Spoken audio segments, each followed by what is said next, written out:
Good morning, y'all. What's going on? How's everybody doing? Good morning. Good morning. How y'all doing?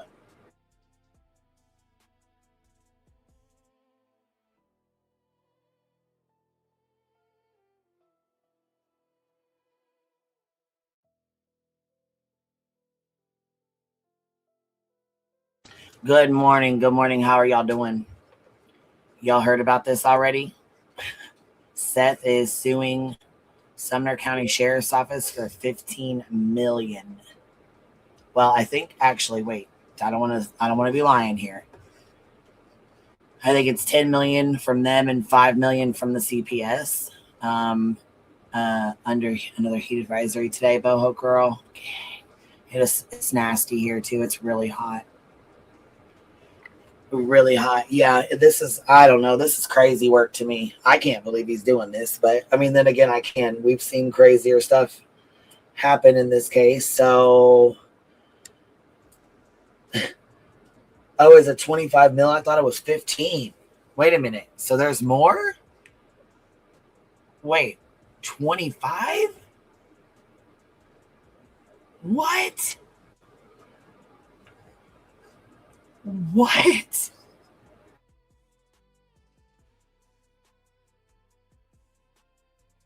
Oh, 15 from the sheriff and 10. Okay, hold on. 10 from the sheriff and 15 from CPS. Oh my God.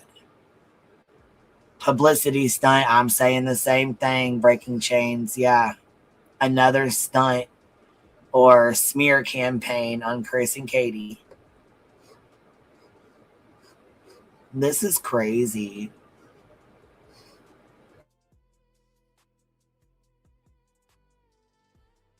I just dropped a beat, Tim.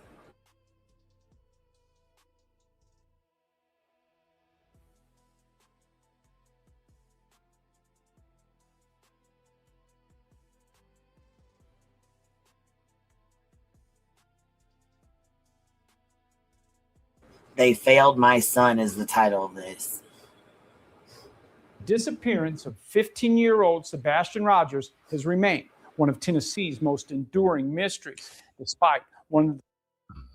Hey, what's up? Hey, what's up? What's going on? Yeah, I mean, like, I think personally, this is kind of a weird case to do like this type of thing because, in my opinion, you have news reporters that said this was the biggest search in Tennessee history. It was a big deal.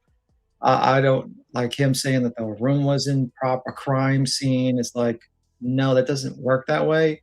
And I don't know what this attorney is thinking about taking this case because how is he? I mean, if he was getting paid, I can understand that, but I don't think he's getting paid. I think he gets a piece of like whatever the settlement is, probably. But like, this seems like a money sink, to be honest with you, because like the amount of depositions you're probably going to need, you're going to need like non-party witness. Chris and Katie would be a non-party witness. They're going to be deposed. Absolutely. You got to have police officers. You got to have to hire expert testimony because you got to have to hire an expert to basically testify on the procedures that they broke.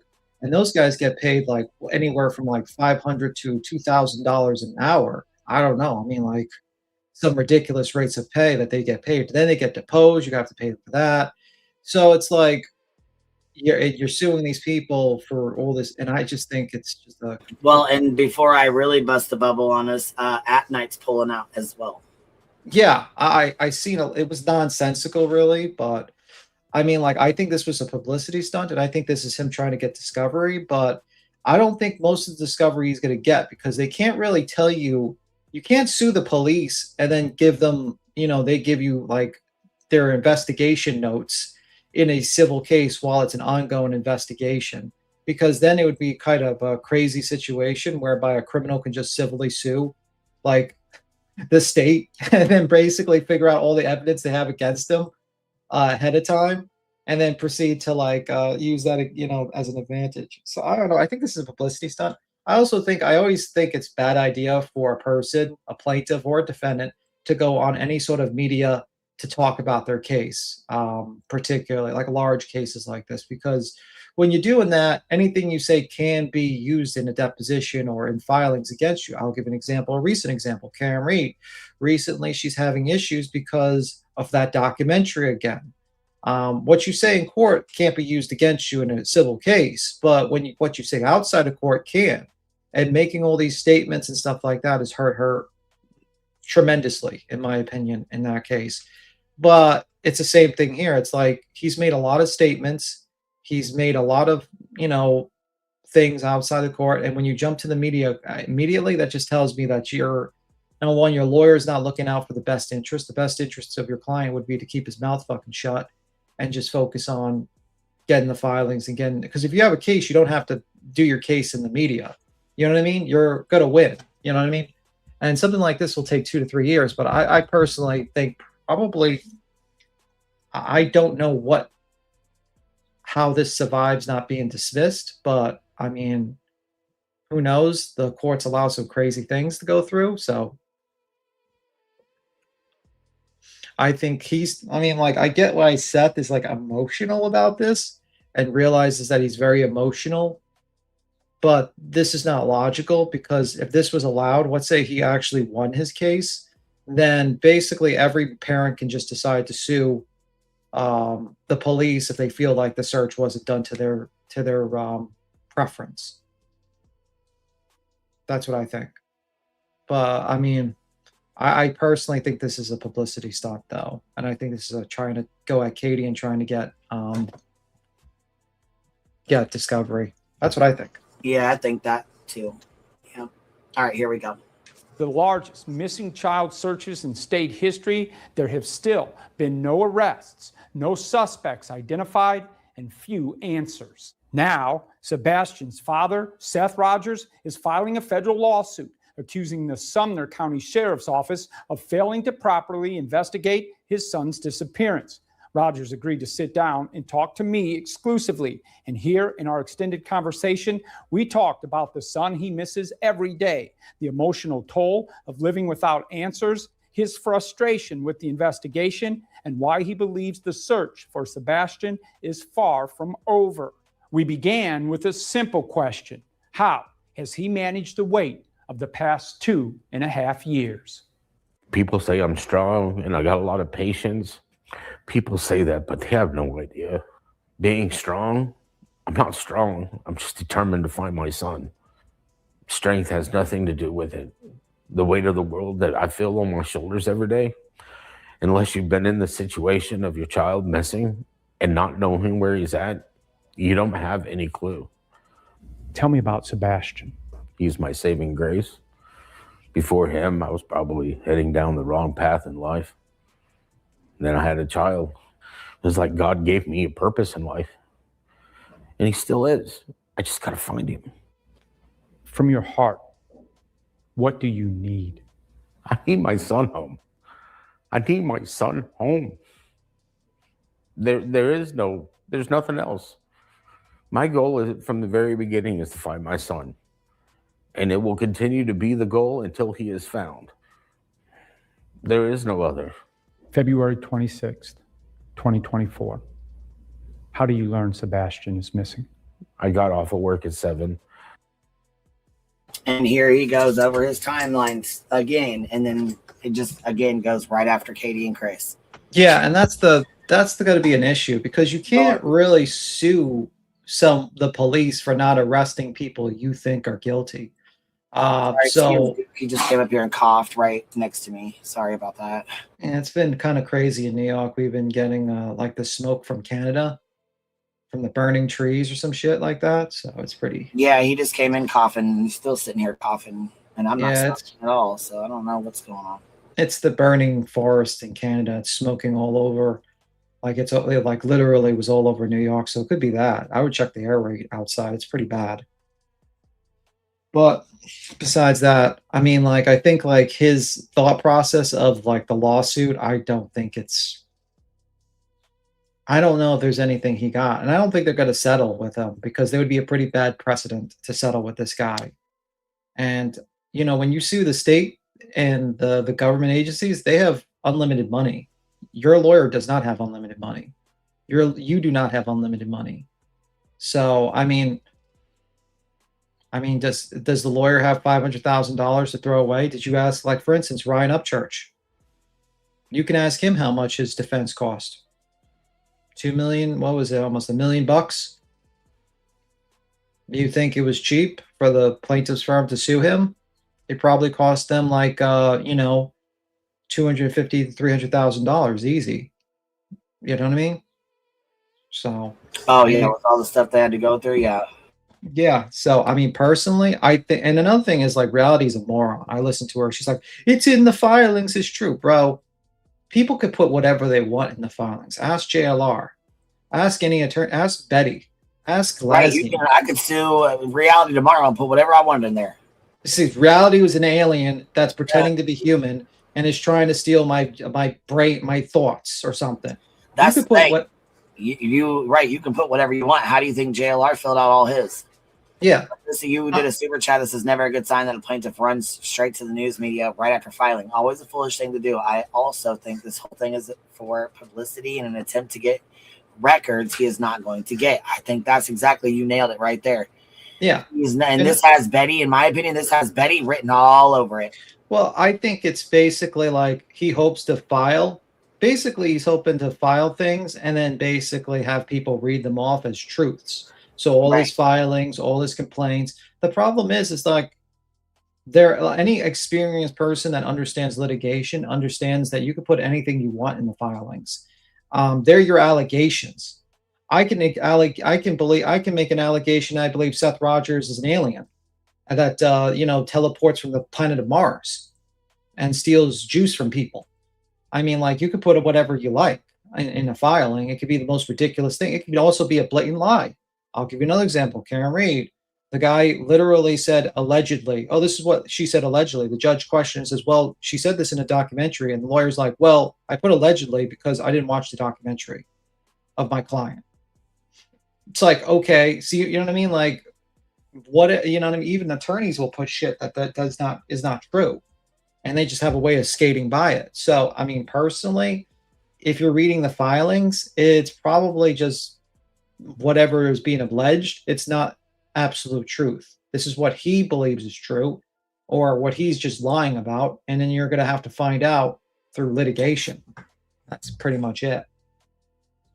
Yeah, Lesniak filed thousands of pages of lies. Absolutely. Seems it's always been money grab from Seth, in my opinion, from Tilly T. Yep, I agree with that, Tilly T. Absolutely, I do. I think he's the most disgusting. Personally, I just think it's disgusting what he's done. I mean, 3 days he does a GoFundMe, pockets the money. Everything's about money with this guy. And it's just sitting here, it's like, I don't think this is the proper way to get answers. I think this is just a really bad idea. And if people actually talk to him, they would have probably said that. And I think it's pretty disgusting what he's doing.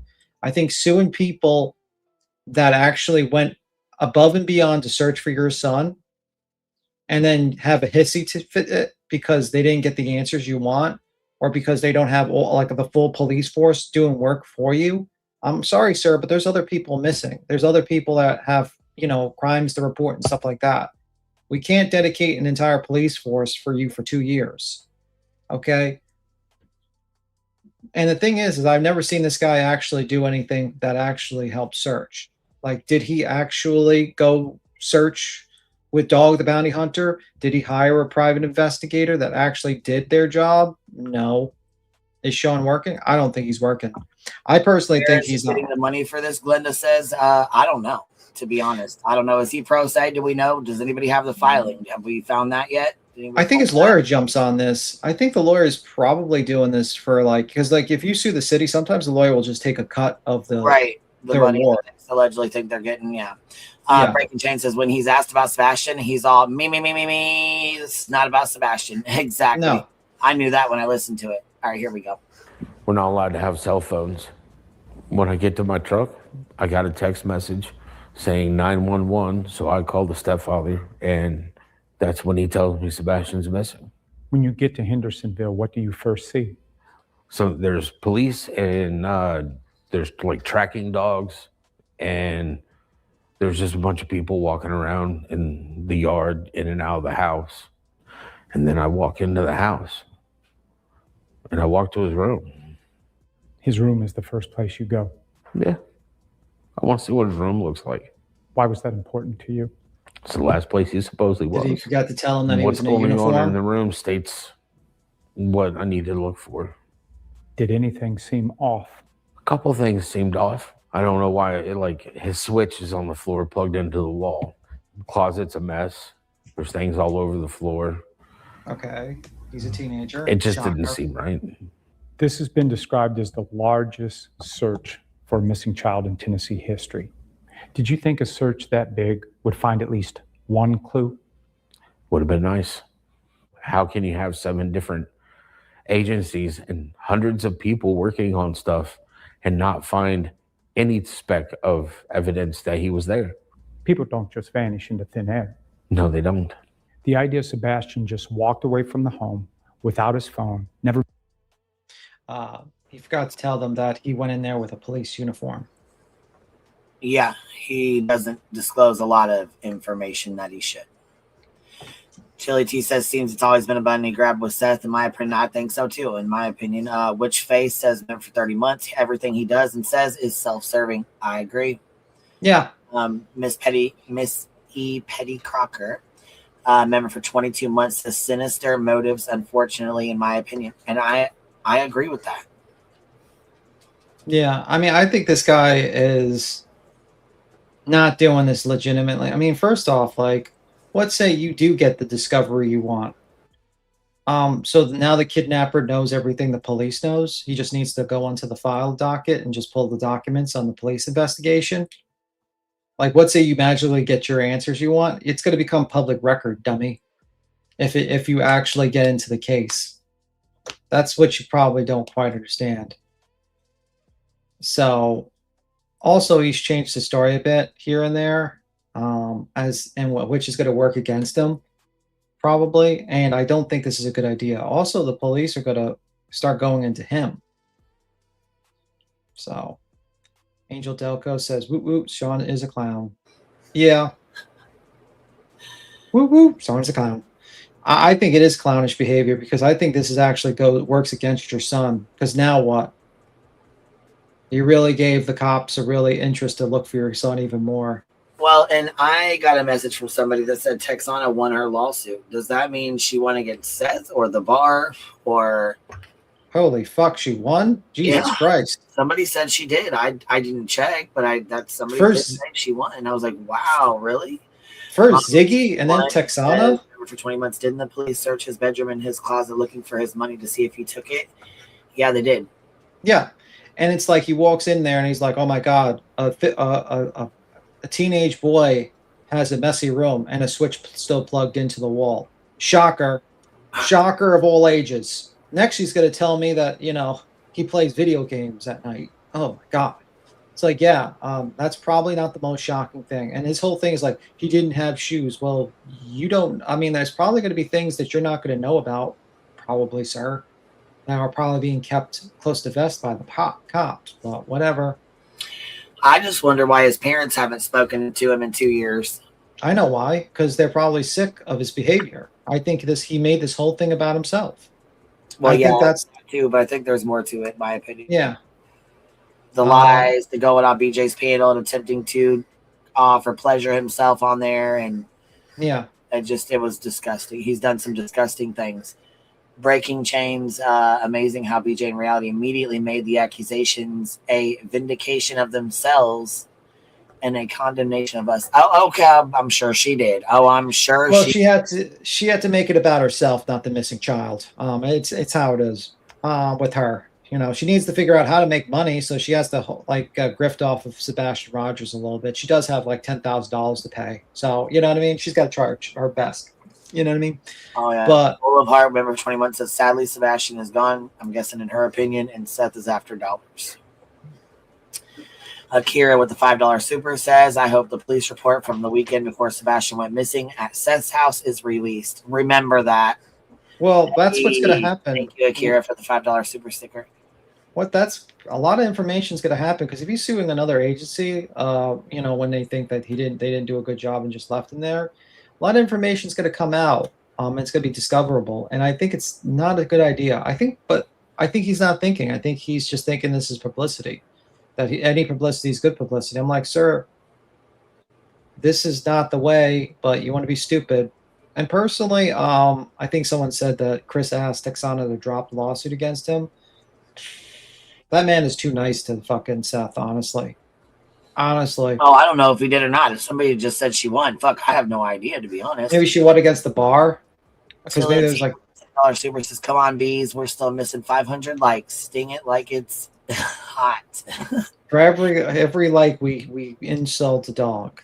Okay. Oh no, we ain't. Just fuck that. Don't even worry about it, because I ain't dealing with no insulting my damn dog today. We'll insult the chat's dog. I'm gonna insult your damn plants. I'll go into the chat. I'll go into the full. I'm going hard for those fucker. I might even come with a damn pair of shears. Oh shit! You said, "Oh shit." Yeah, and also the amount of money is pretty outrageous. Like, why do you deserve 15 million? I thought it was 15 million. My fucking jaw dropped when they said 25 million. I thought like, 15 million was insanity. What?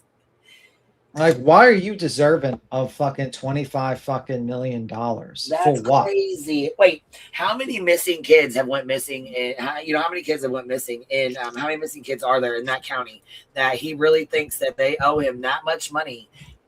Like, there's no other missing kids out there. Like, yeah, there's no people that missing. You know what I mean? Like, there's no, like, this police department has nothing else to do but to look for Sebastian, and they failed him. No, I mean, listen. Cool. There's wrongful death convictions that, like, wrongful death lawsuits that don't even get that type of money. Like people that literally got shot by the cops to death. I'm saying, I'm like, this is insanity. Like, this amount of money is crazy work, and that's why I said, in my opinion, it's got Betty written all over it. Yeah, this is because what I think is going to happen is that. See, look, Sly, right there, 300 to 500 go missing every month from Tennessee. What? Yeah. Those statistics cannot be real. 300 to 500 go missing every month? And Sebastian's just one. Oh my God, that cannot be real. I mean, think about it. Yeah, that makes sense, actually. And think about it. Sebastian Rogers got a ton of publicity, a ton of help, got private investors, got all these people, and he thinks it's not good enough. He thinks that they should have done more, which is ridiculous, to be honest with you. I'm sorry, Seth, but the police did a lot for your son, and you're an ungrateful person, actually. You know what I mean? You're like, well, they should have made the room a crime scene. How would they think they'd make the room a crime scene? And didn't they have a search dog go through there? They cannot even say there was a crime committed, so why would it be a crime scene? What the hell? Like, at this point, he's missing. We don't know if he ran away. We don't know if he left on his own. We don't know if he was taken. We don't know what the fuck. Nobody knows. Like, the first thing they do is they search. They search the house. They search around the area. They're not taping off crime scenes because the kid could be, like, in a ditch somewhere dying from starvation or dehydration or something like that. It's a race to find the child. It's not like we're going to tape off and we're going to just accuse some random person of a crime. First, you have to have a person to accuse them of a crime. So.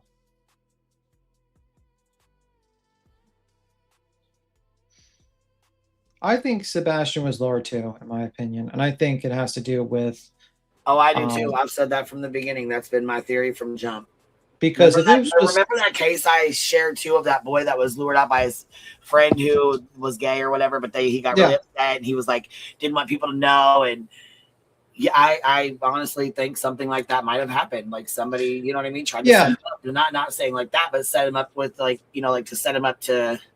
And I think that makes the most sense, in my opinion. And that's why you don't find him in the area. And that's why you haven't found a body. And that's why you haven't found him, because I think he was lured away and taken and just like is somewhere else at this point, or is somewhere else. That's what I think. And I think it has to do with his online activity. I think that I think probably there was conversations that were done while at Seth's house that allowed him to, you know, and also like the way Seth actually pictured Sebastian hurt the investigation too, because he stated that he acted like Sebastian was like a child. And it's like, then you find out the kid's making coffee and he's doing this and he's doing that. And it's like, so he's not like mentally a child. He's actually a teenager. and there's a possibility that, and you left them alone for 12 hours a day with online, playing video games online with no supervision. Brilliant. And then you didn't tell the cops until much, much later.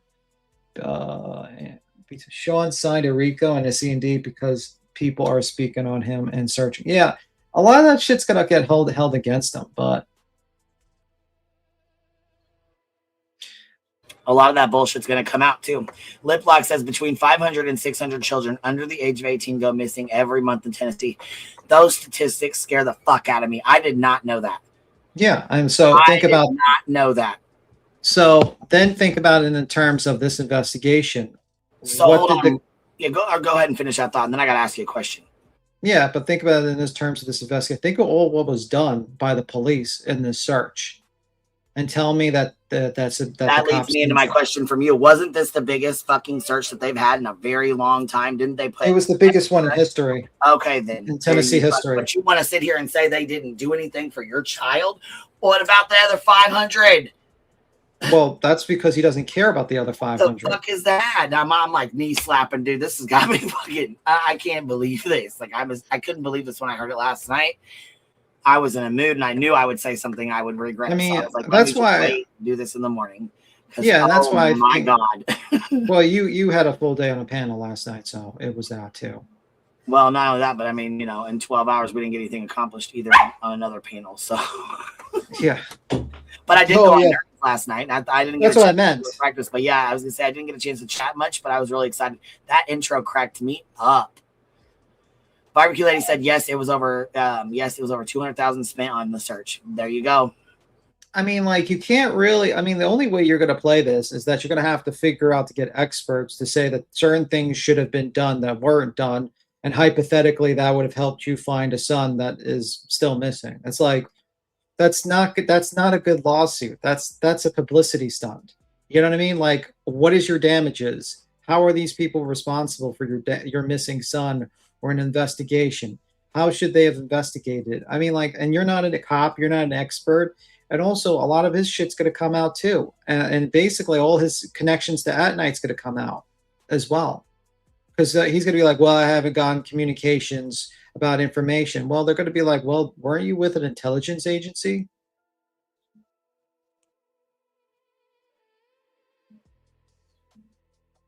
I mean, what the fuck? I think he's just doing this for publicity, and I think this is like a terrible idea. Yeah, I think it's going to backfire majorly. You would think, Just Murray says, you would think he would sue the people that actually didn't do their job or anything close to it. Psst, Nick, Hong, Dog, Betty, At Night, etc. Hey, you guys better pay attention. Hey, guys.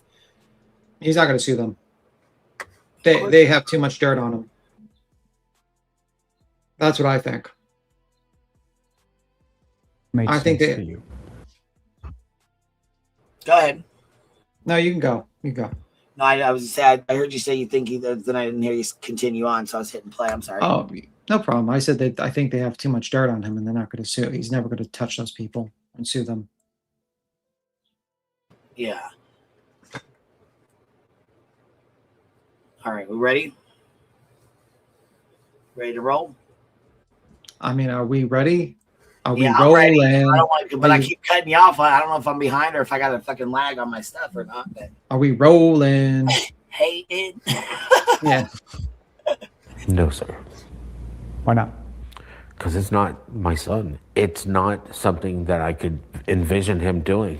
I've stated this before, that for him to leave that house without his shoes, without a coat, without his backpack, without Legos in his pocket, taking his Switch or grabbing his phone, he would have had to been running. Somebody's in the house and he's trying to get away. We're investigators at the home when you arrived inside. Yeah, there was an investigator sitting at the dining room table. Was he talking to anyone? Nope. Was he just sitting there? Just sitting there? Yep. Not looking at anything? Nope. Was the home secured like a crime scene? I walked in and nobody even asked me who I was. You were just free to walk through the home? I was free to walk anywhere. In the first few days, how difficult was that for you? Well, yeah, he was free to walk anywhere because he walked in with his sheriff's office outfit on, and they had no idea that he was the father of Sebastian, because he didn't say that. He just walked in like people were expected to know who he was. No, they knew Chris and Katie. They didn't know who the fuck you was. You didn't introduce yourself either, Seth. You just walked right in. And the detective wasn't just sitting at the table. He was working. But we'll leave that out, though, right? Because you got to leave that out. You got to make it that way because you're suing them. So you got to make it out like they didn't do anything. They were just sitting at the table in their uniform having coffee. They weren't doing Didn't he say that they had a command center? Did he? I don't know. Yeah, like something earlier, like a while back, like they had like a command center and they kicked him out and they didn't want him involved in the grid search or stuff like that. And then he started driving around in his car. Like, I'm pretty sure. So his statement that just one police officer's there and he's just sitting there. It's like, that doesn't make sense at all. Yes, in the garage. Yeah. So it's like, what are you talking about? That they didn't have like a command center and they were doing a grid search or anything like that. What did you want them to do? Like, realistically, you want them to teleport? Do you want them to just arrest people with no evidence? You wanted to the scene was secure. Just because you walked in doesn't mean like it wasn't secure. I mean, second, and that's your story that you walked in. You also had a police officer uniform on, by the way, sir, that you forgot to tell people. And maybe they thought you were a cop and not a normal civilian. Maybe Chris said, hey, the father's coming in. Seth stated, and I quote, he's alive, he's just lost. Where? ? And why did he say to the polygrapher, I think Katie overdosed Sebastian, which is it? Yeah, so, is he alive or is he dead? You can't have it both ways. He also said this is a recovery mission, and I have those videos pulled up as well. Barbecue, here's the link if you'd like it.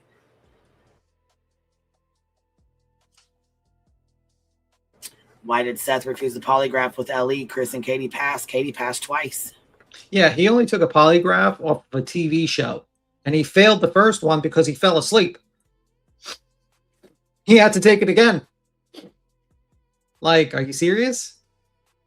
Who's the reporter? This is the reporter. This is a news reporter. But I think his lawyer jumps on this one. I'm not sure.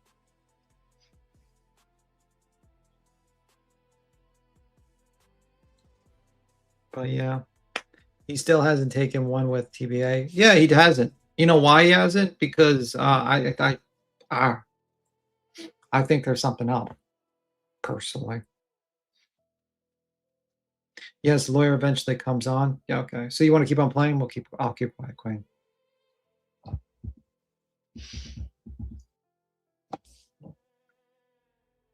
To see what is unfolding. I was searching for my son.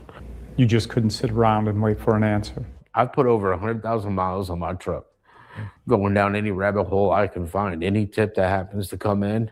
Why does that fall on you?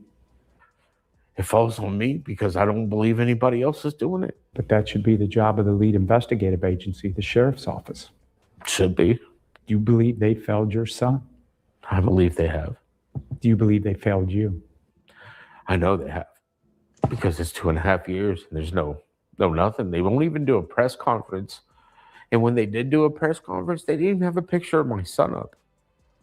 How can you not have a picture of the missing child so people know who you're? Excuse me, Seth. You have done countless live streams without your son's photo even being shown one time when you went on here on live. You have came on multiple panels, channels, and news as well without bringing up your son or holding a photo up of him. So you didn't share a photo up of him the last time you went live. Betty did. You did it. Betty did. And that was only because we got in y'all's asses about it. God, this is crazy as hell. So am I to believe that he drove 40,000 miles a year? He just said he has 100,000 miles. So that would be the equivalent. I just typed this up. The coast-to-coast trip is the equivalent. So it's 40,000 minutes distance, and it's perspective visualized.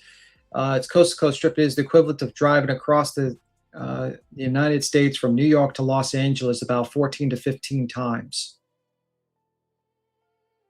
It is equal to wrapping around the Earth equator about 1.6 times. So did you drive around the Earth's equator 1.6 times? Did you drive coast to coast from New York to California 14 to 15 times a year? This is, and I point this out about the 100,000 miles is how much he fucking lies. I put 100,000 miles in my car. Okay, how many times? So you drove every year to New York, from New York to California 15 to 16 times? In 2.5 years? Every year, 40,000, 40,000, and 20,000 last half year? You just drove? What the fuck are you driving? What are you doing? Are you a trucker? Are you doing deliveries? Thank you for the memberships. This is crazy. I just came back and I had to let Duke back out again, man. He's went out 4 stinking times. Hold on. Kay Miller, thank you so much for dropping 20 memberships. Melanie, thank you for the 10 gifted. If you guys got one, please make sure you tell the girls thank you. Yeah, by the way, Quinn, did you hear my statement about the 40,000 miles? He would have to drive 40,000 miles. Yes, that is crazy. I just come walking back in and was listening to it. I just didn't have it unmuted, but that is wild. He said 100,000 miles. He is such a liar. You know what the equivalent of that? I typed it up. Like a stunt to get money for an attorney. Does he have an attorney, or is somebody said the attorney comes on this one. But that's the equivalent, Queen. That's the equivalent of, I looked it up, from driving from New York to California 15 to 16 times in a year. No fucking way. No way he did that. Absolutely. So he's a liar. I mean, like, when you make statements like that, that just tells me, and when you make simple lies like that. Yeah, if you lie about something small, you'll lie about big stuff too. Yeah. Yeah. This is how easily he lies. I drove 100, and this is like the great. I gotta reset it for 1 minute because there's people trying to come in and chat that can't. Okay. No problem. While you do that, there's people like, and this news report is sitting there. It's like, yeah, 100,000 miles. Yeah. Oh, wait, 100,000 miles. Where did you drive from? The moon? What are you doing? I'm a driver, and I put 38,000 miles in my truck and another 15,000 in my car since January 2024. Yeah, you're not 100,000 miles, and I don't think this guy leaves his house. I think he sits in his house all day. I'm supposed to believe a guy who has substantial back injuries are driving around the car, sitting all day with no issues. Are you in magical fantasy land? But that's just how, like, the lies. Every statement he makes is a lie. Oh, the sheriff's just sitting on the table, just staring, doing nothing. Okay, sure. Right. Okay. Oh, the room was just there. There was no police officers doing any sort of investigation. What? What is the magical world you live in? Stupid. Maybe it's the virtual miles he's been traveling through Roblox. Maybe. Who knows? There's a rumor that he's using his son's Roblox account. That's a rumor. I haven't confirmed it. Good luck, attorney. He's going to need it with this. Well, the problem is his client's an idiot, and having an idiot as a client is the worst fucking client in the world.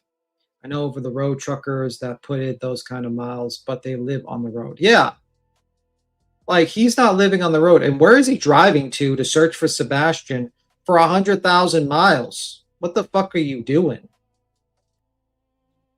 Like, are you serious? He has had 2 surgeries that I know. Yeah, and if you have back problems, you're not going to be able to sit for hours on day on a fucking in a car. He has said numerous times that he sat in a truck and watched everyone coming out of the house before he went into the house. Yeah, that doesn't sound suspicious at all. Brain Drain tried to come in and say, "Beats him, you're wrong. It's only 4 times around the earth." Oh, okay. Well, 4 times around the earth is more than he's doing. That he's not doing. Yeah. Sorry, I said half that number. So yeah, I might be right. You might be right, but the fact is, you go. Aurora Bell says they allege that Chris's alibi was also not verified. Chris punched Sebastian in the stomach, and cameras were turned off that night. That's huge allegations to just throw out there. Yikes. Well, the problem is when you make allegations like that on a news site, you open yourself up to civil liability, like you get defamation. If that's the problem. So when you make statements like he punched him in the stomach and his alibi is not verified, Seth, you're opening yourself, your attorney too, is opening yourself up to civil litigation. Like, Yeah. you don't quite understand. Like, you're being dummies, like absolute dummies. And honestly, Chris, if I was Chris, I would sue the fuck out of you people, to be honest with you. I would sue the fuck I out would of have you. already did that. Yeah, I would have did that. He shows you way too much mercy. It actually infuriates me how much mercy he shows you. I would show you zero mercy after the fucking shenanigans you pulled. Oh, hell no, I would show you zero mercy. That's how I am. There will be no mercy. Oh, your son's missing? Well, did you do anything to find your son, or did you just pocket all the fucking money? Like, that's what I say. You have a YouTube channel and you haven't gone live about your son. For months, you had to have Betty on. Betty's gone live more about your son than you. That's crazy. That is crazy. If I was in that situation, I would go live every fucking day. Every fucking day. I'd be like, this is the photo, this is the last part of the information. Maybe I'd bring up other people who have missing kids to help them get awareness for their kids or something like that. You go live every fucking 6 months or something, and it's always drama. It's about yourself. It's the drama. It's Chris and Katie. It's this and that. And you barely even talk about the facts of the case of your son. It's the most selfish thing I've seen in quite a while. So,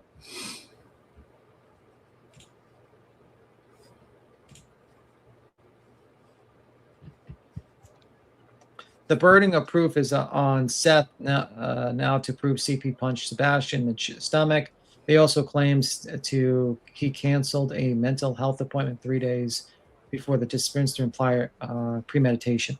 Yeah, and that's the problem. That's like, you're implying that the police are ignoring parts of the investigation, but like, that's a problem. Witness protection K9 says sent 5 gifted memberships, Queen. Thank you so much, Witness Protection, in here showing some love to your bumbles.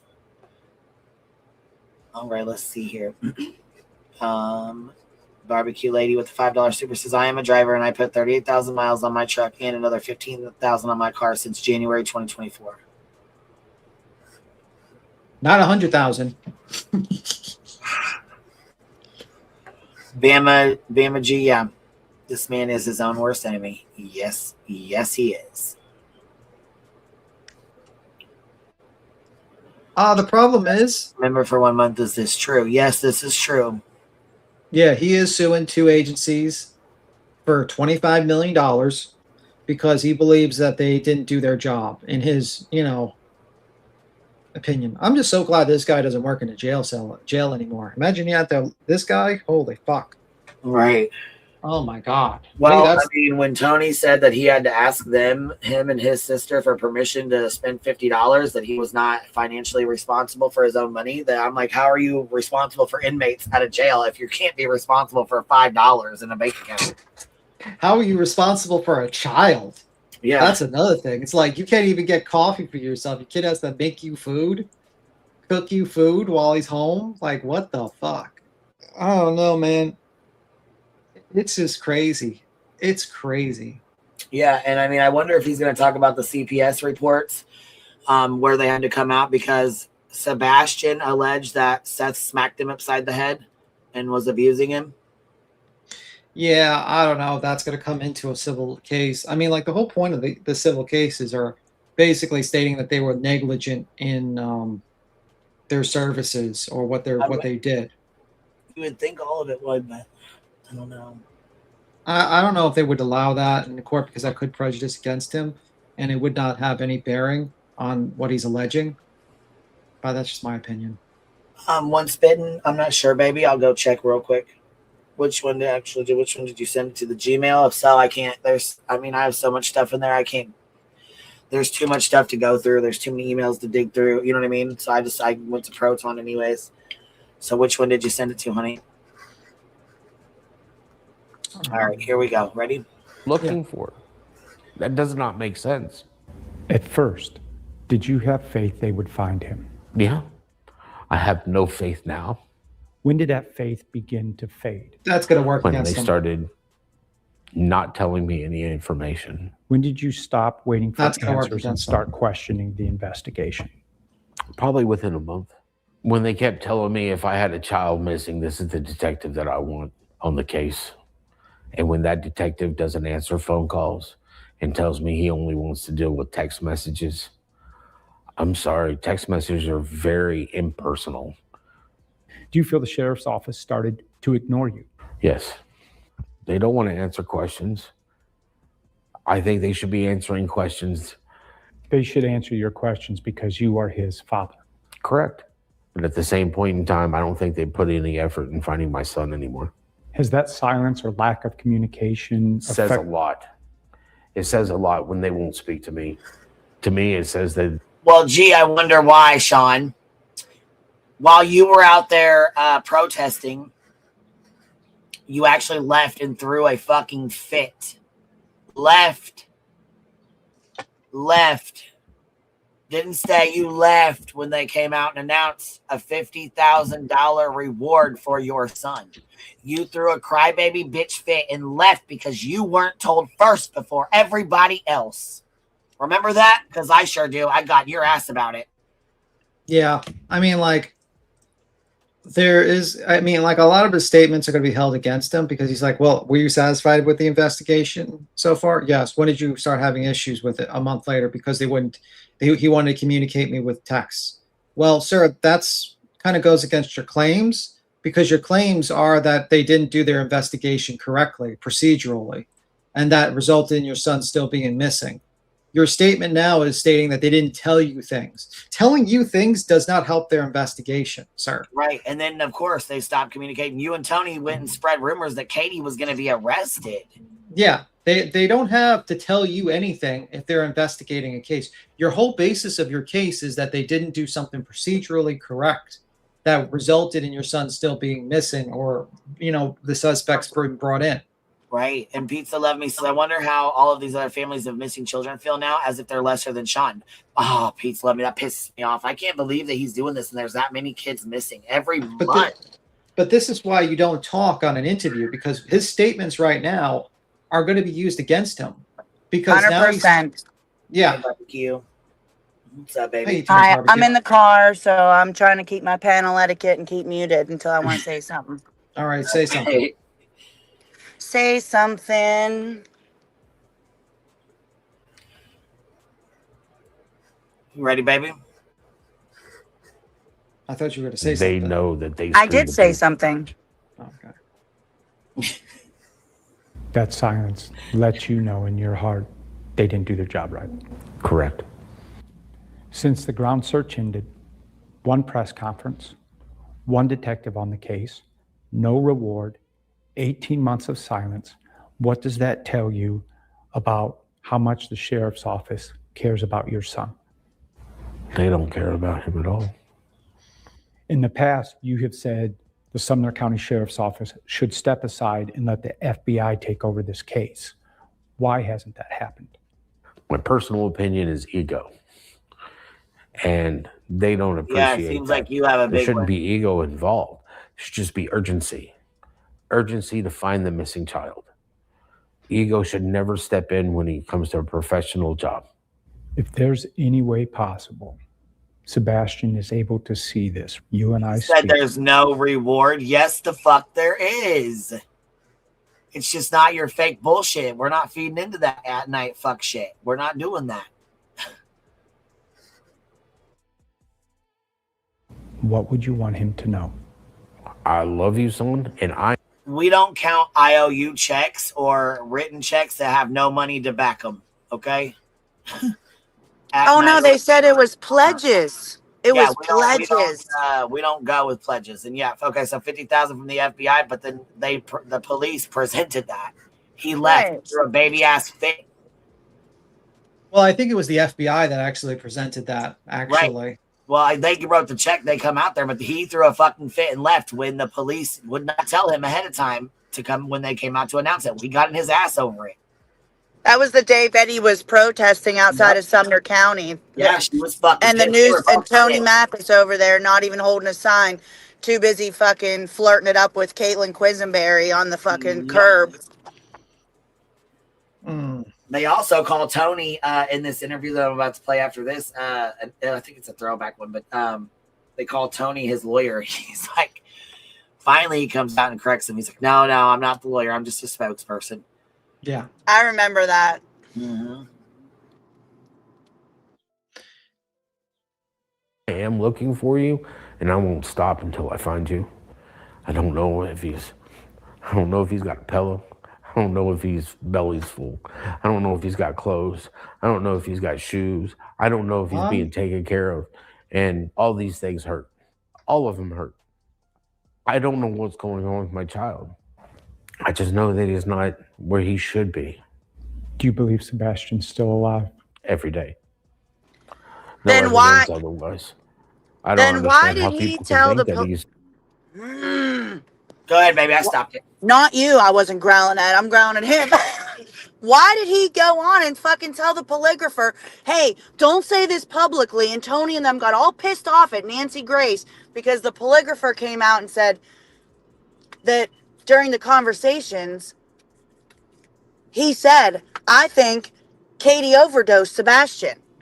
I hate, I'm a mute. And you mean polygrapher?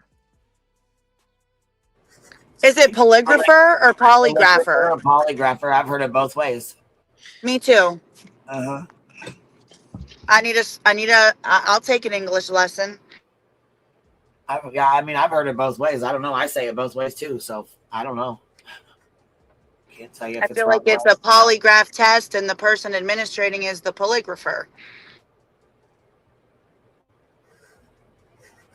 All right, we ready to roll? Got a couple more minutes of this one, and then his attorney never did come on this one, but hopefully I can find the other one. You need your son to be alive. I need my son found. There's no room in it for him to be deceased. Hold up. Why He's wouldn't he say, yes, I need my son to be alive? He literally bypassed what that guy just questioned him and said, no, I need him to be found. You need your son to be alive. Yes, I need my son to be alive.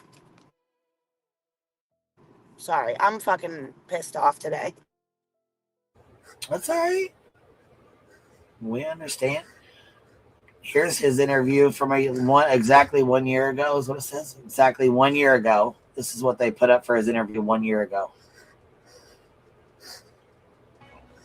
9 months later, Sebastian Rogers' father holds on to hope as he continues to search for his missing son. Good evening and welcome to News 2 at 5. I'm Bob Mueller. And I'm Haley Wilkes. The reward for Sebastian has increased following new tips and a lead that led investigators to believe they had found the teen. News 2's Caitlin Quisenberry has more. Never going to stop.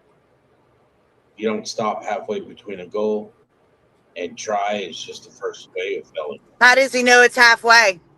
We will bring him home. For the last 8 months, there's been no sign of Sumner County teen Sebastian Rogers. Several agencies, including law enforcement, have searched for Sebastian before pulling back to focus on the, quote, investigative side. In September, Doug the Bounty Hunter joined the search. They're really quick to jump on every tip that is validated. On Friday, Doug the Bounty Hunter received a tip. We understand you reported seeing a boy matching Sebastian's description at the Motel 6 in Goodlettsville. According to At Night Private Intelligence, on Monday, a team of licensed investigators and contractors acted on that tip after seeing a boy matching Sebastian's description walk into a motel room. At 4:47 that afternoon, investigators called 911. The Sumner County Sheriff's Department arrived on scene. The individual identified was found not to be Sebastian. Unfortunately, it wasn't Sebastian, but with that kind of movement. I'm sorry, fortunately? We're going to find Sebastian. Yeah, this is crazy to me. Fortunately, it wasn't Sebastian. What the fuck? Well, Dog the Bounty Hunter was looking for Nicholas, so maybe that was the issue. He was looking for Nicholas, not Sebastian. Why did he also say halfway? You don't stop halfway. How do you know it's halfway?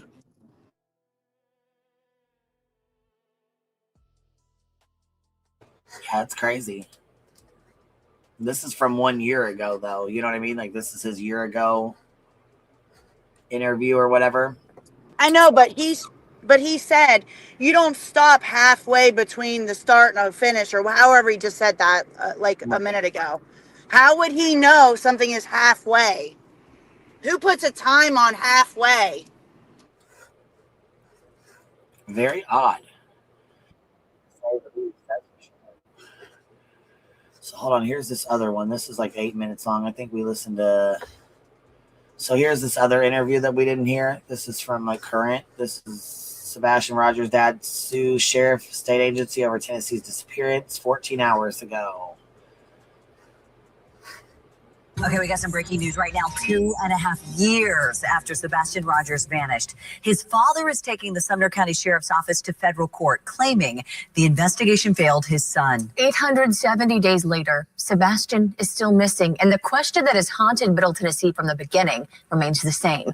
What happened to Sebastian? So tonight, just hours after filing suit, Seth Rogers sits down exclusively with WSMV4's Stacey Cameron, saying it's time to ask a second question. What happened to the investigation? We're continuing to follow breaking news in Sumner County. A large search is underway for a missing teen. Thousands searched. There is significant concern tonight. He was last seen in all black. Millions watched. Dog, the bounty hunter, is coming to look for Sebastian. No, he's not. Theory. What was under that soft soil? Everyone wanted answers. He deserves justice. What?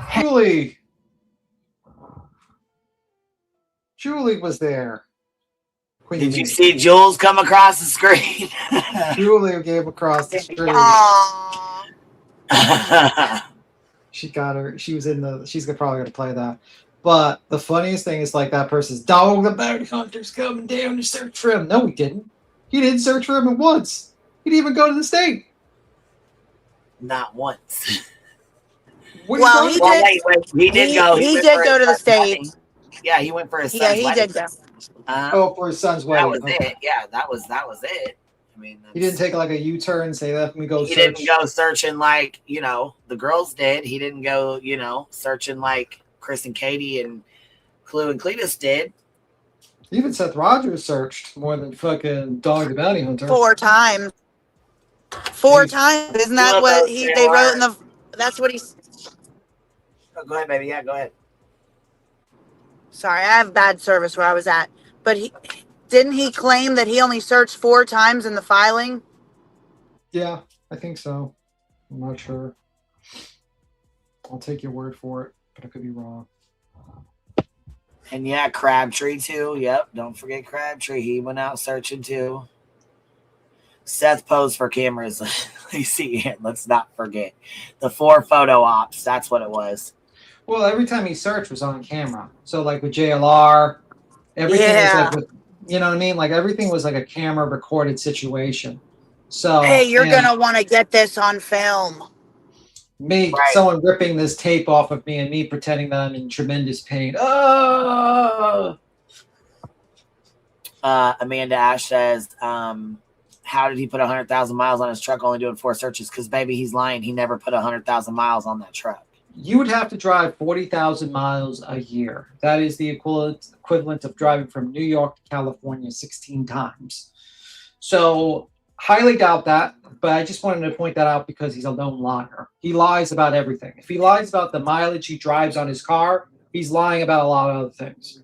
He also said he hung up 40,000 flyers, which is 16 feet of paper. Because I know, because our reproduced record was 56,000 pages, and that was 18 feet. That's over 500 pounds of paper. Where is it? Because we went there and there wasn't any flyers. Well, even Betty went there. Remember, Betty said, oh, there's like she was driving around and she didn't see any flyers around. She didn't see too many flyers around. So where were they? I don't think she was really looking for flyers. I think she was looking for opportunities to get the fuck out of her car at a red light. Yeah, true. But I'm just saying, like, even if you used Betty's filming, you would still see that there was no flyers like he's claiming. So I think Seth is a known liar. I personally think he is using this as an opportunity to make money. And in Clarksville, you think the town that he actually lives in while he's not at work, he would be out there flyering everywhere he could, even in his own town where he didn't have to waste gas money. There was no flyers in Clarksville. We went up there. There's people that didn't even know he was still missing. Yeah. I just think like this is a publicity stunt and it's going to backfire tremendously. SF investigators search everyone except for Seth. Yeah. I mean, I just think like that's another one that's going to be held against it. But I think this is just another opportunity to harass Chris and Katie, to harass people, to make up filings. But that's why I say, like, I don't know why Chris gives him any mercy. I would give him zero mercy. It'd be zero mercy from me. Because I don't think this guy was serious ever about searching for his son. I honestly don't. I think he looked at, I mean, who hooks up with women while your son's missing? Took the fucking words out of my brain. Who has a missing kid and then has even the audacity to even think about fucking somebody? Sorry, not me. Yeah, like, how do you get to hook up with women, get into drama, go do a GoFundMe 2 days after your son's missing and pocket the money, get all this money and not use it at all for searching? Basically, and every single time you search is a photo op. Even the searching in the water is a photo op that you use Tony's fucking boat to do a photo op. I think it's just basically all for money. It was every single time was for money. I mean, like, let's be real. And if he cared so much and he believed his kid was being abused, why did he let his kid stay there? Why did he say, come on, let's go over here, man? I also heard that you... Well, and he was also asking for donations so that he could get flyers. Do you know that Katie and Chris gave us hundreds of flyers after we ran out of the ones that we personally printed ourselves? They got them for free. They also... But did they do it on a camera? Did they do it on a live stream? Well, I mean... No, Terry Lynn was recording, but they didn't want to be on recording. No. Yeah, I just think honestly that this whole situation is the guy is a liar, and he's just basically hasn't really done anything to help the investigation. That's my feel. And you can feel bad for him that he's a missing son, but I don't think he's done anything. The problem is, I don't know if you guys touched. What you go? Sorry. You go. No, I was going to ask if you guys touched on the fact that he came out and said that he had to get permission to use like $10 out of the GoFundMe from his sister and Tony. Yeah, I know. Well, actually, it was like $5 or something like that.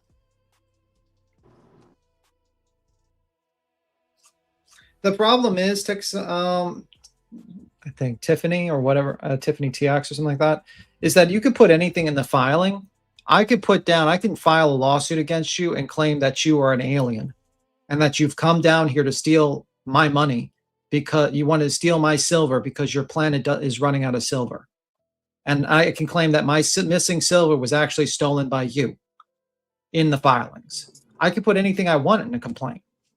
Doesn't mean it's going to survive dismissal. Well, and the problem with Texas Tiff is she goes all over, and you got to stop paying attention and listening to Sleepy Wheezy BJ. You know better than that. You know damn well she's sitting here pushing lies and narratives. So is Ruckus video. Also, like another thing I would say that if Chris punched Sebastian in the stomach, why are we only hearing about it now? Like, you would think Seth Rogers would have screamed this off the top of the rooftops with all his interviews. Right. Why is he holding it now? Also, just to kick back to earlier, but at one point, and I'm going to say rumored because I don't physically have this proof with my own eyes, but at one point, it was rumored that Seth has collected over $200,000 off the back of his missing son. Oh, I believe it. With the super chats, with the memberships, with the GoFundMe, with the mail. People were mailing like half their Social Security to this guy. Wow. Yeah. People were mailing their Social Security checks to this guy. I remember hearing an old lady that was on disability sent, what'd she say, $200 a month? Yeah. Like giving her last dollar, dude. You know, so this guy has gotten many opportunities and he's done nothing. He has a YouTube channel. He doesn't even go live about his kid on his YouTube channel. Matter of fact, he didn't even go live. He doesn't even put his own son's picture. He don't even put his kid's picture on the page when he goes live. He's talking about his son, and he doesn't even put his own son's picture out there. So Tip says how much barbecue got. Well, the difference is her son's not missing. She didn't put a GoFundMe 2 days later. You know, how Hold much up. money How did much did I BJ get a what? How much did I get a what? I'm driving. I can't read the chat. She said, I don't give a shit about how much have you gotten barbecue. And I'm saying, like, how much did BJ get? How much did well, all the other people got covering the case? Because they covered Well, I it. didn't People donated. profit. First of all, I wasn't Oh, out here yeah. profiting. Everything that I collected went to its intended fund because I'm not going to be breaking the law, committing wire fraud. Well, yeah. The facts are is that, like, your son's missing and you're profiting from your disappearance of your son. That is a lot different than me reporting on the case and I get a couple of super chats. Do you see what I mean, Tiff? That's a little weird. For instance, let's say your kid went missing, or let's say you have a kid. I don't know, but let's just say hypothetically you have a kid, he goes missing, and then you decide to make a GoFundMe 2 days later, and then you pocket all the money, and then you make a YouTube channel and you pocket all the money, and you just basically don't do anything but just pocket the money. And then you also get a new boyfriend. And you get a new boyfriend from one of the people that's searching, and you also just get free meals, and you just basically go on social media and say crazy things. You're telling me you wouldn't be like looking at, think, you know, that wouldn't be strange behavior to you? So, well, the problem is that we're talking about the lawsuit. And honestly, I don't think this has anything to do with Sebastian, in my opinion, because this lawsuit is not going to help Sebastian at all. This is actually going to hurt him. In my opinion, if he was going to do something positive to, you know, protect other parents or families in the future of doing something like that, that's one thing. But he just put a price tag on his son's life to over $25 million collectively. And He think wants about this. $25 million, dude.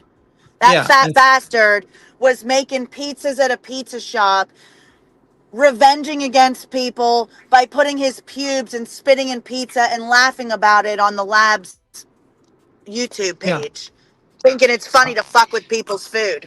Yeah. Candy Rapper says, I never heard of any other parent making that much of their missing child. This is crazy to me.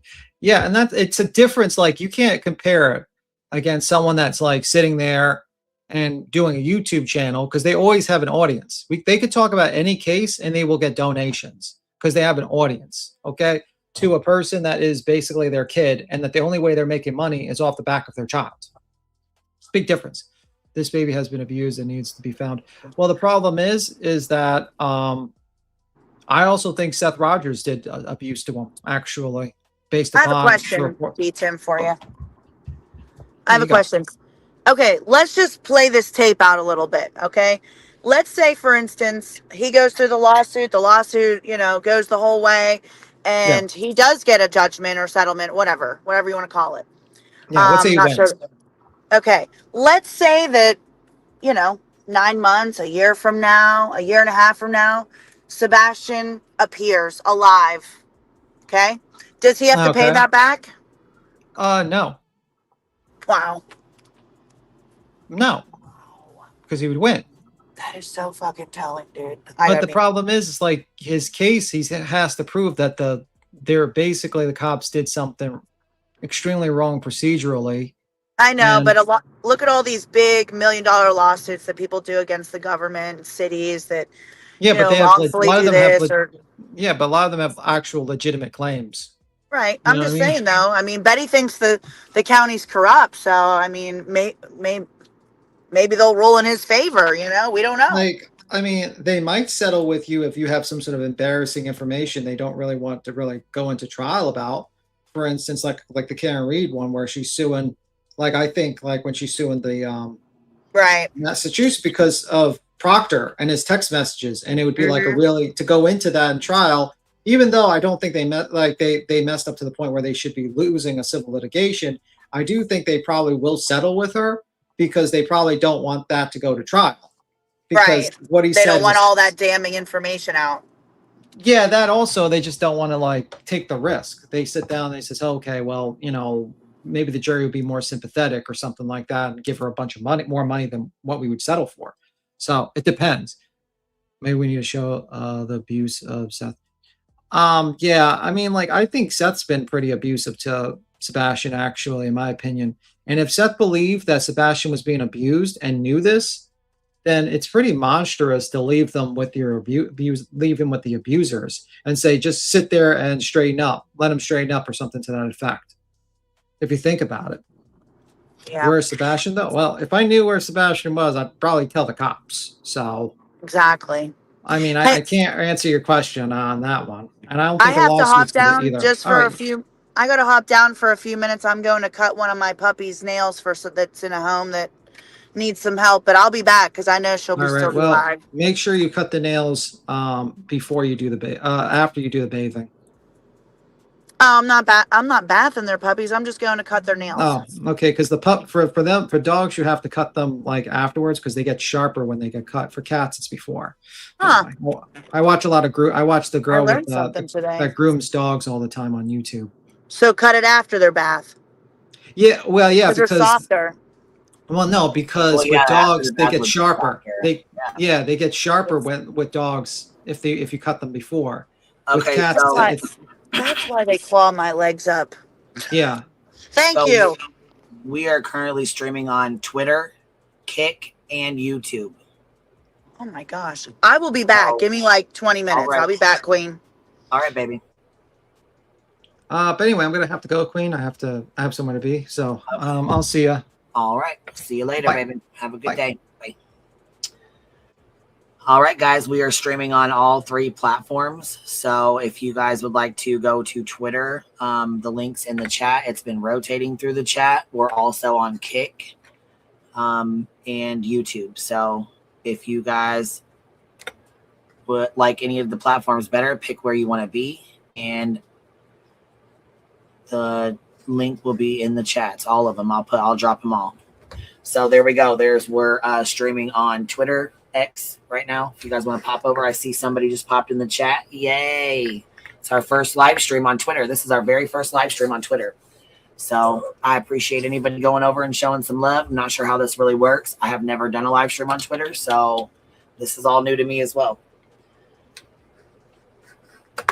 So I will continue our interview.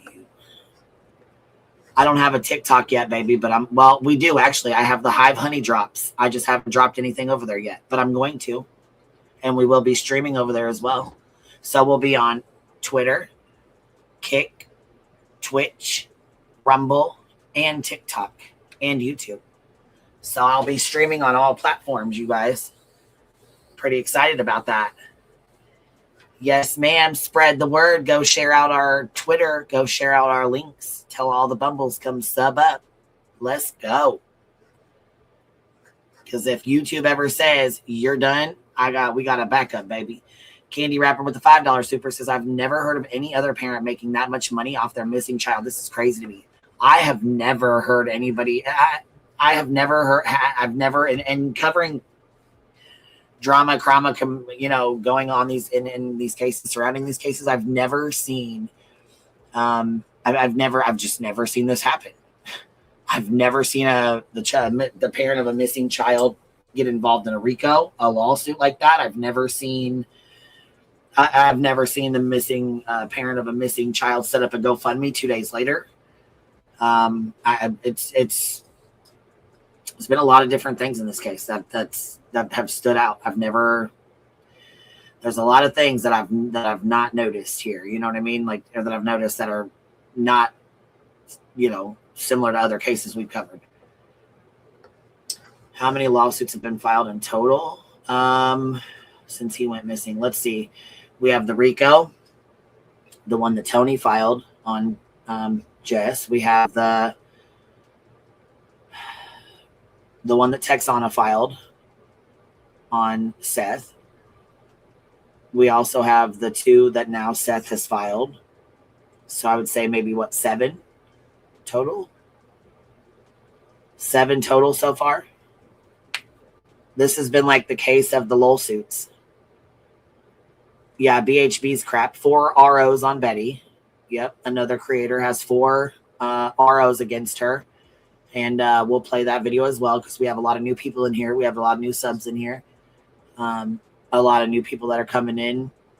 because of this case. So good morning, Trixie on Twitter. Hope it's going well. Girl next door, thank you for popping in. Cynthia, thank you for showing love. I appreciate you guys going over to our Twitter and checking us out. It's our first live stream over there. So the links are going to be dropped in the chat. You guys are welcome to go wherever you feel comfortable, wherever you want to be.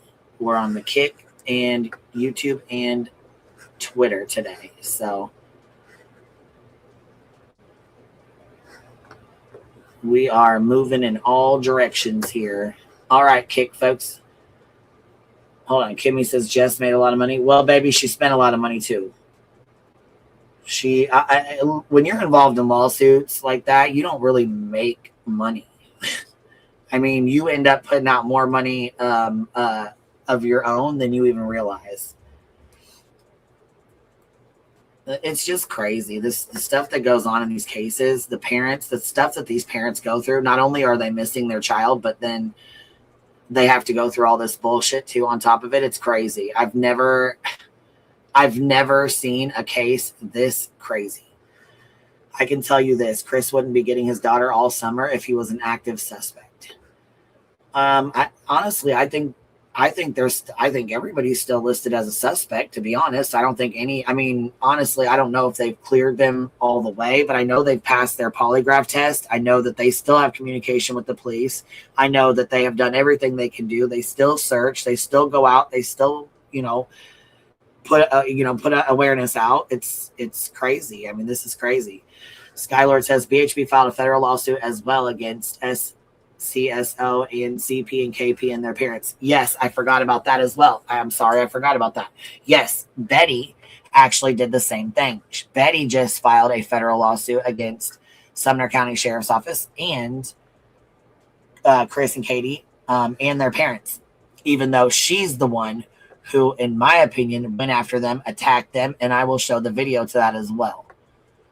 So give me a little bit of time. We'll go through this and we'll start throwing some other ones up as well. Happened to 15-year-old Sebastian Rogers. But nearly 2.5 years later, there have been no arrests, no suspects, and no sight of Sebastian. I need my son home. I need my son home. From the moment his son went missing, Sebastian's father, Seth Rogers, prayed. It was like God gave me a purpose in life. Your son was your purpose. And he still is. I just gotta find him. Sebastian disappeared during the overnight hours of February 26, 2024, from the Hendersonville home he shared with his mother, Katie Proudfoot, and her husband, Chris Proudfoot. He's never run away before. I don't know why.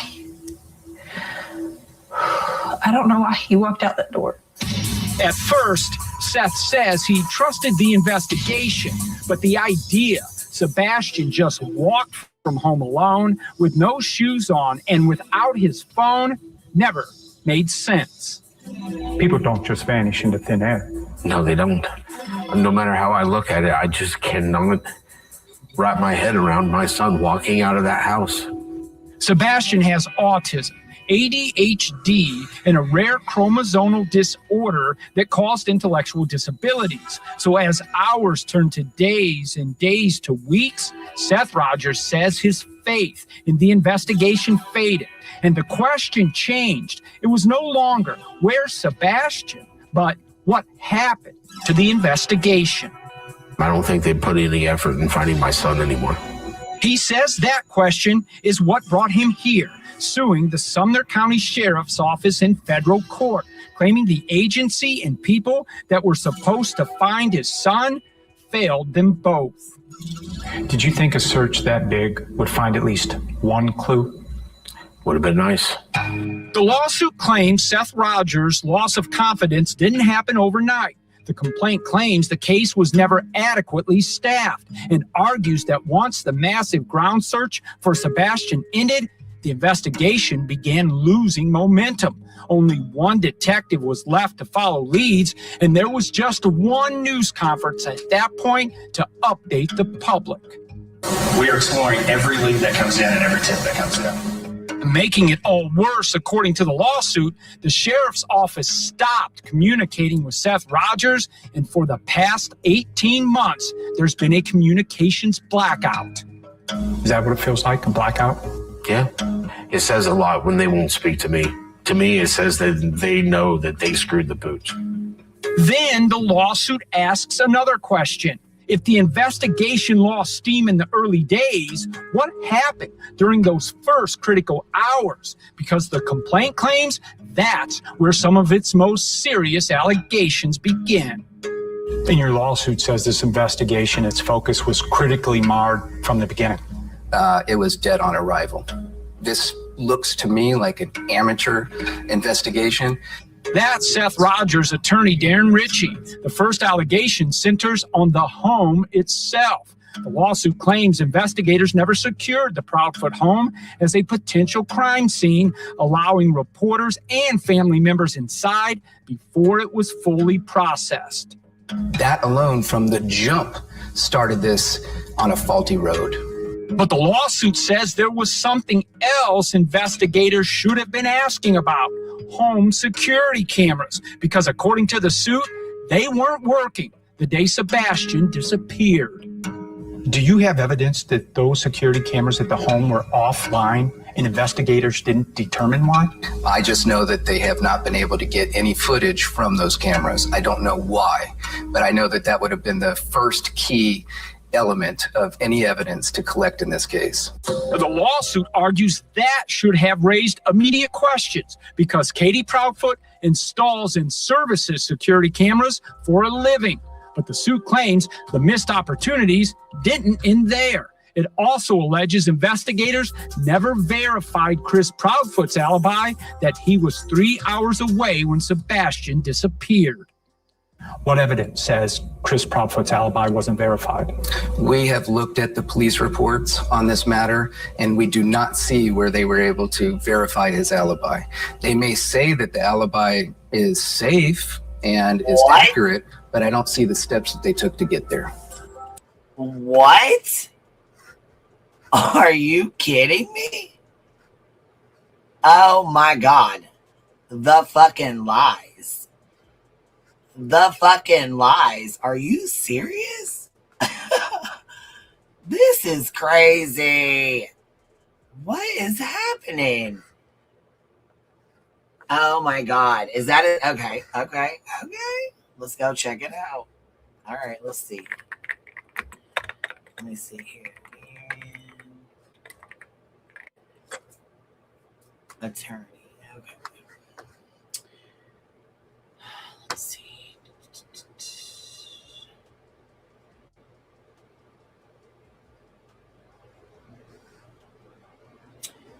He's out of California?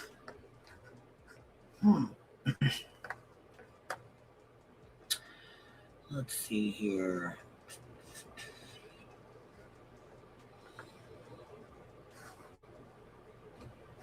Okay, yeah, he's a legitimate attorney. Yeah, that's.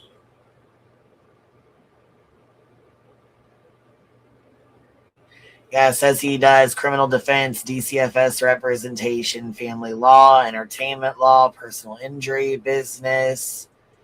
I mean, you can clearly tell he's doing very well. I mean, come on. His story's changed so many times. How can he afford the lawsuit? Sweet Lulu, I think we're all questioning that at this point. Yeah, Trixie, what a lie. I see you on X. Thank you so much for coming over. We got almost 100 people over here on Twitter. That's cool for our first live stream. TC with Dippy and friends. Thank you so much for popping over and saying hello to us. My God. This is crazy work to me. I cannot even believe that he's trying to push this shit off. Like, this is fucking wild to me. What is even happening?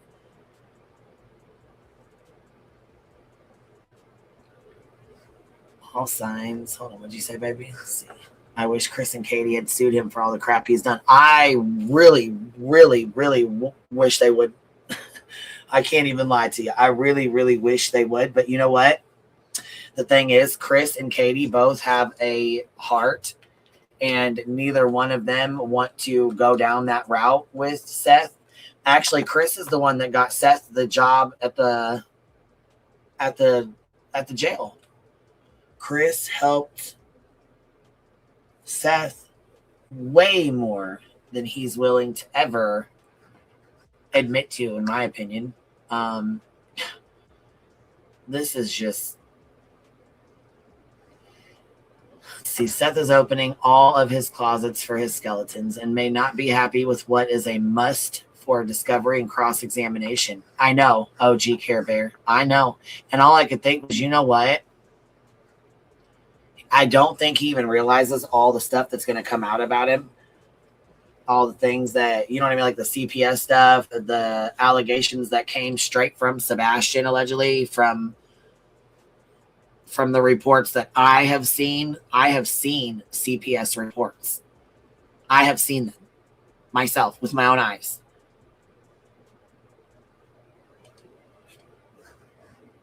So he cannot sit here and say that Chris and Katie are terrible people when there's allegations against him as well.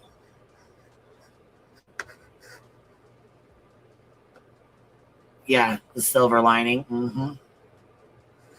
My God, this is wild.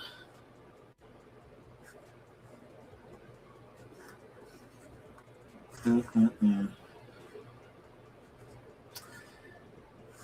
The complaint also describes an alleged tip from a nurse at Sebastian's doctor's office who claimed Katie Proudfoot canceled an appointment just 3 days before Sebastian vanished. The suit claims that lead was never adequately pursued.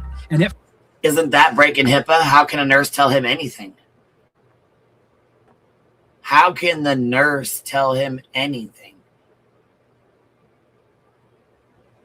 No, Seth is not suing Chris and Katie. We never said that.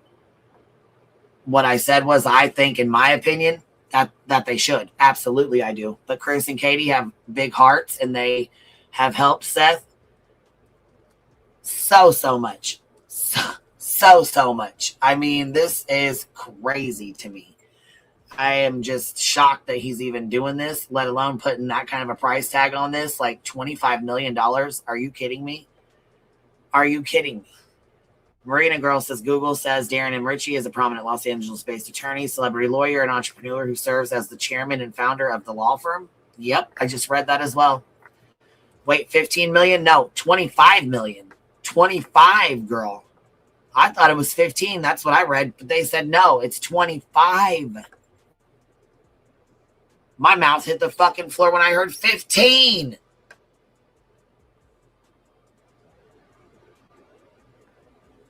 $15 million. And I'm shocked. I'm not even going to lie to you. This is insanity to me.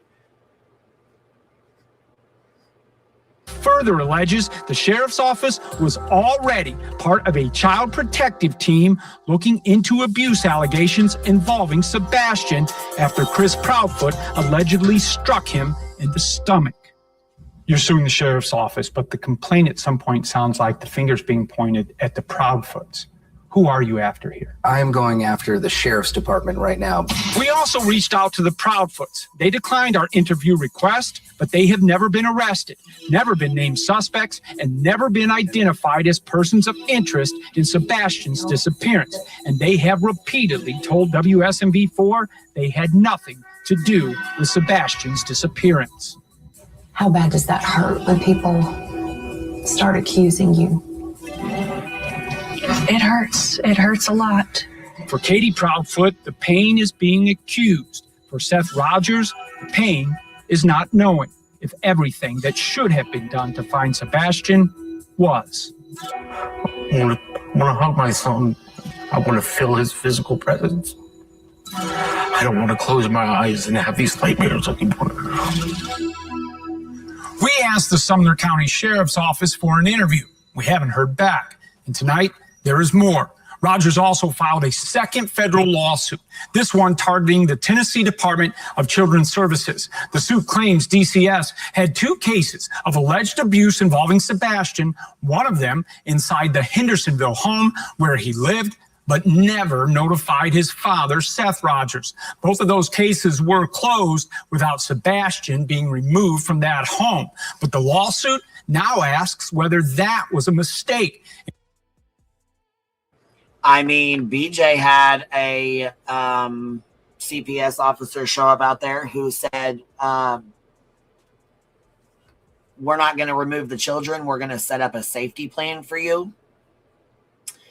That safety plan included her getting things for her children that needed to be done, you know, they needed to have, and things that needed to be fixed in the household for it to remain safe, for them to stay living there.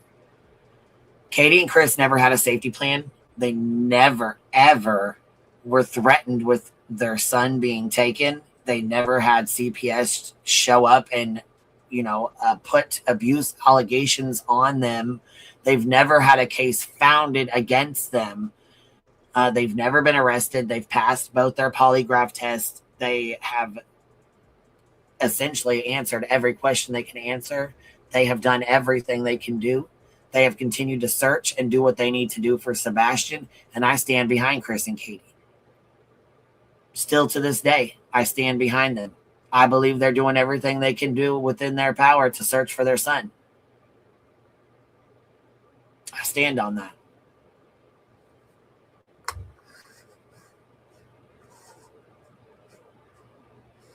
And claims DCS failed Sebastian. We'll have more on that suit tomorrow night. So this was, I think, what, 14 hours ago or so? So, let's see.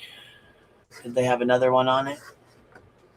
B. Tim here says, so it bad that CPS was called on C and K, but not BJ. What's less? It's not bad. Yeah, it's not bad that that CPS was called on them. No,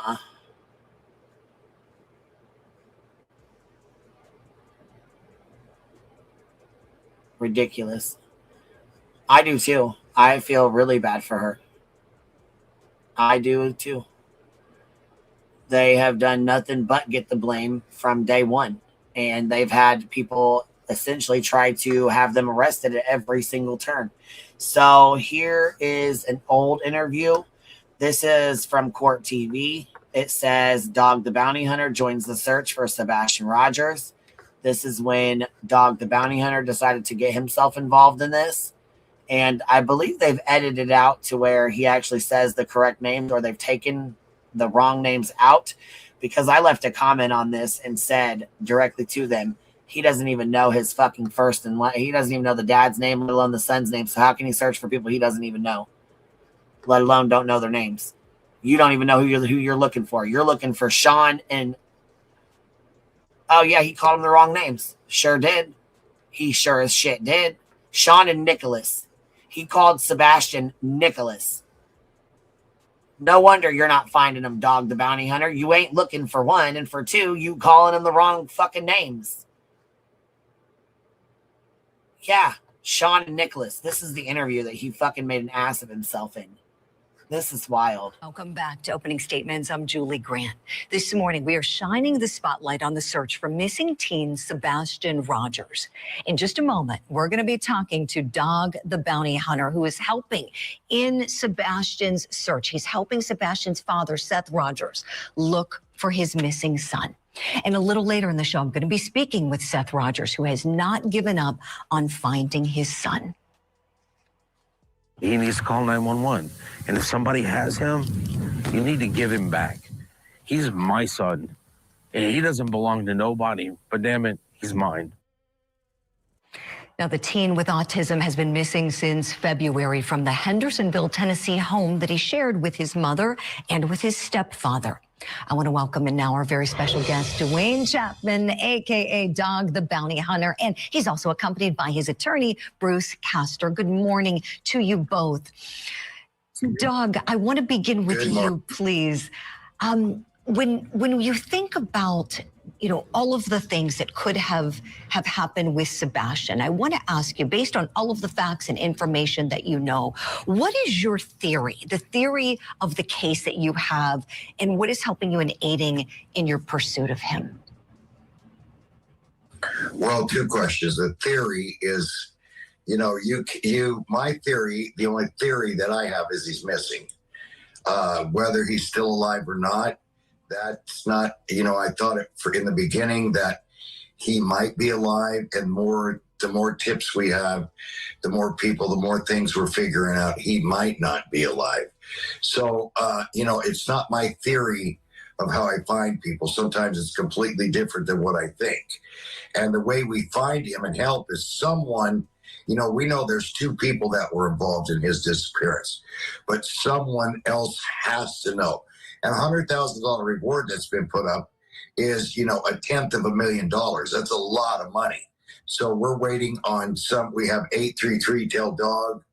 My partner, Nick the Hat, has got his number out there. We're waiting for someone to call in on the tip line and give us a real live tip. Doug, would you give us an update, please, on any good information that's come in so far? Has anything you've received in the way of... Notice how he like jumbles his word and like mumbo jumbles.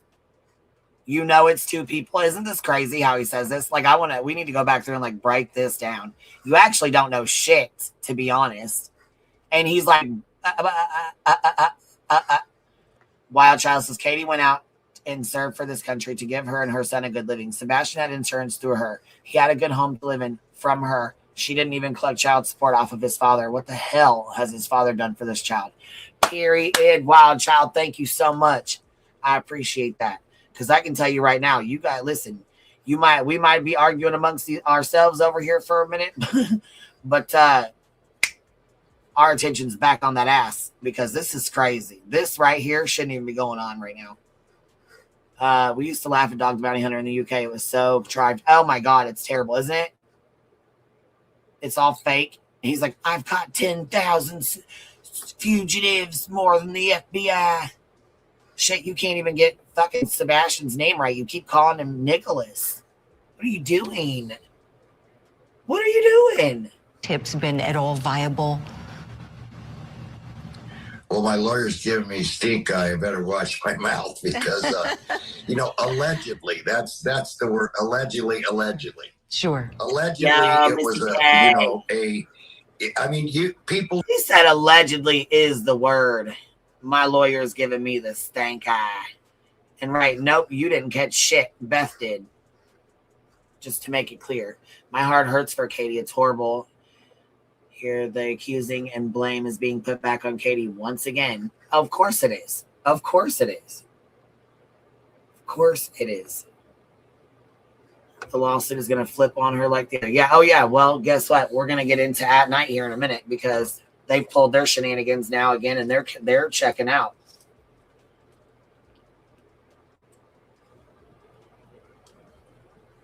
They are checking out.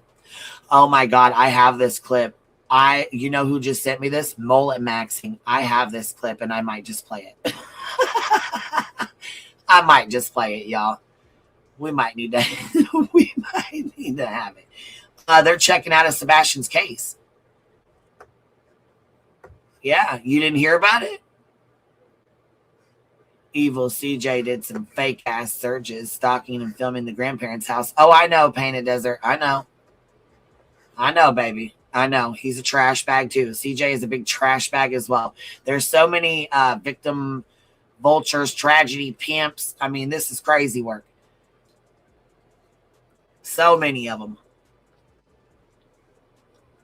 Sly, At Night Media. They're in their last phase. Excuse me. They're in their last phase, their rollout phase. This is the ending phase for At Night Media. This is the ending. Yeah, they're checking out. Hell yeah. I gotta do my country accent. Hell yeah, they're checking out. Yes, did you hear that? You didn't hear about it? Oh, well, hellfire. Let me just pull it right on up and let you guys check this out. I didn't know you didn't. I didn't know y'all didn't know. Here, we'll listen to this crap later. Oh, also, Seth, before we get into this, hold on a second. Before we get into this, let me see here. Doing too many things at one time. Slow your little roll. Okay. Let's see here. Okay, I'm going to show this too, just so your lawsuit isn't really going to work out for you. But do you not recall these, Seth? Do you not recall these? This is you hugging an officer, in case you forgot. This is when you did your prayer to Samael in the church, and this is where you walked up and was hugging an officer. You know, the same ones that you're saying didn't do anything for you, same ones that you're suing right now. Those ones, yeah. That's you hugging one of them. Actually, one of them hugging you.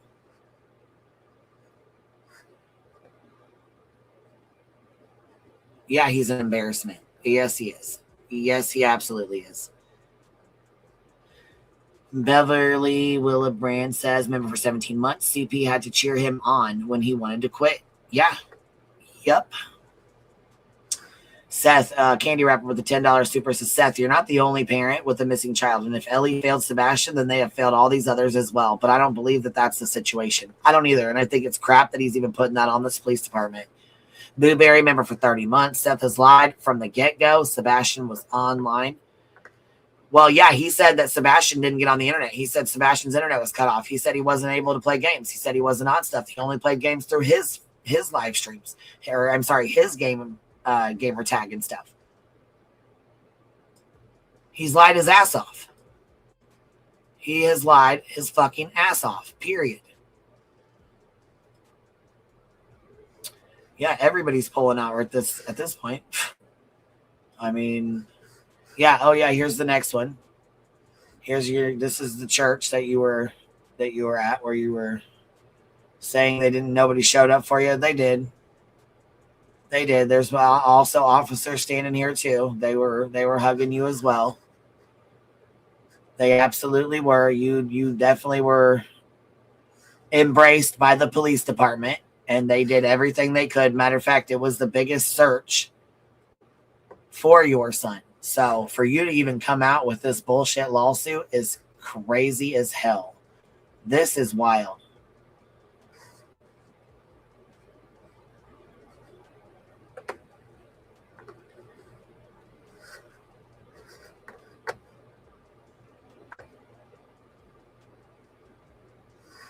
Isn't that the Uncle Taco thing too? Well, the Uncle Taco thing, I mean, he pulled out and left a long time ago, in my opinion. Yeah, praying to the angel of death. That was crazy, wasn't it? Crazy as hell. Nick and Hong are the type of people that don't change. They are rebranding, in my opinion. Yeah, I think so too. In my opinion, I think they're trying to latch onto another case, and they can't have Sebastian bogging them down. Sama Nuts, member for 43 months. This is disgusting. Remember when he did that vile stream attacking Chris? Oh yeah, I do. Oh, I got it. We have it on. We have it downloaded, but it was removed for a community guidelines strike on Josh's channel because he got so nasty and mean, and was so being so disgusting about Chris and Katie. It was gross. It was disgusting. And then you have Chris and Katie who talk very highly about Seth. So it's really ridiculous. Not to mention Seth is currently suing Barbecue Lady and Granny's Watching, along with 8 other plaintiffs. So, in my opinion, I understand he's got a missing child, and while I can respect that, I still think he's a shitbag person, and I think he can fuck right off. That's how I feel. I'm sorry if it offends anybody, but we've watched this man do this for 2.5 years, and he has essentially tried to destroy Katie and blame her and Chris for what happened.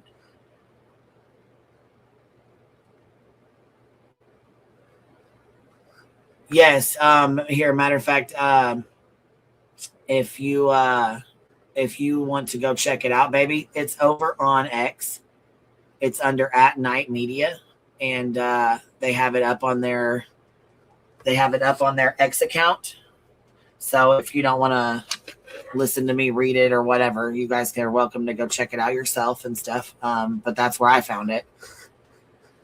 So let me close out some of these tabs here. We'll get some of this stuff closed out, and we will head on over to Twitter. And close out some of these tabs here. I got quite a few of them opened. All right.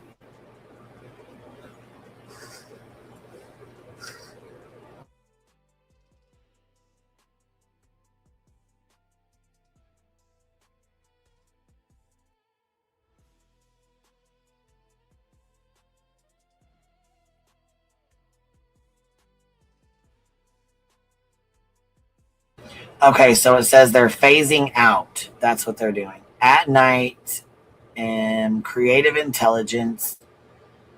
This is 13 hours ago. When At Night came into Sebastian's case in 2024, the request was painfully simple. Help a father find his son. Nothing that followed was simple.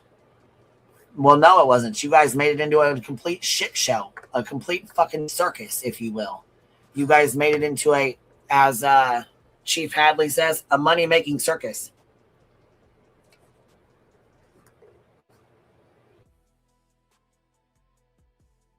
You attempted to ruin the lives of two single mothers who got involved in this case to help find your missing child. And you and your TikTok fucking friends and your funky-ass tragedy pimps have done nothing, in my opinion, to help this case. Yes, absolutely. Hit the thumbs up on YouTube. We want to get out into the algorithm or on the YouTube featured. So please make sure you guys show some love. Go hit the thumbs up. Take a minute. Make sure you're subscribed. There's other links in the chat as well. So if you want to go to other platforms or you want to go check them out, there's a Kick that we're live on right now and Twitter. We are doing our first Twitter live at the same time. So if you guys get a chance, it looks like we have about 130 people on Twitter so far. So thank you guys for going over there and showing some love. Thank you guys for going and watching. It's our very first Twitter ever. Very first Twitter live ever. So we're going to be platform maxing on all platforms. And thank you again for the memberships. I got an email. I can't read it right this second, but they popped in to say thank you. They got an email about the membership gifting. So they're new to the channel and wanted to say thank you. I said, that is very nice, and I will let them know. I don't know who sent it. I'm not sure, but you guys always are so you guys are just amazing anyways. And you guys go above and beyond to membership up our bumbles. So they are appreciative of it. So back into it. We expected the work to involve searching for information. Most of our time was actually spent figuring out. Yeah, fighting was all of us, and that's what it was. But figuring out whether the information arriving every day deserved to be believed. Why did you guys have to wait? You should have checked it whether you believed it or not. What if a tip came in that you didn't believe, but it was actually credible, but you didn't believe it, so you didn't check it? See, that's the problem with you guys. You fucked around. You fucked around way too much in this case. You did way too much thinking you were going to try to do something, thinking you were going to try to solve something, in my opinion, and you guys went above and beyond to fuck this case all up. And again, this is my opinion. I'm allowed to have it. But I think you would have been way better off, and I sure as hell hope you don't do this shit in another case, because essentially what you did was not only screw yourselves, but other people. And like I said, in my opinion, this has Betty written all over it. Why? Because Betty is doing the same thing right now. She's currently trying to sue Chris and Katie, they're Chris's parents, and the Sumner County Sheriff's Department.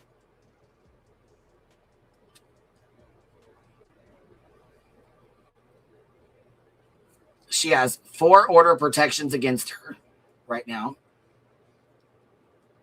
Active. 4 order protections against her right now. And she turns around and smacks frivolous, in my opinion, frivolous fucking lawsuits on Chris, Katie, and his parents. That's where I stand. I mean, I stand on that. I absolutely believe those lawsuits are frivolous. Betty did the same thing to me. I went through it. And I will also say this. I seen somebody talking in the chat yesterday about the lawsuit. And I said, just to correct you, Cinda Kane, what I said about the lawsuit was, I will not be putting out a docket listed with every cost with it so that Betty can use it as a map to sue the fuck out of people and cost them as much as she possibly can. Because that is their fucking goal. Whether they win or not, that's not their interest. They don't give a fuck if they win or not. They could give a flying fuck if they win or lose. As long as they're costing you fucking money, that's all that matters. And that is a fact that's been said by Tony and several others. Verbally and written. You can't sue a private citizen for wrongful arrest, nor is it a wrongful arrest if you have a warrant, Betty. Yeah, Betty seems to forget. And just because Betty says it, like the judge told Betty in my case, just because you say it and you might believe it, it doesn't mean it's true. No, baby, I know you didn't say you disagreed. You were trying to understand. I think you were trying to ask, but I don't know. But I wanted to correct it for you so you could like hear it from me. This is exactly what I said. And again, I'll say it again. I'm not going to disclose what cost what so that she can use it as a roadmap to go fucking screw people out of more money.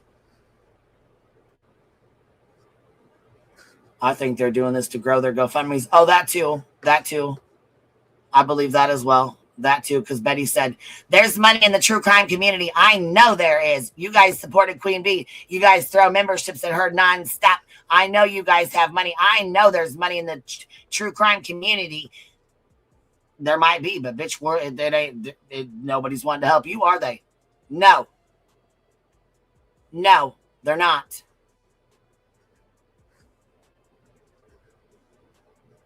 And I don't blame them. Irish Eyes, thank you for the hell yeah. Thank you for the Scully. Lily Rose, thank you for the Scully. Irish Eyes, thank you for the full send. Leonard Love, thank you for the full send. Let's see, did I miss anybody? Krabby Patty, thank you for the full send as well. Thank you guys for showing love on our kick. And over here on our Twitter. For our first live stream, we got 150 people over here. That's pretty good. I'm pretty excited. Diamond Vibes, thank you for sharing our Twitter stream. And Michelle, thank you for reposting our Twitter stream as well. Look at y'all over here showing love, tapping the hearts on the screen. Okay. We are platform maxing. Platform maxing for sure. I don't know if I can turn the Twitch on. I can try, but I don't know if I'll be able to even pay attention to Twitch too. I can try. Oh no, nope. StreamYard. Hold on. To stream to four or more platforms. Consider upgrading your plan. Hell no. I'm not paying StreamYard no more money. Nope. I pay them fuckers like $50 a month already as it is, just like every other creator does that uses StreamYard. Come on. And I ain't doing no more than that. So we'll just have to pick a platform. This is our first Twitter one. I probably won't go live a lot on Twitter, you know what I mean? But just to try it out, you know?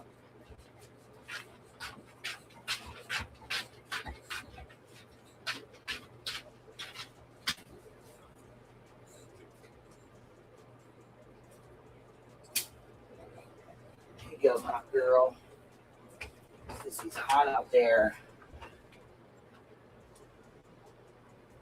Here you go, babe. It's so muggy out there. It's so muggy out there. Here you go, babe. All right. Sorry about that, guys. All righty, let's get started back to this. Okay, so here we go. We expected the work too involved searching for information. Most of our time was actually spent figuring out whether the information arriving every day deserved to be believed. The difference became the whole job. Well, no shit. What'd you think it was going to be? Just a YouTubian member for 44 months. Woohoo, baby. Thank you for being here for 44 months. Gosh, dang. Y'all been here forever. My gosh. All you guys dealing with the smoke from Canada fires. It's so hazy out. I'm sorry, you guys. Sucks, man. We have so much smoke in the air. Wildfires in northern Ontario. I'm sorry, guys. That sucks, man. That stinking sucks. Let's see here. Full of Heart. Thank you for celebrating your subscriptions for 5 months. What is this? Doocy Dust. Emoji only for 2 minutes. Dang, girl. Okay, here we go. Emojis only. Let's run it up, guys, on the kicks. Emojis only. Let's rock and roll, baby. While y'all are doing that, I'm going to go ahead and continue on reading this. Hey, Chica, good to see you. Hope you're doing well. Let's see. Elizabeth or Ellie only. Oh, hold on. Miss Amy, were you just up here? Oh, shoot. Miss Amy, get your tail back over here. I just missed you. Hey, Barbecue, what's up? I just missed Amy coming up here. I was She's back. She's like, hello. I was going to go back to the Amish, but I figured we're going to sit at a famous Sheets, and she's going to go call, should be ashamed, going to go call her husband, and I'm just sitting hell yeah in the air because it's like 100 degrees, and I'm like, we just need a few minutes. Where y'all at? Look at that picture. I just missed it. You're cutting out We're so in bad. Pennsylvania. You send me a picture? Is that what you said? Yeah. Oh, fuck. Let me back up a little bit. I'll back up into another space. Okay, baby. It might just be because I'm cutting so out a little close tad. to this. I don't know why. Motherfucking Could Verizon. just be the service. Well, and it could be StreamYard 2 service. I don't know. You know what I mean? Are you guys just Do you sitting hear me there? better now? Yeah. Oh, yeah. Yeah, for sure. It just was cutting out a little bit, and then it was kind of, you know what I mean? Scratchy, I guess. Sorry. No, you're okay, honey. It's all good. It's doing it again, but it's okay. We'll work with it. Sent you a picture of. Let me see. Okay. My friend, she's over here being annoying as shit, wanting to play with Voodoo, and she's tired. She is not trying to play. I'm sure you can relate. Your friend, she's probably do the same shit all the time.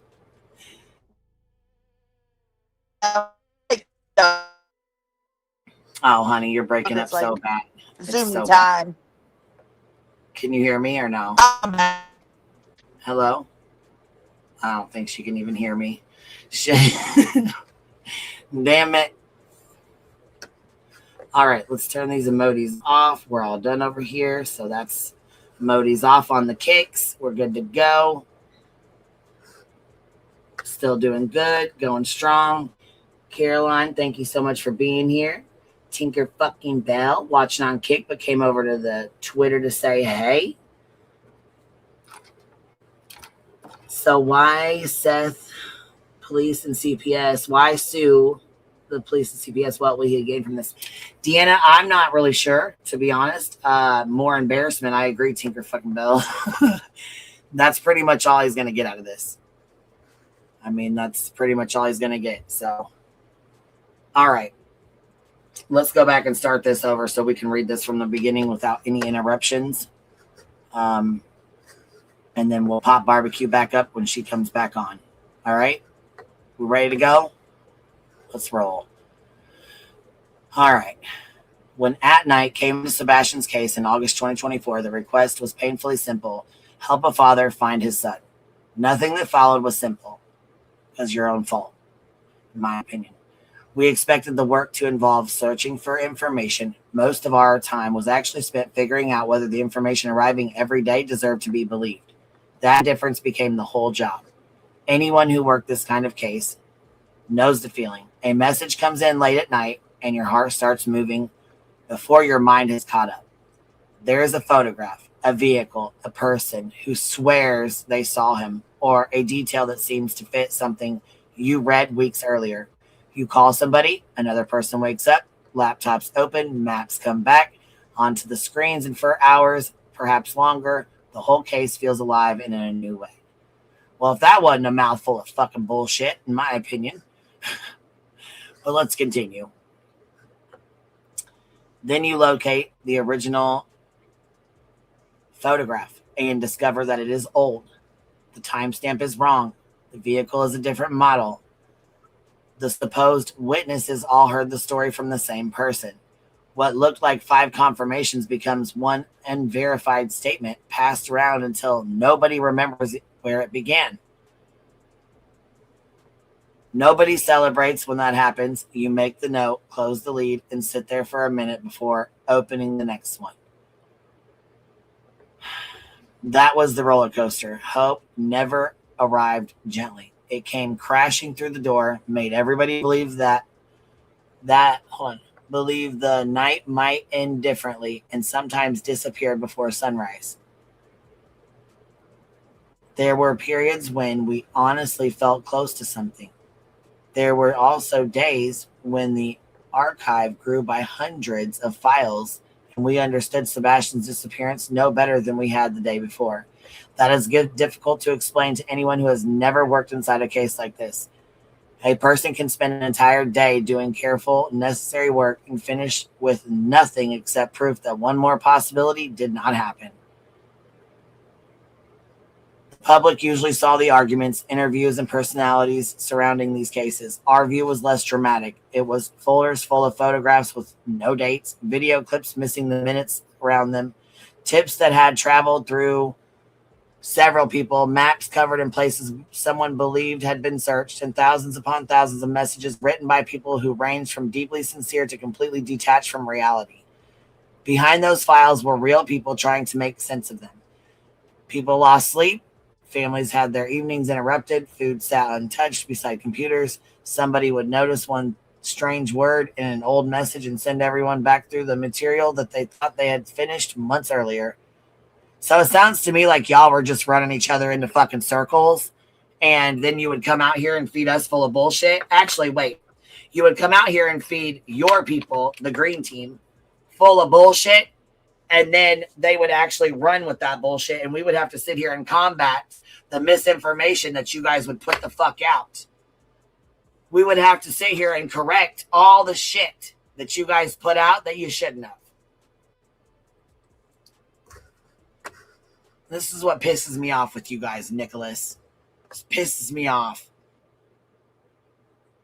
The work changed people. Well, you know what? These cases fucking changed these families, okay?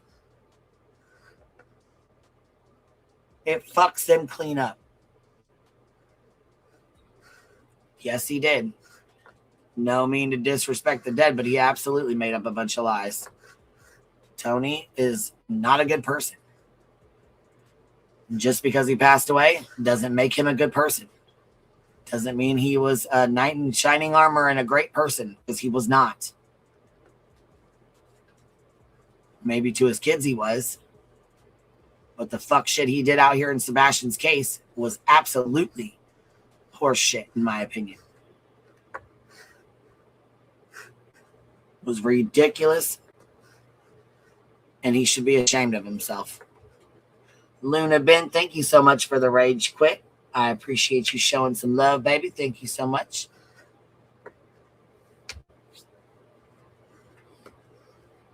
He also shared Caleb Harris's deceased body with strangers on the internet claiming advocacy. Yeah, he's disgusting. That is disgusting. What he did to Caleb Harris's case was absolutely disgusting. SW, just Google CN train forest fire will come right up. Oh, you must be talking about something else. Just made the people call Seth Sean. What's the difference? What do you mean? Let me see.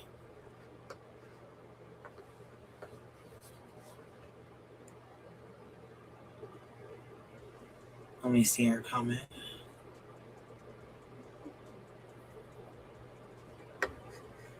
Are you on YouTube, baby? I can't even find it.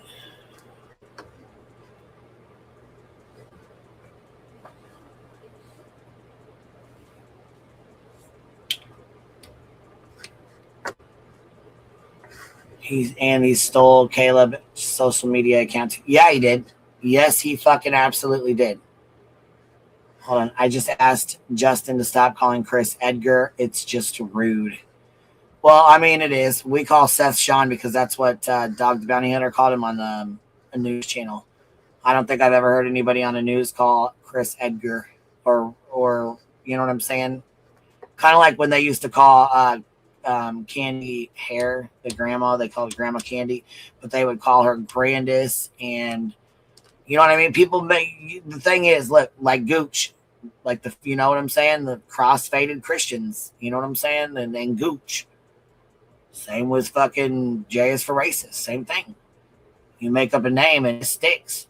Not that it's a good thing. I don't think it's a good thing. I think it's ridiculous, but it is the internet. I don't think he cares one way or another, but you know what I mean? You know. Yeah, we come in with different opinions. You know what I mean? We call Seth quite a bit of stuff. I called him Daddy Box Braids. I mean, I've called him all kinds of shit.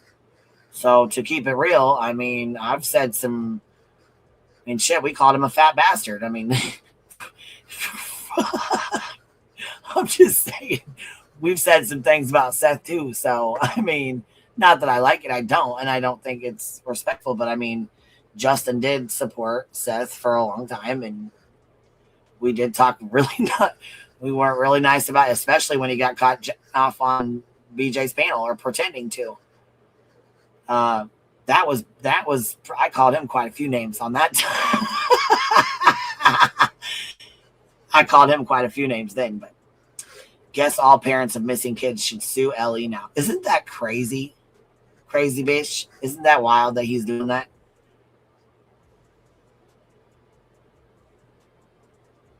I think it is.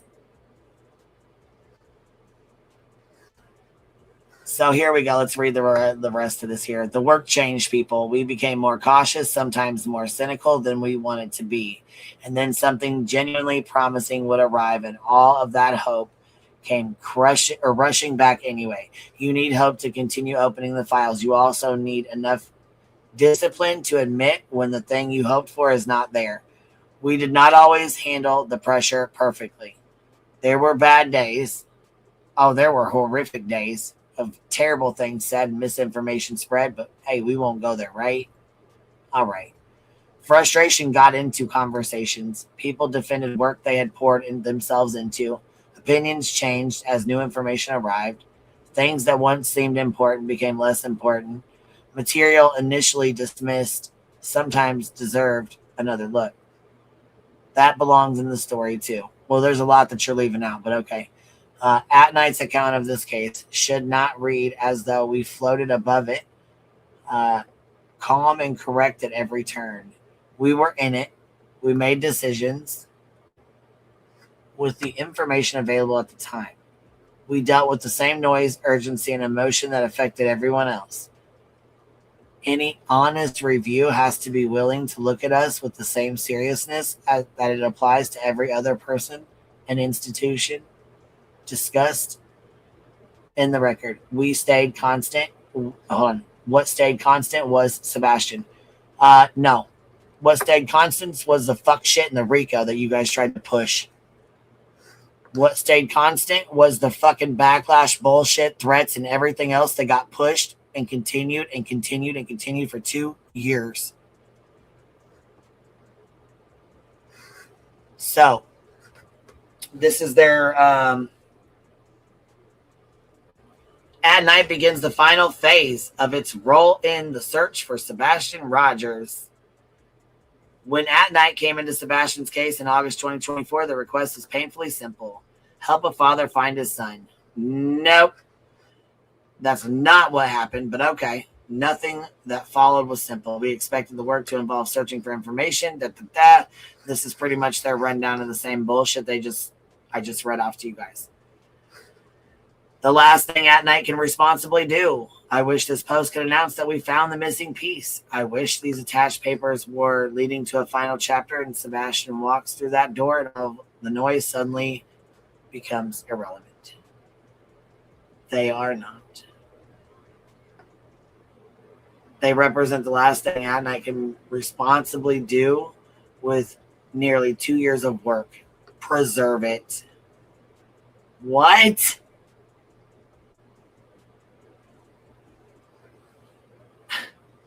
Okay.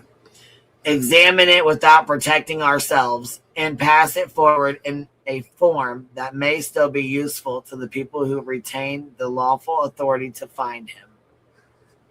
What is even happening?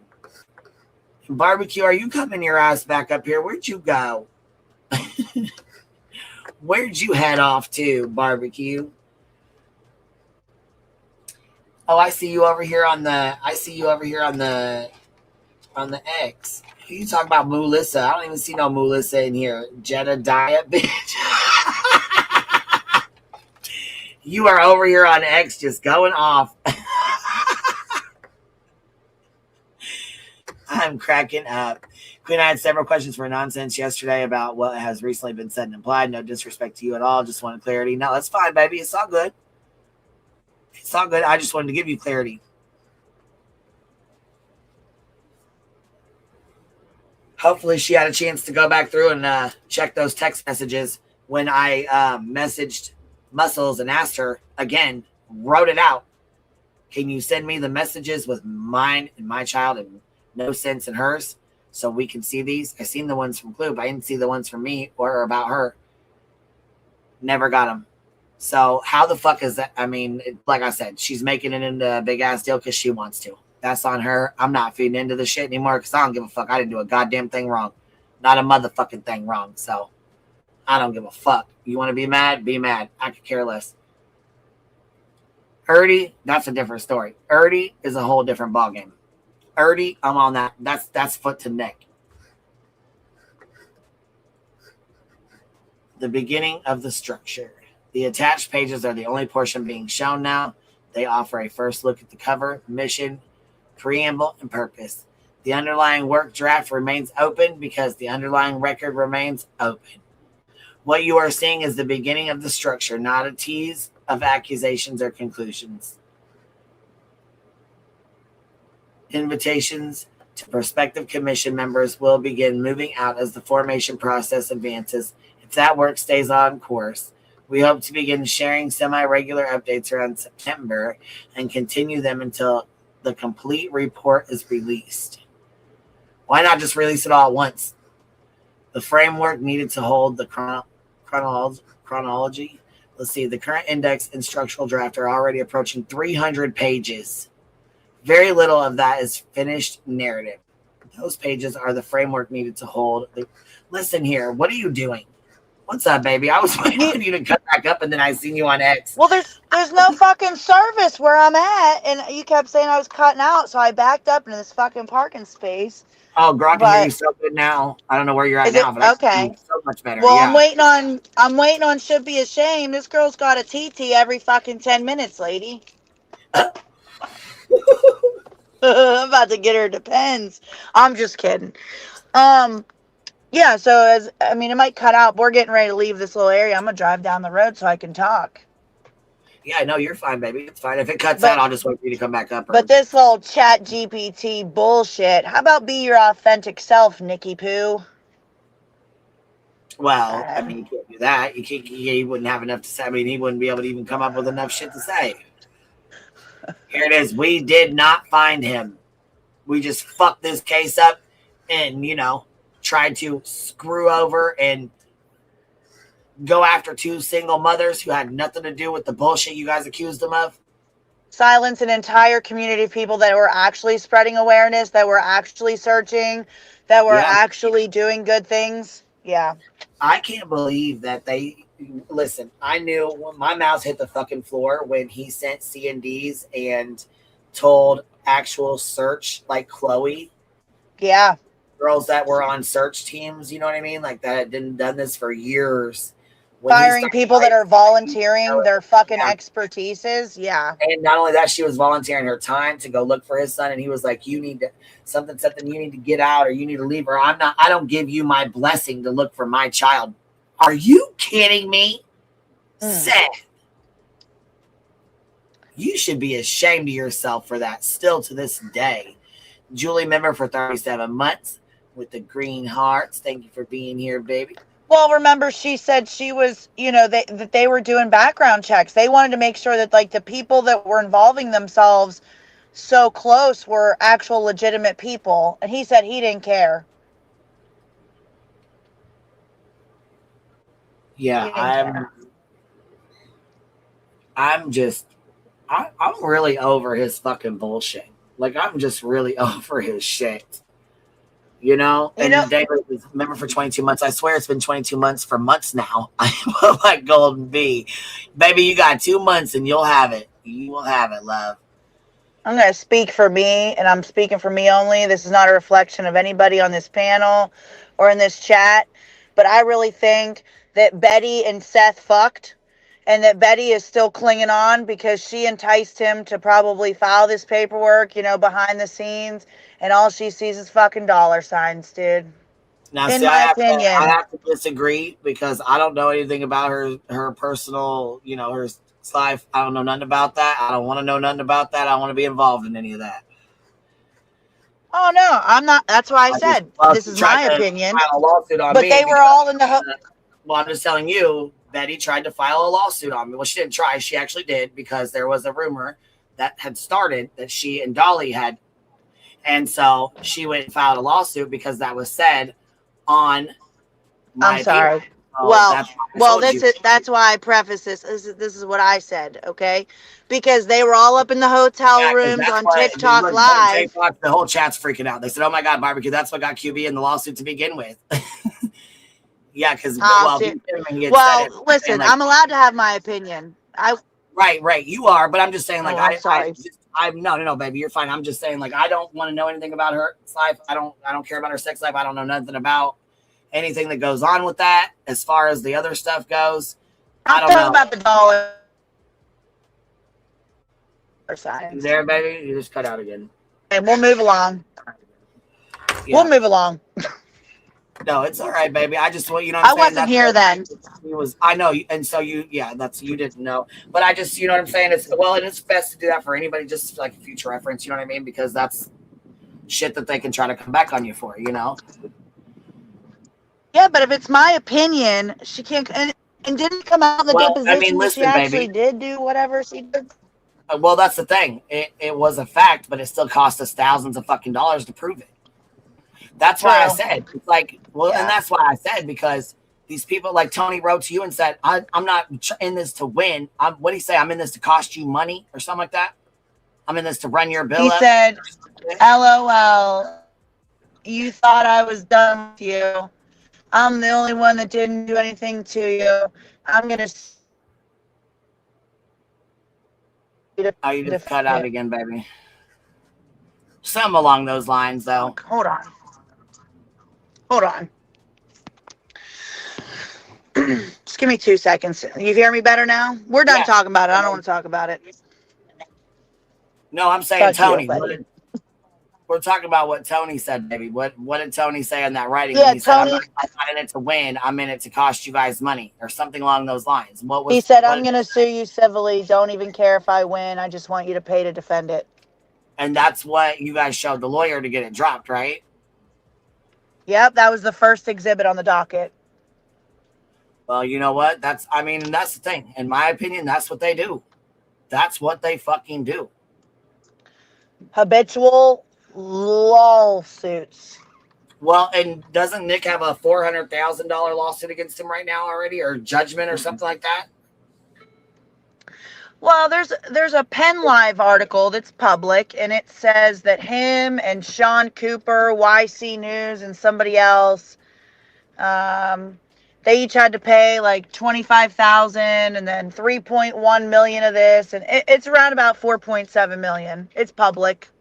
It's not defamation. Right. It's public.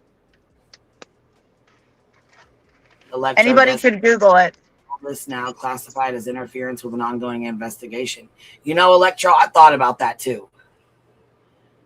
Is this considered, you know, interference with an ongoing investigation? And if it's ongoing, how can Seth say the police have not helped him? Like, to even file a lawsuit like this, how can it even be legit, in my opinion? How, you know what I mean? Just so this is my opinion, an Amber Alert should have went out instantly, and the house should have been locked down. But do they do that for every child? Is that protocol for every child? I mean, even if you're 17 and run away, or 16 and run away, I mean, do they do that? Do they lock it down and consider it a crime scene? I don't think so. I don't think they do. They normally do that in these cases? Do they normally put out Amber Alerts for a 16-year-old that's... I thought they had to have strict criteria. I think it depends on the circumstances, like, around it. Okay, yeah, because I thought they had to have, like, I thought there was, like, a strict... There's, like, criteria that they have to meet, I believe. Yeah, yeah. Because some kids get it and some don't. Like, some of them that, you know what I mean, you would think that would have one, don't. Right, like maybe a runaway. I don't want to act like I know it all, because I don't. But I'm sure if you look on the Amber Alert website, it'll tell you what the criteria is. Yeah, I'll have to go look it up and see what they got going on. They have never said he ran away. They never said he was kidnapped. They never said he left on his own. They never said he didn't. They don't know, baby. They just don't know. I'll tell you, back then there was a lot of people from Tennessee and the surrounding areas that were on TikTok. You know, before I knew you guys were even over here. And a lot of people said they never even got an Amber Alert. And I know that some people, you can turn your settings off. These people had settings on, have received other Amber Alerts, and they just didn't flat out receive any Amber Alert. Yeah, see, and some of them I don't think get them. Some of them don't even get an Amber Alert. Crazy. Yeah. They go on to say, as this is being written, the people who previously led at night's private intelligence effort for Sebastian have begun the last phase of our role. The active operation has reached its end, and the record is now being prepared for Sebastian Wayne Drake Rogers Intelligence Commission reports. What? We would be lying if we described that transition as an accomplishment. The only ending that would have felt like an accomplishment was finding Sebastian. We did not find him. Thousands of pages cannot soften that sentence, and a beautifully produced report will never be a substitute for the answer his family and the public have waited for. A beautifully produced report? Yeah. Tell me you use ChatGPT or AI without telling me. They use it for everything, in my opinion. Look, the public usually saw the arguments, interviews, and personalities surrounding this case, but our view was less dramatic. I've already read all this anyways, but this is their cool bullshit that they have. Maybe one day this report can end with a different sentence. But for now, Sebastian Wayne Drake Rogers is still missing, and that remains the only fact large enough to contain everything else. Yeah. ChatGPT definitely wrote this.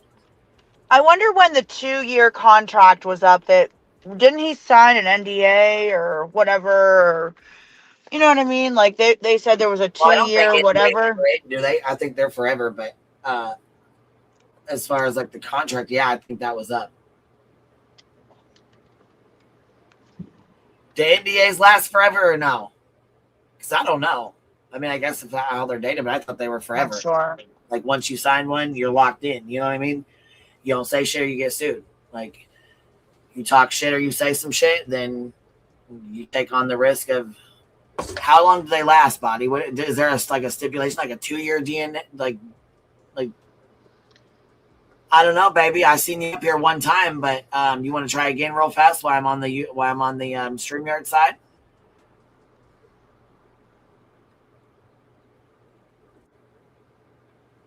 I wonder how long they last. 3 to 5 years. Oh, okay. So what, do you got to sign another one or something? My NDAs have expiration dates, and mine were 2 years. So, okay. So then if they want you to sign another one, you just sign, you re-sign it or what?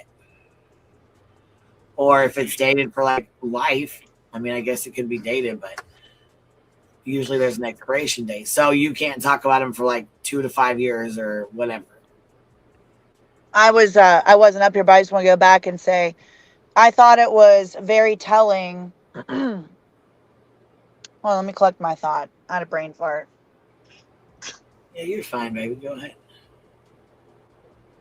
Yeah, this Casual versus J Frey, I wish SF was able to search with the ground penetrating equipment. Yes, I do too. I'm kind of disappointed that he didn't. Go ahead, baby. Go ahead. No, it's all right. I forgot again. Dude, do I have dementia?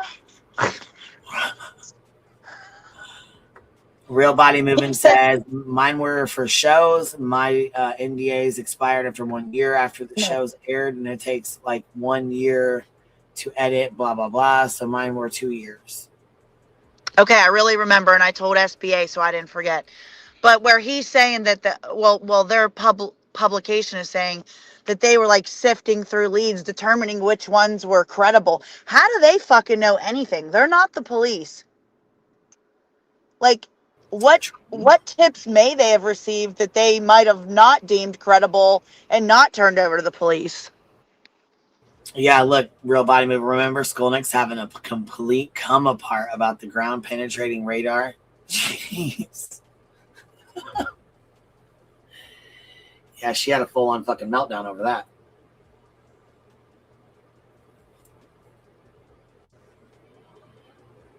Cadaver dogs would do the same, but would they? I mean, would they be able to know if he was underground? Would they pick up on that, you know? I don't know. So basically, Seth came out, denounced his affiliation and working with At Night. Yep. And now At Night saying, we're done, basically, in a nutshell. Yep. Miss Fletcher says the same applies, in my opinion. Just because a person dies does not mean they are a good person. Just because someone has a missing child doesn't mean they are a good person. Absolutely. Two things can be true. You can still have a missing child and you can still be a piece of shit. Casual Army too. I watch archaeology series from England, and the things that they find are amazing, and technology is so advanced these days. Well, that's the thing. I remember a lot of people being upset about the ground penetrating equipment. What, you know what I mean? Him doing it, what it would cost, what, you know, the areas that he would be doing. They had a full on fucking come apart about it. I think it should have been done. Over in the construction site, I really believe it should have been done. Spilled Tea with $5 super says their beautifully produced report is just At Night signal chats that got hacked. Data breach. Data breach. Didn't they on Michael Vaughn's case? Sign NDAs or what?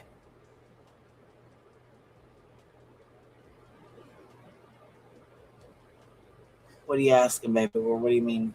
Didn't they wet in Michael Vaughn's case?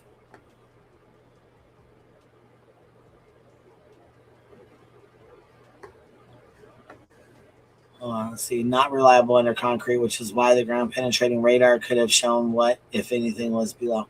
Well, and then didn't all those houses and stuff get built over the top of where he was last seen and stuff like that? So, yeah. Say, I mean, it's really hard to say. Within a year, the dirt piles were turned into roads, and the houses are built now. It's a development now. Wow.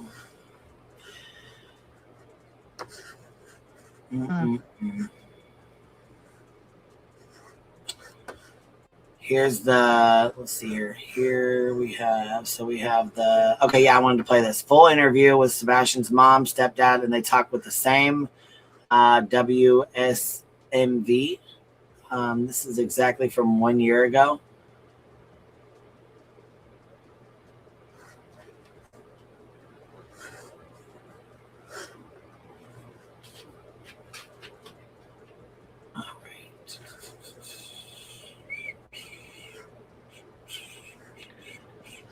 Hey, Queen, we're gonna head back into a valley, so there isn't service. But I don't know if you can hear me or not because it cut out. But yeah, I hear you, I just want to say, If anybody wants to download the flyer from the FBI website, you can still continue to share Sebastian's flyer because ultimately he is still missing.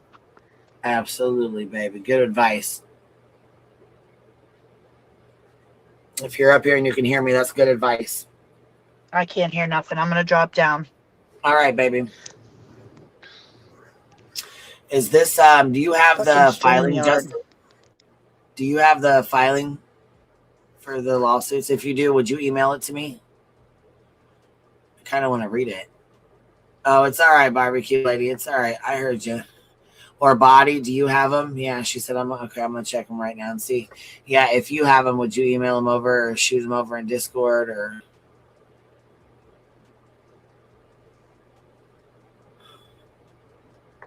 All right, let's play this.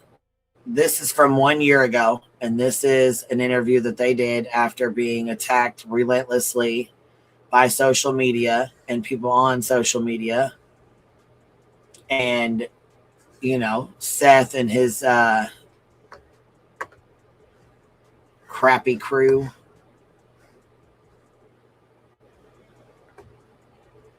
Okay. It's a federal lawsuit, so I didn't know if they'd even put it out, to be honest. I was like, oh my God, this is probably, they're probably not going to put it out, but then again, you really never know, right?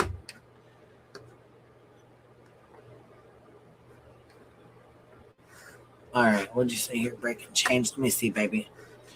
Oh, Lisbeth, thank you for the 5 gifted, baby. Appreciate you showing some love. Thank you so much. Breaking chains. I've been looking on Pacer and the papers are not there. That's why I say this isn't a serious lawsuit. They showed the media the papers before they were filed. Wow. So they're not, so they didn't file them yet. Breaking chains. What? Oh my God. So they went to the news, made a big, huge deal about this, and they still haven't even filed the damn papers. I figured Nerdy would have had him, honestly. He's quick with that stuff too. So are you guys. Like, so is Body. I mean, jeez, this is wild. This is a wild.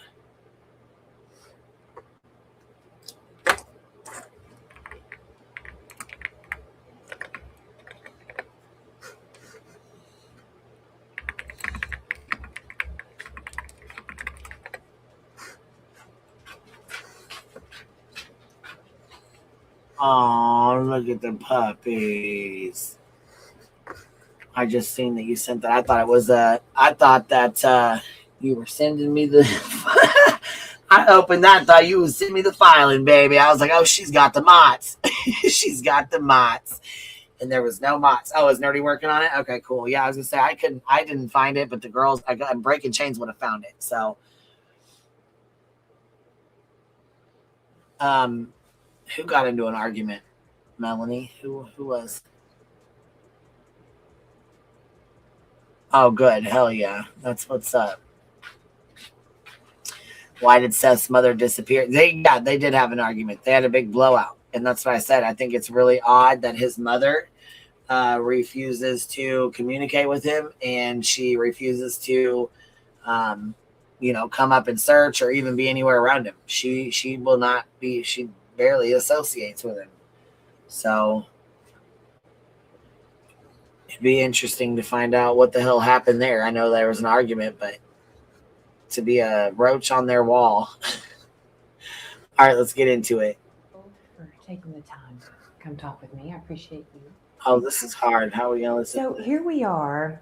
So it's an entire year after Sebastian's disappearance. There's no really strong lead. There's no sighting yet. So tell me what you're feeling now. Here we are 1 year later.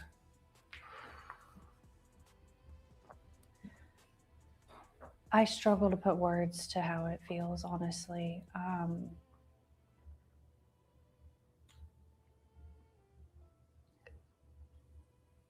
The amount of ups and downs, the amount of possible leads that haven't panned out.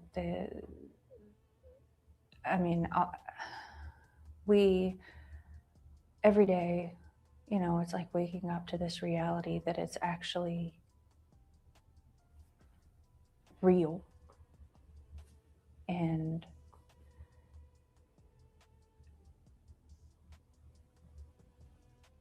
I mean, Sebastian should be home with us. I mean, he should be in school, he should be playing, he should be learning, he should be experiencing life. And until we can find him and until we can bring him home, we're going to keep doing everything we can to make sure that people don't forget about him. We're going to keep making sure that we spread awareness for him, and we're going to keep searching, and we're definitely going to keep praying. You've told me you do want to stay positive. I know you both want to stay positive. That's all part of it. So in your mind, do you see Sebastian coming back through your front door? Do you feel he's okay? He's alive. He's out there. I dream about it every day. I dream that one day I'm going to wake up and this is going to be a nightmare. But yes, I believe that my son is out there somewhere. I believe that we are going to find him. We are going to bring him home. And hold on, Justin says Laura had papers where Granny won. BJ lied. Yeah, baby. Yeah, it's already out. Granny had papers where she said she won, baby. Yeah. Granny won. BJ's a liar. BJ's a loser, like always. Come on now. You know what time it is. You know what it is. And now, see, my question for that was, did the money, so the judge did grant it for $9,000. And I just didn't know if it went to Granny or did it go to her attorney. From my understanding, Granny paid her attorney the $9,000 already, so the money goes to Granny. If BJ ignores it and refuses to take care of it like she should, they will take her checks. So, or a percentage of it, anyways. If Seth is watching, hey Seth, you truly suck and you ruined your son's case. Period. Full stop. Oh yeah, I did, in my opinion as well. Justin, it's not what we think, it's what we know. And I seen did you ask me when did I see him? I've seen those CPS reports. I've said that before.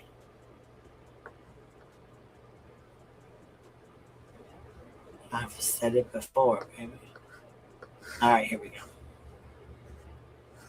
And we're going to find a way to recover from this. So and but she looks so sad, man. I'm going to watch him grow into a young man and, you know, live the life that he deserves to have.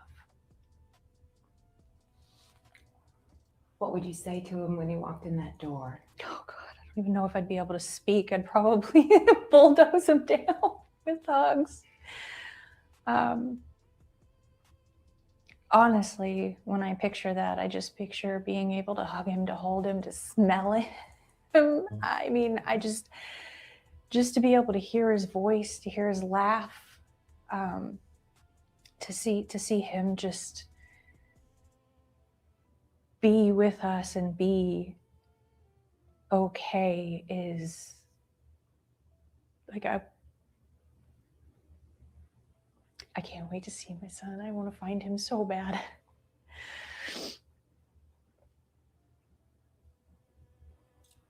You think he's coming home, right? How would you describe what you all have experienced this last year with so many unanswered questions still? It's horrific, to be honest with you. It's horrific, to be honest with you, she said. Let me go take that back so y'all can hear that. Still, it's horrific, to be honest with you. People think Seth struggles. Katie struggles every single day. She raised this boy daily. She wasn't a Superman mom. She wasn't a weekend warrior mom. She was an every day, all day, get up for school, take him here, take him there, appointments, all that. She was a 24/7 mother. Seth had Sebastian every other weekend. 2 weekends out of the month. That's it. If he wanted Sebastian so fucking bad, he could have easily went over there and picked him up. Katie actually gave him the opportunity for Sebastian to go live with Seth. And you know what Seth said?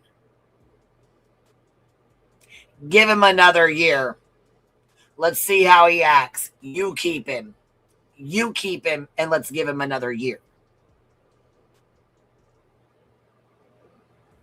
You keep him and help him get his shit together, Mom. You do it.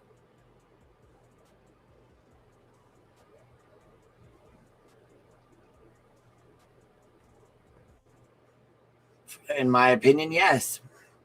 I don't think he wanted to be with his dad at all. Just Samantha too. I followed it from February 28th, February from the beginning, but I haven't heard about the squat about locksmiths. Huh. The difference between the way Katie talks about Sebastian to Seth. Seth makes it all about himself. Katie doesn't put herself before Sebastian. It's frustrating, I'll tell you that.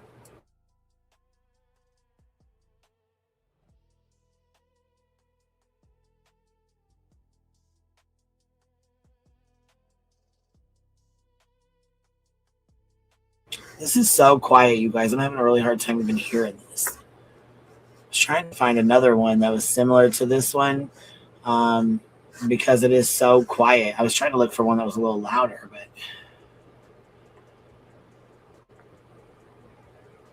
no, this is from a year ago, honey. This is an older interview. It's from a year ago.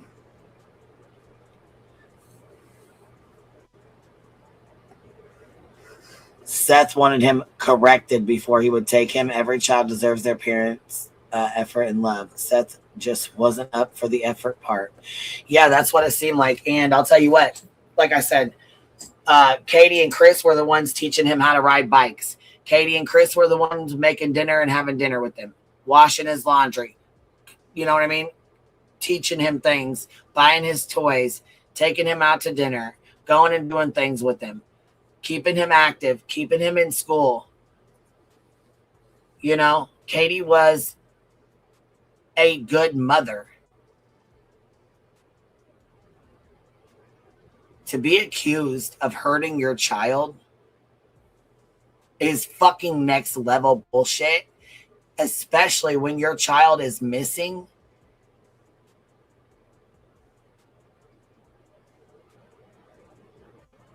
It pisses me the fuck off. Extremely bad to watch the shit Seth has been doing to Katie the entire fucking time. And once again, she's passed both her polygraph tests. She does cooperate with the police. She's given them her phone. She's given them access to her house. She's given them access to anything they fucking want. She's done everything that she can possibly do on her end. And yeah, what canceled appointment? When did this come into play? What the fuck appointment are you even talking about? From my understanding, there is no goddamn canceled appointment. That never happened. But then again, why would somebody from a doctor's office allegedly be giving out personal and private information like that? First of all, that should not even be going on.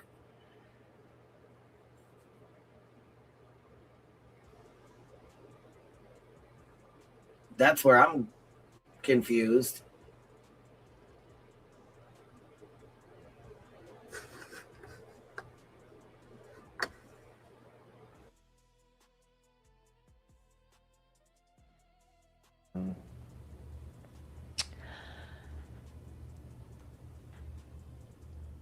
I don't know how to describe what it feels like to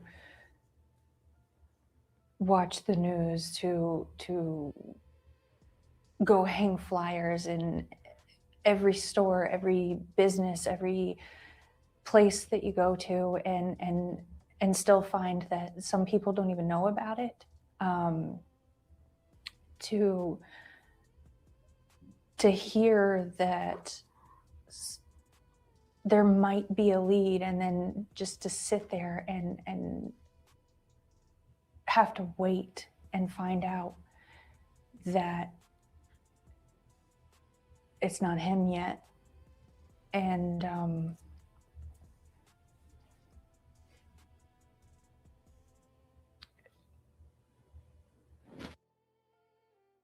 she just sits there like she can't even think of the fucking words. Like she just can't even get her words out. It's so frustrating that the first thing they do is run to blame Katie because she was the last person to see him before she went to bed. Could you imagine putting your kid to bed and waking up and your kid not being in your house? And then have your baby daddy that's a piece of shit who only takes him every other weekend, refuse to take him, refuse to help, refuse to do anything, acting a goddamn donkey's ass like this, doing this. And then to have his friend Betty suing them after everything that's been done and everything she's said and done to this is the mother of his child.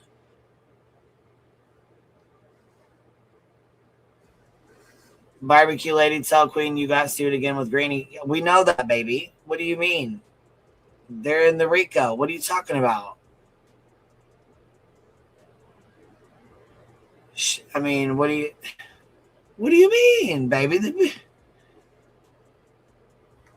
Right, come under your main account. Come on now. Lisbeth says, I just canceled or postponed a vet appointment.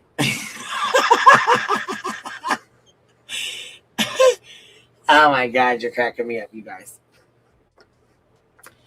Y'all are cracking me up. I do want to say thank you guys for hanging out and showing some love in our first Twitter live stream. We have never done any streams over here, so I appreciate you guys being here, you know. Thank you guys for coming over and showing some love and hanging out. What's up, Cheesy? How you doing, babe? What's going on? How are you? You know, I'm hanging out, listening to this craziness, going back. Well, it's so crazy, isn't it? Yeah, I kind of wanted to pop up and talk about, you know, parents that, you know, I hear you say, and I've heard everybody say this, that Seth was just a weekend father, every other weekend, blah, blah, blah, which is true. But when I remember when I first saw this, it caught my eye because of the Eye of the Tiger thing, what they were playing the Eye of the Tiger. And Right. I remember hearing it on the news going, and that's what got my attention first. And I remember right from the beginning, I had admired these parents because it sounded like they had their shit together. It sounded like they had a good relationship, even though they were divorced. I admired that right from the start because I thought that was what was going on with them. And I was like, God dang, you know, you hear about these stories all the time these days where people are fighting amongst each other and bringing the kids in the middle of it, right? And it sounded like they really had their shit together as far as custody went and visitations. And it sounded like they worked together to raise this kid and so on, right? Because I'm a married person. I'm with the father of my children. I have been for 33 years. You know, we've never, you know, gotten a divorce or anything like that. And I just wanted to say that if my kids had ever gone missing, my husband would have been just as devastated as I was. I truly believe that. And so I hate to say that Seth, and I want to be fair. I'm trying to be fair here. I hate to say, even though Seth has done all this bullshit, I hate to say that he's not grieving just as much as Katie is. I hate to say that Chris isn't grieving as much as they are. He's putting up the strong front for these guys. He's giving them, He's like, hey, these two are the parents. And he said this before. These two are the parents. You pick on me, leave these two alone. You go ahead and pick on me. Because Yes, and he's been very, very nice to Right. Seth and very, very generous, trying to help him in multiple different ways. Right. No matter what Seth has done to Chris, he has always said, lay the stuff on me. I'll take the blame. I'll take the crap. Do it to me. Don't do it to Seth and Katie. Leave them out of this, you know? And so I just wanted to make note of that, you know, in the beginning, it really did look like, and still to this day, it still looked like they kind of had a good relationship. When you talk to Chris and Katie, they talk about Seth, and that he was there. I remember on the news when this first started, Katie was like, he's a good father. If he was in an activity, Seth was there just right along with me, you know, and cheering him on. So I do want to say that I know we get so mad at Seth, and he's done such bad things to screw up this case and everything else. But we do need to remember he is a father of a missing child. And I know I've critiqued him myself. Don't get me wrong. I'm not blaming other people. I have but, too. I don't right. like that. I don't go as hard as I used to. No. But I definitely still, I never forgot the bullshit that he's pulled, for sure. You Right. know? Exactly. We can't forget that. And But and I that's don't go as hard on him as I used to. No. and that's another thing, Seth. Why have you done this to Chris and Katie? I know you're pissed off. I can't say I wouldn't be pissed off if the roles were reversed and this was my life. I can't say that I wouldn't be pissed off at my husband. Help him, and you wouldn't do that to the police, right? You know what I mean? Like, there's certain things that he's done that are just like you can't even excuse that behavior. Exactly. Yeah. Just say you have a child missing. You know what I mean? I don't know. Right. No, I agree. No, I agree. Don't get me wrong. I'm saying don't get me wrong for one fucking second. I would do crazy shit my damn self if I didn't think somebody was trying to, you know what I mean, to look for my child that was gone. I understand going to, you know, certain links. You would go to any link to find your child or look for your child. You know Any one of us parents would lay our lives down for our children. Right. So I understand him wanting to go hard for his kid. I get it. But the frivolous lawsuits, joining the RICO, all the extra stuff, you know, attempting to pleasure himself allegedly on BJ Stanton that night, joke or not, it was disgusting. You know what I'm saying? Just the things that he said and done. It's just all the shit that's been said and done this entire time. I agree. And then another thing I wanted to say is we're all parents. Right. We have made mistakes in our lives. We have made mistakes with our kids. How many? Numerous times, I'm sure.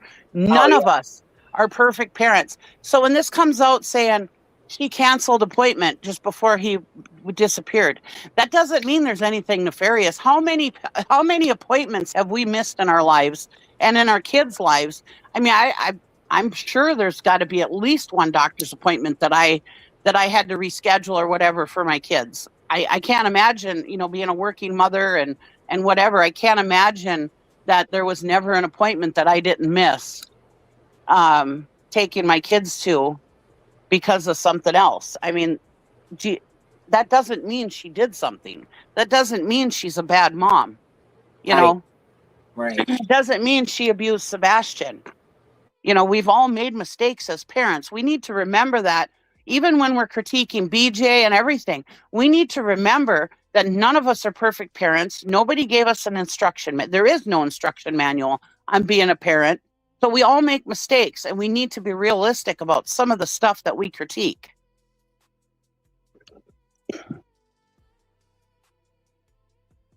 Yes, I do agree with that. I can't believe he's doing $25 million. It's just insane. And he's like, don't focus on the money. It's not the money that yeah, it is. Yeah, it is. Yeah, if it wasn't the money, you wouldn't be asking for $25 million if it wasn't about the money. Well, not only that, I mean, you know, BHP just sued, the BHP filed a federal lawsuit against Sumner County Sheriff's Office, Katie Proudfoot, and the parents of Chris Proudfoot. And then a few months down the line here, you are doing the same thing, but to CPS and the Sumner County Sheriff's Office. So now Betty and Seth both are involved in the RICO, and they're both federal lawsuits against Sumner County Sheriffs and the fucking parents. Like, she's got 4 order protections against her from harassing these guys, going after them. Tony giving her $50 to buy a steak. Like, Seth was involved in all of this, in my opinion. How else would she know where to go? How else would she have known where to look? You know what I'm saying? What store to go to, where they was at. How else would she have known where she was? Right.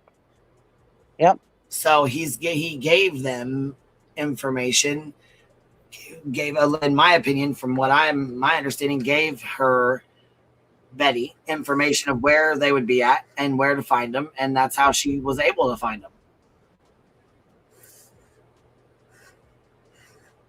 Oh yeah, we know by all the pictures that have come out and everything that all these people, all the Proudfoots, have been under surveillance by these people right from the start. We know that. I mean, just remember when there was a camera placed across from the campground that Chris was staying at and everything else. I mean, we know that they've been under constant surveillance. Look at the Disney, I don't know what's it called, Disney World or Disneyland. Fucking church without having cameras in their face, having pictures of them taking the daughter out. Couldn't even have an ice cream. Can't go to Disney World. Can't go camping. Can't do shit. Because these real life stalkers are fucking stalking the fuck out of them and then sending all the information to Betty. But she was madder than fuck when she thought somebody was doing that to her. She had a shit fit, called me a bully and every fucking thing else. Matter of fact, she called the police on her fucking next door neighbor boy because she thought I or someone else sent them out there. Right. Just by somebody just parking by her house and dropping somebody off, one of her neighbors off, she thought somebody was stalking her. Yeah. Yes. It's crazy work. I don't even know where the hell she even comes out with half this shit she does and says. But it's odd to me that they're both involved in this RICO, and then all of a sudden, boom, she comes out and does this, and then bam, he drops his. Drops it so fast to the news media that's not even filed yet. Yeah, and this, I wonder, is this actually going to go through? Are they actually going to do this? Or is this just a way of them trying to get media back on? Because let's be real, look at how many channels are now covering this again. The news is on it. Everybody's on it looking to see when they'll file this case and everything. So now they've got people talking about Sebastian again. So after I found out that it wasn't actually filed, I wonder if this was actually something that they were trying to do. Maybe this won't actually go through. I don't know. I think in federal court, though, doesn't it have to be like approved or something? So maybe it hasn't even, I don't know. Maybe it has to be approved or something. I don't know. But we're talking about Sebastian again, so.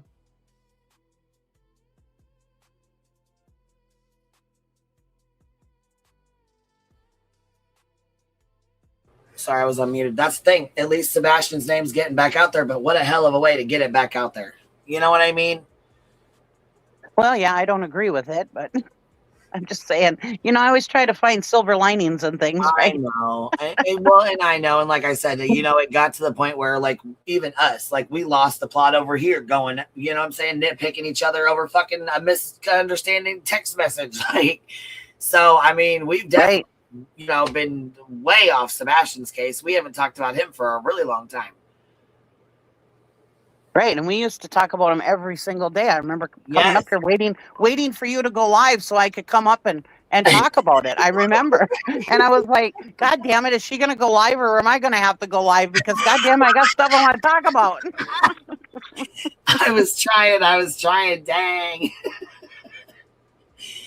Yes, I remember we talked about him nonstop. Like, we were, you know what I mean? So I can see why, he's upset. I know he's upset with BJ because she quit talking about him altogether. You know what I mean? And instead decided to do drama, And Skylar, would you say if there was a safety plan, Seth would have blasted it all over the place? Oh, hell yeah. Hell yeah, he would have. Oh, definitely. Now, BJ did have a safety plan. I have a copy of it. So she sent it to somebody. They sent it to me.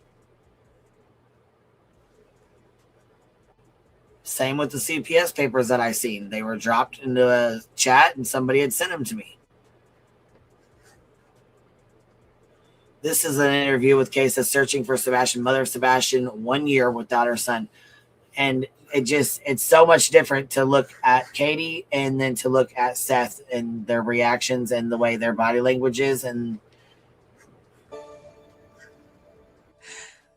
Well, The last time I Seth, saw my son was Seth when has he hit always the been bed. about him, you know. Tonight. Always. And it just irritates me when people are like, you know, automatically going for her throat. Tonight marks 1 year since Sebastian Rogers disappeared from his home near Beach High School in Sumner County. He's 16 now, but there are still no confirmed sightings or leads in the case. Fox 17 News' Kelly Avellino sat down with Rogers' mother, Katie Proudfoot, and the search for her son and the ongoing public scrutiny surrounding this investigation. Right here. And the ongoing public scrutiny surrounding this case. Right. And another thing I want to say, I was thinking about earlier when I was listening. Everybody said that we went hard on Seth. And yes, we did. Because the main reason, well, I can't speak for everybody else on this panel, but the main reason why we were talking about Seth was because we were trying to combat all the bullshit that everybody was coming out saying about the Proudfoots. Why does it have to be one of the parents? Oh, I know. Because there has, like, what's his face? Gray, whatever his name is. Oh, yeah, there has to be a bad guy. He said there has to be a boogeyman for you to get views. And that's exactly what it's been. And because it doesn't necessarily have to be any one of the parents. But yes, we went hard on Seth, but that was mainly because everybody went so hard on the Proudfoots. I didn't get any red flags with the Proudfoots. Have I side-eyed Seth a couple of times? Sure I have. But I just, you know, we all have our opinions and everything, but people, every little thing Chris and Katie said, they were on it and they were critiquing it. Bike shop to put up a flyer without being accused. Right. But nobody critiqued. Like, what the hell? But Here, nobody. let me correct you real quick, Count Tessa. I've already been accused of it. Don't sit here and clutch your pearls, baby. Don't do that. I've already been accused of it several times, and videos have even been made about it. So, not sure if you weren't aware or what, but it's definitely been out there for sure. I wasn't the only one that got them. Right. But you know, they're talking about the Proudfoots going to the bicycle shop or Katie getting her nails done or whatever. Yeah, she can't get her haircut. She can't get her nails done. She can't get her toenails painted because her son's missing. But not one of those people we're talking about. Gotta go to church. Not one of those people we're talking about. Seth actually came on here and said that talked about him pushing them and stuff like that and knocking him in the head when he has a problem in his brain. I can't think of the words right now. I'm sorry. But yeah, I mean that time when he said that, oh, he fell over and I went and caught him so he didn't hit his head on the door. Come on, bullshit. Nobody critiqued all that stuff. So we had to do it.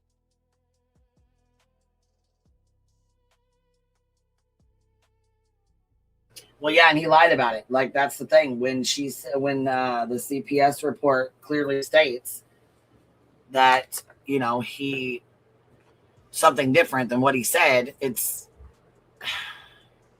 right. Chris came out and said, I smacked him on the butt with a belt. Okay. And now, okay, spankings are not okay. A lot of people were triggered by that and whatever who have been abused. I was not an abused child, so I don't feel what you guys feel. But what about all the other stuff that Seth said that he did? Right. What about that? What about all them court papers with the divorce decree and stuff about all the stuff that Seth did? Nobody talked about that bullshit. You know? I mean, at least Chris came out and admitted it. So that just shows me that Chris didn't have anything to hide. He didn't feel like he had anything to hide. But Seth, he's not talking about it. Man.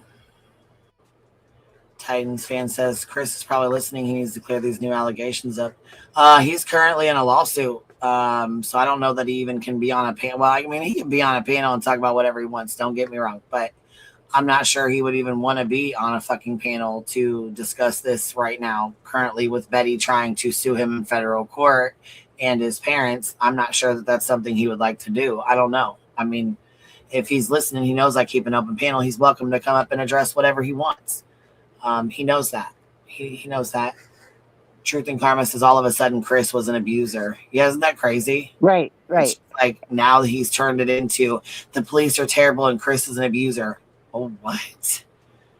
Yeah, I got my ass whooped, but I was not an abused child. Samantha, I think they did. They retook them, which is always sus to me. What do you mean? I guess let me go see what she said. I missed her comment here. Why go back, baby?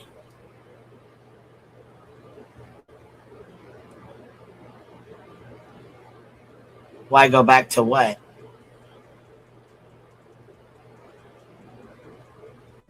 Oh, hold on. We don't know if it's true and if CP and KP knew about it. Gotcha. Okay. I just didn't know. I was kind of lost in the sauce with the conversation, you know?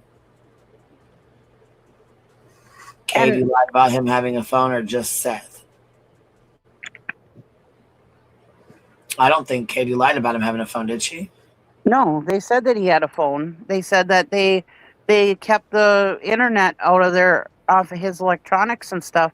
I mean, but as far as they know, right? But we know that teenagers can do some really.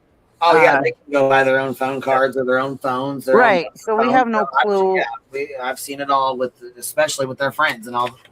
Girl. Plus with all the stuff Seth said about, oh well, they were always grounded. They were always rules. Who knows if Seth bought him another phone and a secret phone or whatever? Who knows what the hell kind of fuck shit was going on with that? You know. Very well could have been. You know what I mean? Not saying he did. I was at the bike rally. CPKP was there or was at, and I remember them and another lady walking around spreading flyers and talking to folks about the case. Well, yeah, they got accused of buying a damn motorcycle. They're passing flyers out. Like, gosh, dang. I think she was talking about the phone Seth said he wanted to give him. Ah, gotcha. Okay.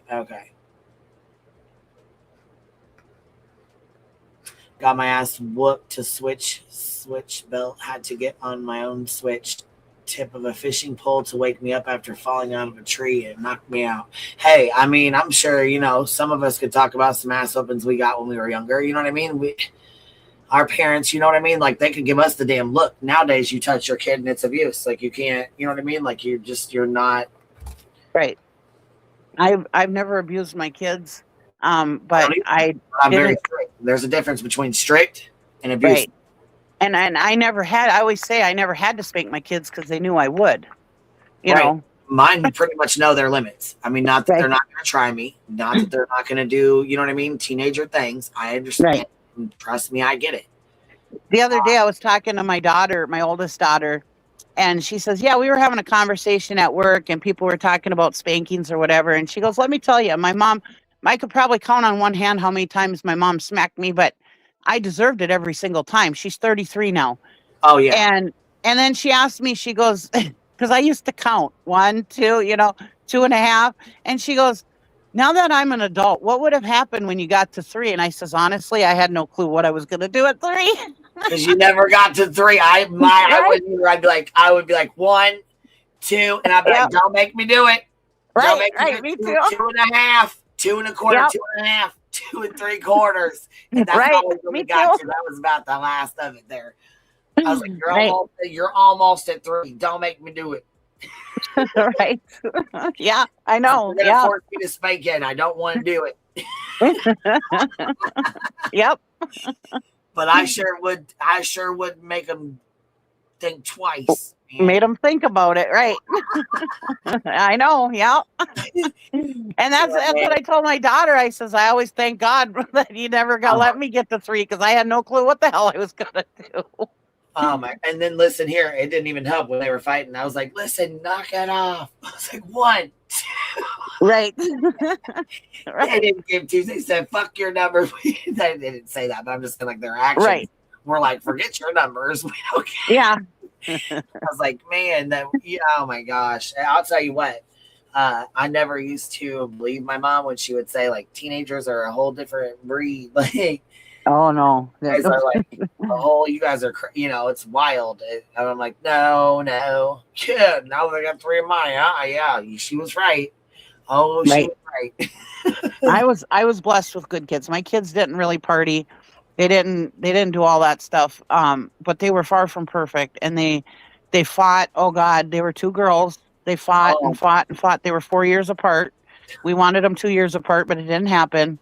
And oh God, they fought. Now they're best of friends. But oh God, when they were teenagers, that was when you were talking about what happened with your kid. Oh my God, yeah, it happens. They're that's like, Moo. She's like, your daughter picked up a brat. Well, it was actually one of my little planter, like those little decorative, like half round moon.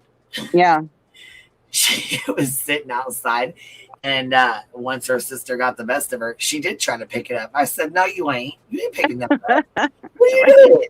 What are you doing? No, you don't know, bro. What are you doing? Yeah. I mean, that's the difference between, 40-year-old grown mother and a 13-year-old child. Right. You know what I'm saying? Yeah. Like, it's been, 2 years, a year and a half ago, 2 years now, so whatever. But still, it's just like, that's the mentality. Like, they don't know, like, come on now. They fight, and then they try to take shit way too far. Like I said, y'all, it's all fun and games until it's not. Right. Like, they don't joking around. It always gets serious. It's all fun and games till it's not. And then it goes too fucking far. Right. They don't think about the consequences or what could actually happen. Their brains aren't aren't mature enough to think about all the things that could happen. I don't know how many times my kids were on the ground fighting, scrapping it out. And I was like, I'm not getting in the middle. I mean, of course, I made sure that, it didn't go too far. But yeah, I mean. When my brothers would scrap at it, like they would go fist or fist. My mom was like, don't you dare do that shit in my fucking house. Because, you know what I mean? Having 2 teenage boys fighting like that, right? I would be fucking mad too. So we got the same thing. If you're gonna fight, don't do it in this house. Don't. Right. Because I don't want my stuff broke or the dogs hurt. Exactly. Because Nolly will try to jump up in between them and get in between them. If Vu barks at them, they're like, they don't understand what the fuck's going on. They have no idea. So between them arguing with each other or, you know what I mean, going at it, and the dog's going at it, like barking at them for going at it. I'm like, oh my God, this is too much. This is too much. So thank God it's only happened once or twice, but still, when it does, it's like, oh my God. Well, they argue all the time, but yeah, like the fist fight. I mean, it doesn't happen ever. That's like a few and far between thing, but man, well, exactly. When I say my kids were scrapping it out, I mean that was less than a handful of times, it was maybe a couple of times, but they argued every single day. Oh my God, and screamed at each other and cried and oof. Yeah. Man, I'll tell you what, and the telling on each other, oh my God. And then when they're in trouble, they try to gang up on me. Right. They try to go against me like they did. They try to be like best of friends and then try to go against me. I'm like, okay, all right, that's it now. Come on. Right. That's what I'm saying. There's no perfect way of raising kids. There's no perfect parent, and we need to remember that when we're critiquing these cases and stuff. I mean, and people are gonna be clipping this and saying, "Oh my God, Cheesy Weezy and Queen Bee, they're abusive parents. They didn't take care of their kids. Cheesy Weezy let her kids fight. Blah blah blah." No, you need to stop and think. Okay, I'm a real mom. I had real problems in life. My kids were not perfect. We all need to remember that our kids are not perfect. Nobody has perfect children, and everybody has their own problems. I didn't have CPS. I didn't have all kinds of issues like a lot of people have, but still, my home was not perfect. My home was not the perfect, pristine Stepford Wives house. There was dust in the corner. Maybe a fur ball or 2 would be in my corner if I didn't catch it or whatever. But people need to remember that none of us are perfect parents. Absolutely. Absolutely. And that's the thing too. Like I said, with you know what I mean, with the thing with BJ too, with critiquing her parenting, it goes above and beyond the normal lived in house. You know what I mean? Like there's a lived in house. I don't, when people talk about my mud room or whatever, this back porch area, yeah, I'm on the back porch area. I don't want this going through, you know what I mean? I don't want to put this in this, do this in the living room, right in the center of my house. You know what I'm saying? No. Right. Back here, I smoke. I sit back here where the door and the window can be open, or I can go to the back deck. I'm not going to sit in the middle of my house and do this right in the middle center of my house. No. So be mad. If you want to be mad, be mad. You want me to paint my fucking mud room? Send me the money to paint it. I'll paint it. Okay? If you're that bothered by it, send me the fucking money to paint it. I didn't think your house was that messy when I saw the clip. And first of all, and then when you said it, and then when you said it was because you have dogs and kids, I mean, it looked like a normal house with dogs and kids. And second of all, when you said it was a mudroom, oh my God, the mudroom was always a mess. It's your catch-all. Right. Yeah, Shayna. That's where all the shoes, that's where all the jackets, that's where all the mittens and gloves and basketballs and baseballs and everything goes. Yeah. Yep. So I said it. Yeah. So I just popped a desk back here and put a little computer up, and I don't need I don't come on camera. I don't need a beautiful fucking immaculate fucking streaming room. I mean, you know what I'm saying? I don't need that. I don't come on camera every day to have a streaming room where it needs to be beautiful and pretty and set up and all decorative and nice. And now if I were to stream in the middle of my living room or in my kitchen or whatever, it would be a hell of a lot different. Well, and I can attest to it. You've shown us turned on the camera in your kitchen and stuff, and it has always been clean every time I've ever seen. Oh, it's spotless still. Right, It's still, right. It's still on. I was looking at those pictures of that Annie Elise did that house with them 16 kids. Oh my God, cheesy. Oh God, yeah. I could not even believe that case. Just oh my God. Talk about heartbreaking, man.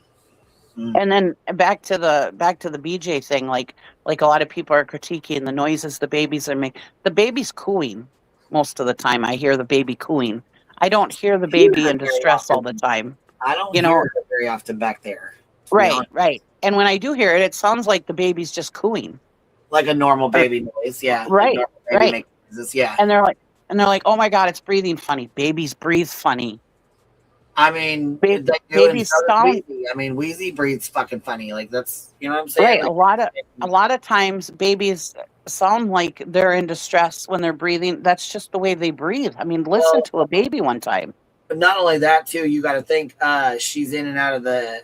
She's only got air conditioning in like 1 or 2 rooms, right? So the baby's like in and out of the being carried around with BJ. BJ comes on camera last night. Her fucking face is like beet red.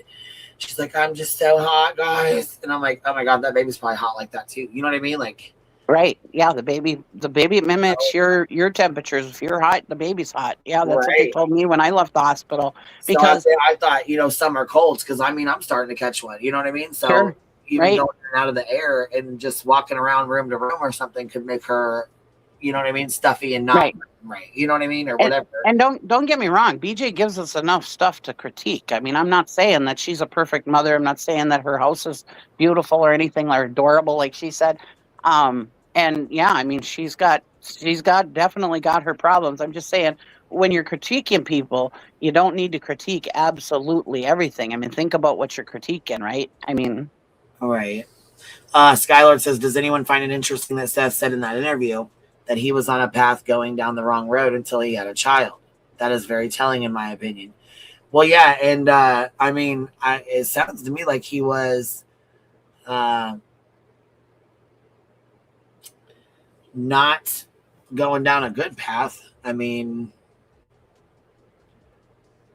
that's a lot of people's stories. I mean, my brother, he was in jail when my sister-in-law found out that she was pregnant. And my sister-in-law went down to the jail and said, I'm pregnant. Either you straighten up or you're going to lose me and your kid. And from then on, he straightened his act out. Right. My brother was in all kinds of trouble when he was younger, in and out of jail and doing stupid shit. And yeah, like I said, she told him, hey, either you straighten up or you're out of my life and the kids' life. And boom, he straightened up. sometimes that's all it takes too, you know? Right. So I do think that with Katie being allegedly younger and, you know, him explaining how he used to, you know, party and things like that, I do believe that, you know.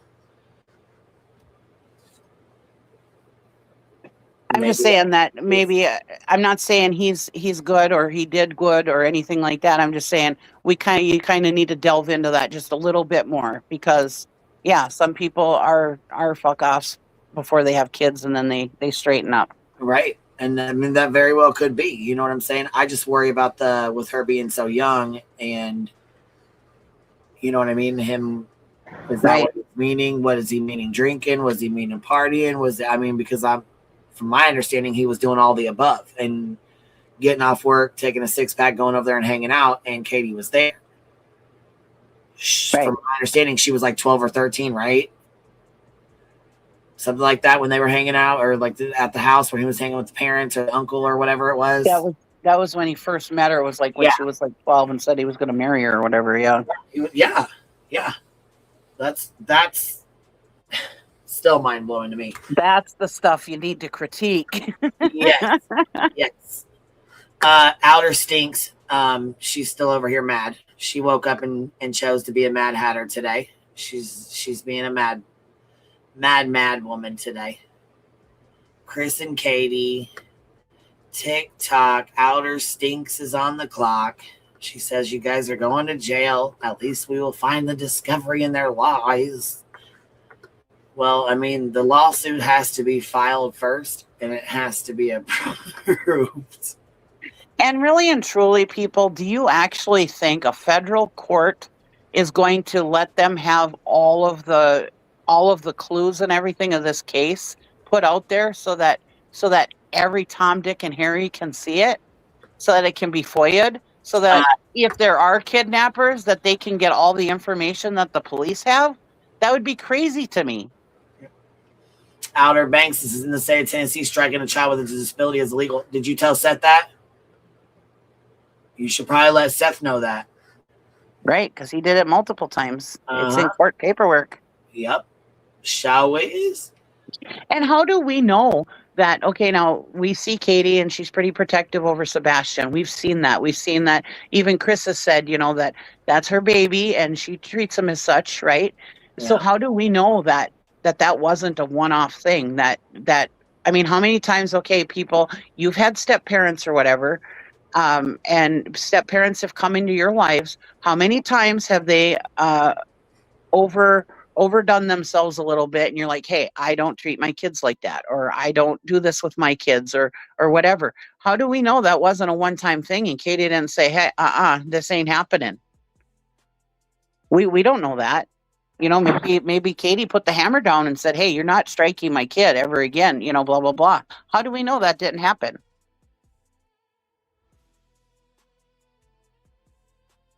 Exactly. And Small Town says, hey, Outer Banks asked Seth how the bruise got on Sebastian's neck. Questions that need answers. Outer Not True parents can even give schools consent for corporal punishment for their disabled child in Tennessee. Oof. Really? Wow, I didn't know that. Oof. I didn't either.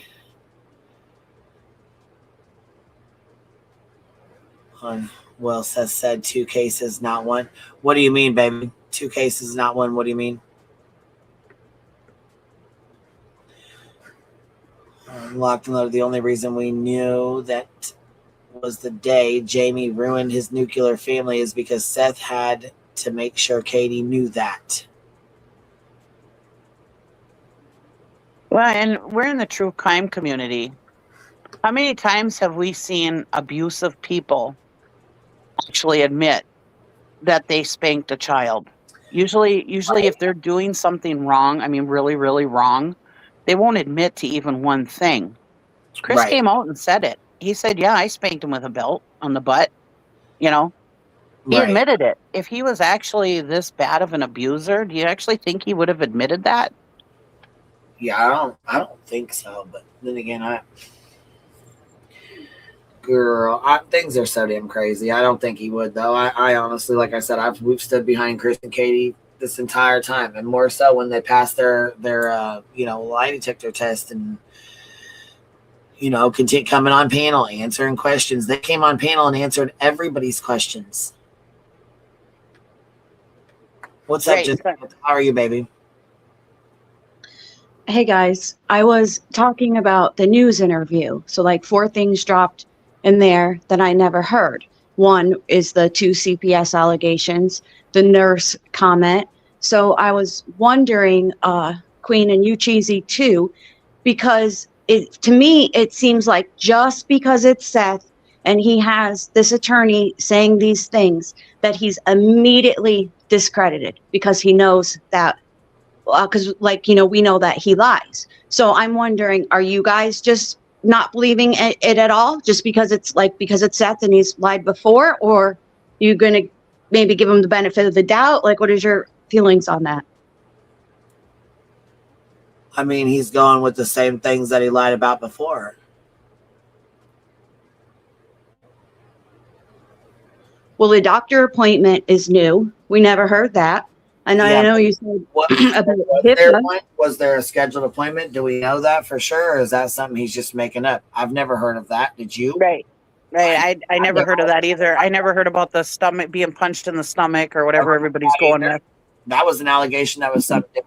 Have you ever heard that? No, I never heard of that. But I mean, and Samantha, you are right. I mean, how do we know it's not true? Right. We don't. And that's just something that we need to find out. New, yeah. And those are 2 new ones. The other one about what do you say, Chris being abusive? He's always said that though. That's I guess about a matter of between like your personal opinion of what you think is abusive and what you don't. You know what I mean? Like some people think that being strict is abusive. Some people think that it's not. I mean, it just really depends on, honestly. But I as far as like seeing reading the reports, he's making them out to be something that they're not. Great. And how many times have these people come out and lied about Chris and Katie? Oh yeah, and Seth his own credibility. What do you think about it, Samantha? What do you think, baby? Where are you at with it? Well, excuse me. I believe the doctor thing. Like I said, new things came out, and because of the scrutiny that Chris and Katie were under, that's something that they wouldn't say. Yeah, it's very normal for a parent to cancel a doctor appointment for a child, but when your kid goes missing a couple days later, yeah, it should be thoroughly investigated. That makes it different from just any other normal parent. We've always heard about Chris being strict. How do we know there was an appointment to begin with? Like, we don't even know that there was an appointment scheduled to even be canceled. You know what I'm saying? I'm choosing to believe Seth is telling the truth when he says that. That's my opinion. Just because I don't like him, just because he's a known liar, I don't believe he's lying about that. I don't believe he's lying about the punch in the stomach either, because we've always heard those things. I believe that both of them have CPS cases, which none is like more right than the other. So like it gets so ugly, like how Cheesy was saying. So if Chris's CPS is, it does come out to be true and it's a fact. Well, what are we going to do? Oh, well, what Seth did was worse. It's like comparing them. It's gross. They're both bad. Right. Well, I mean, I guess that's as far as, like I said, with the, I would be interested to know if there was an appointment to begin with. You know what I'm saying? Like, I would be interested to know if there was to begin with. Like I said, it's really not our business, but now that it's out here, or now that it's being said, I would like to just, know if that's was there an appointment ever even made to cancel? You know what I'm saying? Like, I would be interested to know that now. Not that I cared before, because I didn't know about it. As far as the punching in the stomach, I think if that happened, I think Seth would have been screaming that from the rooftops from the beginning. Yes. You know what I mean? And he's always said that about the belt thing. He's always said that he's very strict with them. He's never held back from us from telling everything before. So it's like, where did he come up with this new punch in the stomach? Where did you get that from? Where did that come from? Who told you that? Was it in a text? Was it in a report? Like, where did that come from? Where did this allegation come from? Like, did he just pull it out of thin air? Did somebody say something? Like, where did he get that from? You know what I mean? That's what I'd be interested to kind of find out where it came from. Like, did it come from a report? Did you see it? Did the police tell you this? Did somebody just make this up, or did you hear this in the on the web? Or, you know what I mean? Like, where did it come from? So Right, because if this was an actual proven thing, Betty would have come out with this. I think so too. Long time ago. I've been screaming that too. Yeah, yeah. I know B. Tim says like attorneys do lie, and I believe that as well. But I also am going to give credence to the guy is doing an investigation for Seth. He probably sees him as like a grieving father. People are saying, where's the money coming from? Hey, maybe he's doing this like pro bono. I think the money is like atrocious. Yeah, the amount of money that might be it. Yeah, true. But it's just it's so interesting to me. It's like, and like you said about Katie, for me, I like true crime. It's not Katie's fault that she was the last person to see him, but she will always be a suspect because that's just how true crime works, unfortunately.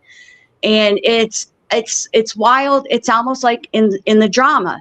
It's where people are more automatically to believe a person that you like. And that's the vibe I'm getting here, where it's like, oh, he's a liar. I don't believe anything he said. That's not how I work. I'm giving him the opportunity to, like, you know, that this might come out to be true. You are right. Well, I'm not gonna go as far as that because, again, like I said, I'd like to see where it came from. Where did he just pull this shit out of thin air, or is there a legit source behind it? That's my first thing. Where is this from? Is it legit or is it made up? That's where then I will lead to, do I believe this or not? Right. I agree. And but who knows, maybe I am going to go with, I've watched this man lie countless times. I've watched him, pull bullshit and manipulate countless fucking times. I've watched him straight up lie on Katie and Chris, and I've watched Chris come out here and stand up for him even after he dogged him the fuck out several times.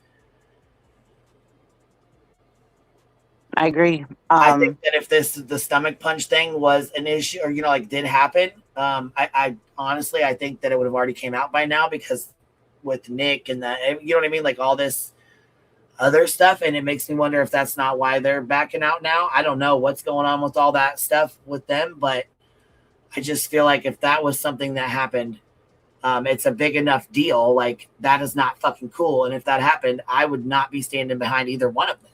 So, like I said, again, I'd be interested to find out where that came from. Who did that come from? Where did he get that information from? I agree, because I feel like if this was actually true, the cops would be looking closer at Katie and Chris. I would really think that, this case would be in a totally different situation right now. Yeah, if this was actually factual. It very well could be. Yeah. I mean, and that's a thing too. That's, I mean, well, the attorney on that news video that we watched, the reporter said that another interview was supposed to drop tonight regarding more of the CPS allegations, and that also is to why he's pursuing the CPS against them, saying that like he found out after the fact, like they never contacted him that, hey, this is going on with my child. So there's more to come. This attorney is saying like he's investigating. So I'm just gonna keep an open mind. I mean, it's not about who I like more, who I believe. It's true crime. There's mysteries around every corner. Like I'm just keeping my mind open, and I hope that we do get more answer, more real facts. If it shines light back on Sebastian, and hey, maybe this is a time for YouTube to stop making it a competition and dragging the parents and who's right, who's wrong. Maybe this can shine the light a little bit differently on Sebastian. It's like a second term. Might be able to, but him coming out hot, demanding $25 million, and these allegations, it's not. I don't see that happening. Well, to be fair, I mean, just because he's demanding $25 million doesn't mean he's going to get $25 million. I mean, they always start out high, of course, and I mean, that's of course, like it's not even an accurate, like it's not even a realistic number. You know what I mean? Right. He knows better than he says it's not from the money, and maybe it's not. I trust that he loves his kid. I trust that he misses his child. I trust that he is going to continue to keep looking and saying things and keeping his name out there. I'm not saying that he shouldn't and that he would, you know what I mean? But I also know that we've watched him lie about searching. We've watched him lie about, getting with Katie when he did and how old she was and all the things. We've, you know what I'm saying? Between him and Katie both coming out and saying things. We've watched the lie detector test be failed and then have to be taken again. Whereas they have passed. I mean, so, it's just like there's things that have been done over and over and over again. Him coming out on panels, saying the things that he said, making the allegations that he's made. I feel like if this stomach punch thing would have happened, which is very concerning, I feel like it would have already came to light because they had been so on this 5 reports or 8 reports. They kept saying there was 5 reports, then it was 8 reports, then it was, the CPS thing. He wants the reports, and I understand that. I think that he's looking for discovery to get those reports. I think, in my opinion, that allegation was made off of what someone had told him, and he's wanting those reports in discovery to prove yes or no, in my opinion. I agree. I think this is a fishing expedition to try to get, to get all this information. I feel like somebody said that to him, and he is on a mission to find out and get them fucking reports and read through them because they didn't contact him, like Samantha said, and they didn't. From my understanding, they didn't. But then again, he wasn't, involved in it, I guess. So should he be contacted or should he not be? I guess that's a fine line. I don't know how the Tennessee CPS works. I don't know what their stipulations are. I agree with everything you guys said about the fishing expedition, just to make that clear. And I've been a part of the Hive for a while, so I'm pretty sure everybody also knows how I feel about Seth. This isn't changing anything that I'm, having the open mind with these. No, I think it's good things we're hearing. We've already spoke, baby, and I think it's good to have an open mind. I really do, because it is. Like I said, depending on where them allegations came from, I'd be interested to know. I would never stand behind somebody that's just going to openly punch a child in their stomach. I'm not doing that. So, again, like I said, I'd be interested to know where those came from. Where did he get that from? You know what I mean? Like, if that's true, and you say that's true, like it is, then where did that come from? How the hell? Why is this just coming to light after 2.5 years, almost 3? Right. And I have always looked at this case with an open mind. I've always told people, when you watch these interviews, don't think about whether you like Chris and Katie or whether you like Seth. Look at these interviews with an open mind. And I always do. And to this day, I've always said, Chris and Katie could very well be guilty. I haven't seen any red flags yet, but they very well could be guilty. So could Seth. We never know, But you do need to keep an open mind. And yes, I agree with you, Samantha, for bringing that to our attention, saying, keep an open mind. Well, and I think too, the thing is, take the polygraph. Why, Seth, go take the TBI's polygraph. The TBI's been asking you to polygraph, Seth. Well, I think you should take it. I'm sure you're probably listening, but I mean, and even if you're not, hopefully you'll catch a replay of it. Why not go take the TBI, polygraph test, Seth? It's a question I'd like to know. And if you objectively looked at it, you know what I mean, as from a standpoint of not being on one side or another, you could absolutely spot red flags with all 3. I agree with that, Regina. Absolutely, you could. That's where I'm at, Queen. With Regina, all 3 are suspects until the police comes out and says live on camera they each have an alibi. They'll always be a suspect. But I have one more question, if you don't mind, regarding that news interview, because we were trying to get some clarification in chat. I know Chris has been on multiple panels. Why was the cameras shut off when he went missing? So chat said that what cameras, though? The house cameras or what cameras? Okay, they're house cameras. Outside cams or inside cams? Well, they showed the one on the outside of the news. So I'm not sure. It's cameras. Gotcha. Inside or out. Why were they turned off? Okay. Can I say something here? I have to say, when people live in a area that they're, not worried about so much as far as crimes go, I have to say, my dad had cameras, for many years, and I can't remember the last time they worked. It's been a couple of years, and Has anybody gone and done anything? No. They're just there, you know. I mean, when they were first new and whatever, and we were excited about it, yeah, we made sure they were working. We were checking them all the time, you know, blah, blah, blah. This was a great thing. But now that they're old and whatever, and they haven't been working, nobody's actually gone and checked out. Actually, it's making me think I should probably go check, see why they're not working. But yeah, I mean, people just don't think of stuff, I guess, or I'll worry about it tomorrow, you know. Right, cheesy, but I'm wondering, Seth's been on, or Chris has been on many panels. If you guys remember if he was ever asked that question, maybe they were never turned on. I don't know. Like, that's why I'm seeing if you guys remember if Chris mentioned anything about the cameras. I don't remember.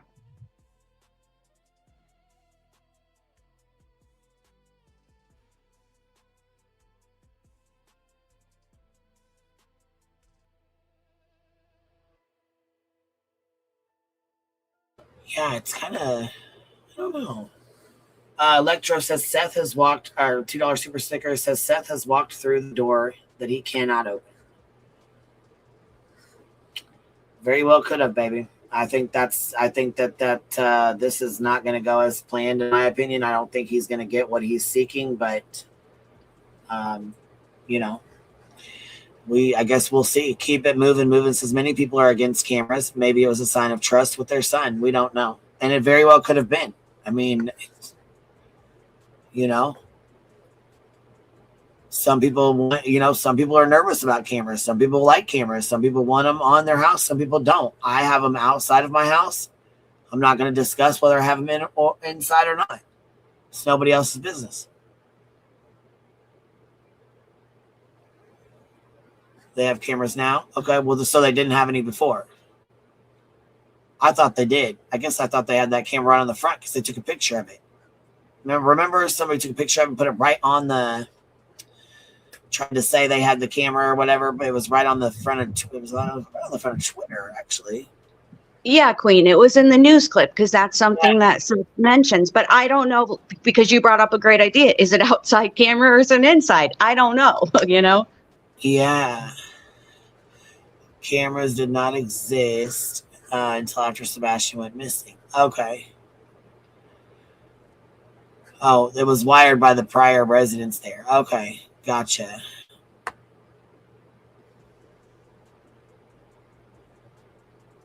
Huh. Yeah, I don't know. I don't have cameras on my house. I don't live in an area where I think I need them. So and I've been broken into. Cameras were on the home but not hooked up. So there we go. Yeah, those were from the previous owner. Okay, baby. I just wanted to make sure. You know, I just want to make sure because it's been 2.5 years and things can get weebly and wobbly. So I'm just trying to make sure that we're staying factual, you know, with things like that. Melanie says that was the last owners of the house and they didn't have subscriptions to keep them on. Okay, with Michaela, Seth had the option to take Sebastian. He chose not to. If he thought he was being abused, why did he leave him there? And that is a good question.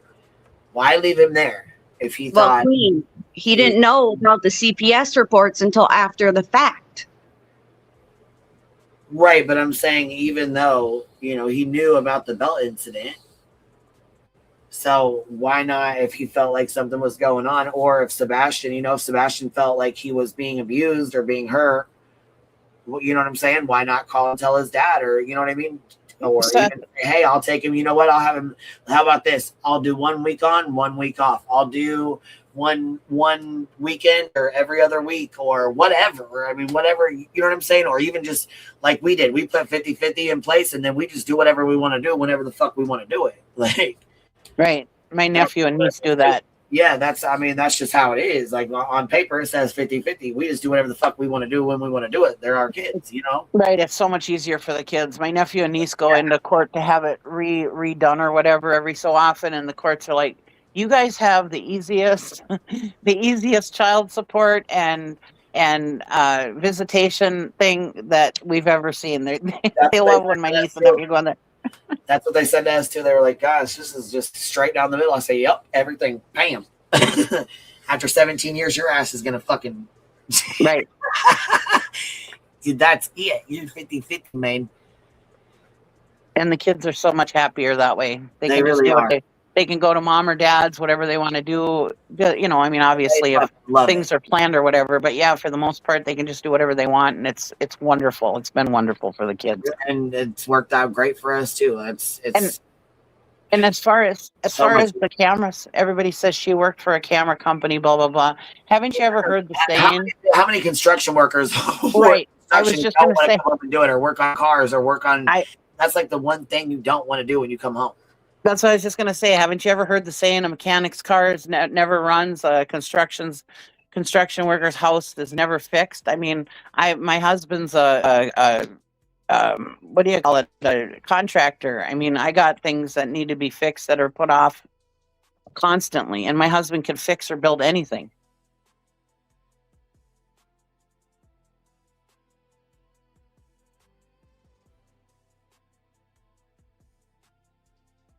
It's actually very frustrating when things don't get fixed, because he can.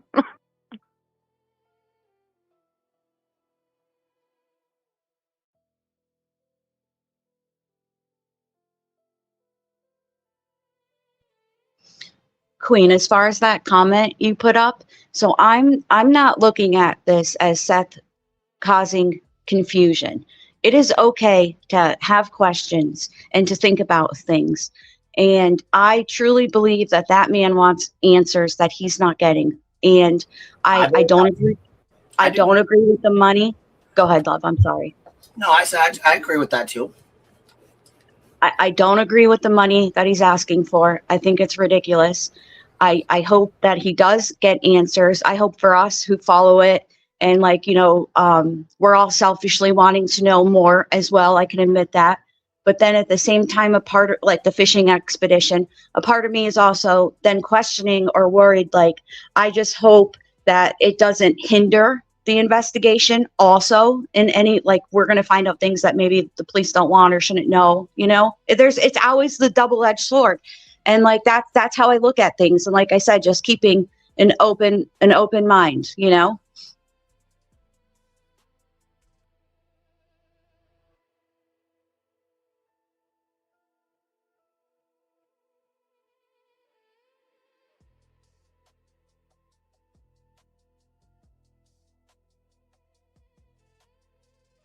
Sorry, I was muted again. I absolutely believe that he's looking for answers as well. I believe that he's looking for answers that he feels he didn't get. But I also believe, as I always say, two things can be true at the same time. And I also believe that he's gotten answers, but he does not want to accept those answers. He doesn't like the response or the answers he got to the questions he had. So in turn, I feel like some of the questions he's had, some of the things he's looking for that he continues to say he's looking for, he's gotten answers for those, and he doesn't like the answers he's gotten. Some of the things I think he's asking for are absolutely reasonable. He's the dad. I mean, I get it. I get it. I can't take that away from it. You know what I mean? Yes, his actions moving forward is going to tell us everything and how he responds now that this has broke. He has an attorney. Is he going to listen? Is he going to keep his mouth shut, or is he going to be doing breadcrumbs, the Bullhorn Betty on his YouTube channel? We're going to find out what like his real state of mind on how he reacts when he sees us. Time will tell. It always does. And on that note, I'm going to go back to chat.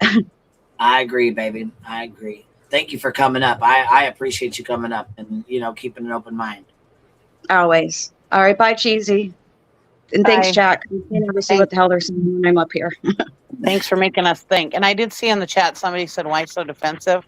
If they were talking about just Samantha, that's just the way Samantha talks. I remember when I first started talking to Samantha on voice chat, I always wondered if that's just her, or if she was kind of like, I don't want to say the wrong thing here because I'm not attacking her.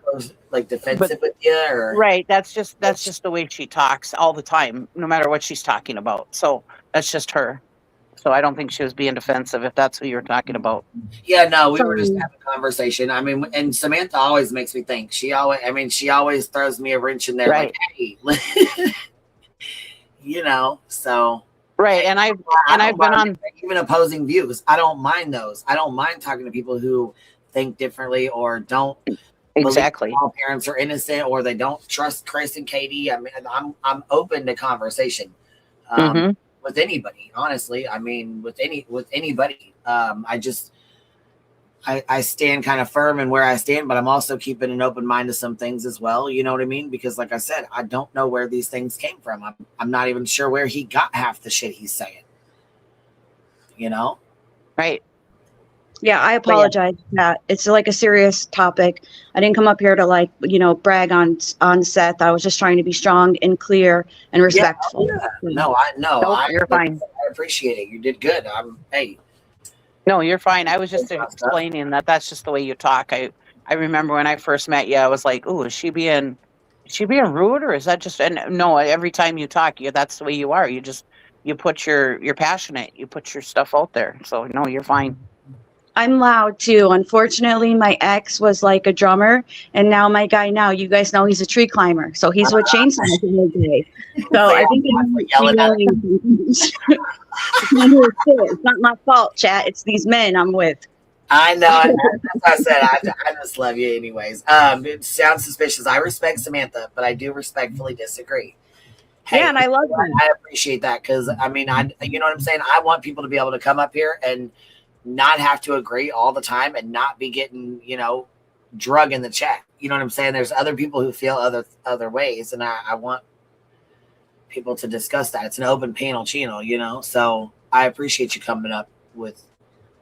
I'll say one more thing, Queen, and then I'm gone.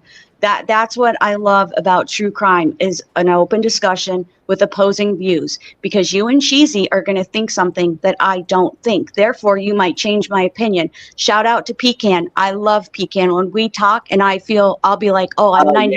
Yeah. She's a good one. Makes you think. Yeah, Pecan is all the time with Pecan. I'm like, oh shit, I didn't think about it like that. You're right, Pecan. That's how you learn.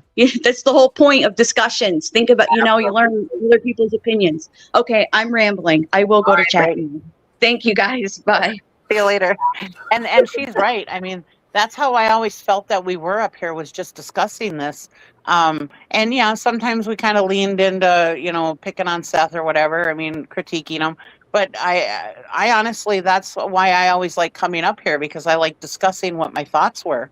Well, and the thing is too, I enjoy that. When we go hard on Seth, people know. Like there's certain times, like read the room. You know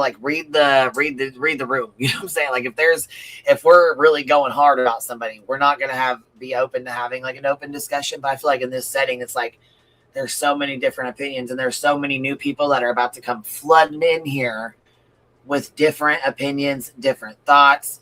They're just being pulled into this right now. They don't have 2 years like we do of knowledge of what happened and what they've done or what they've said or what we've been over, Ruckus video and things like that. Like they have no idea about all this stuff. They're new. They're new subs, new people that are watching this shit on the news and coming in fresh, So I feel like we need to be a little open as well about stuff and be kind when explaining stuff, because not everybody's going to say Seth is a terrible parent.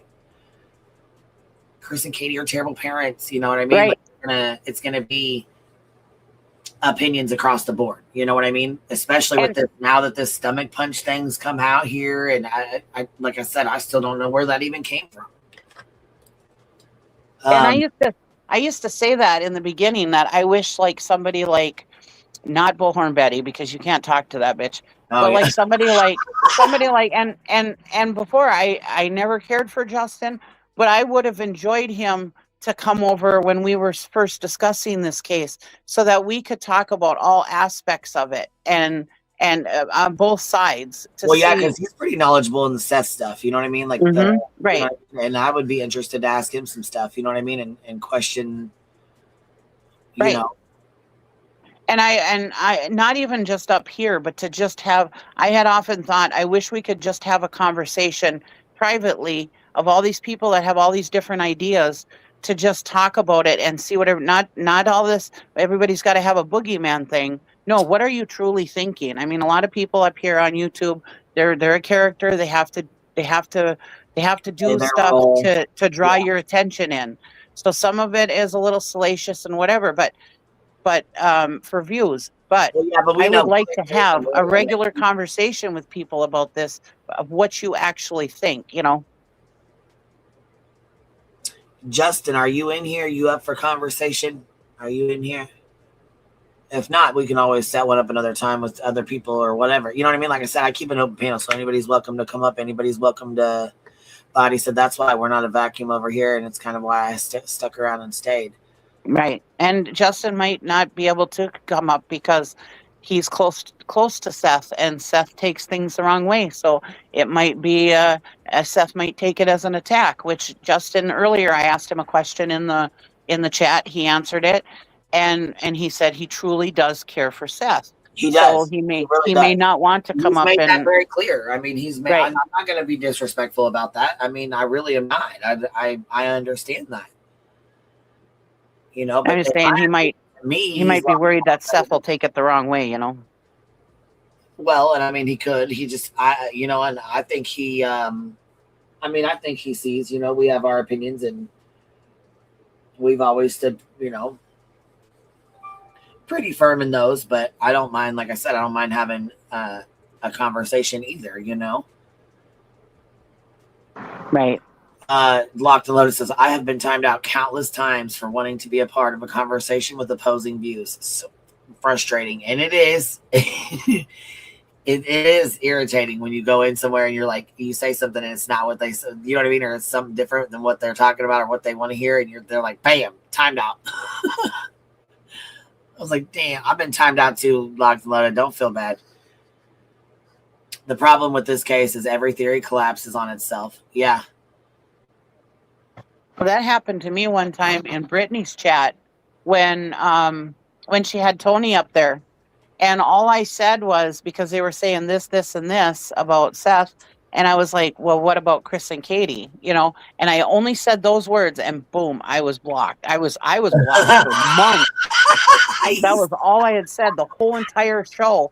And it was towards the end. And I said that one thing, what about Chris and Katie? And bam, I was blocked instantly. Quick. Man. And it was months and months and months before she unblocked me.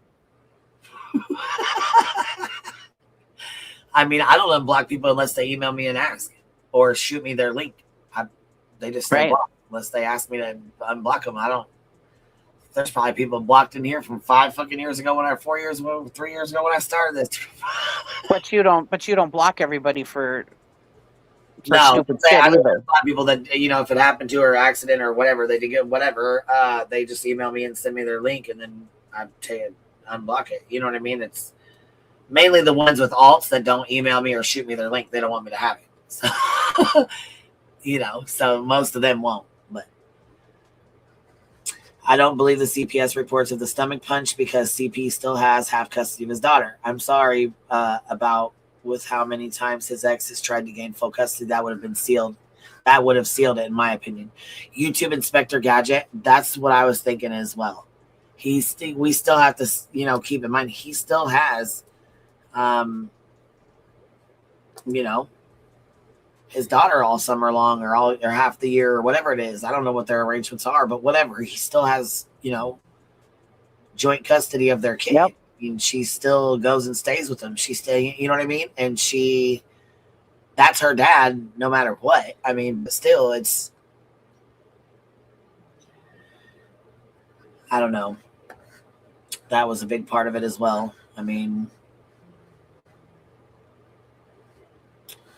no, it doesn't happen in here. And Locked and Loaded. Listen here. You know how many times people have said, is that a fucking troll? Is she trolling you? I'm like, no, she has different opinions. That's it. That's all.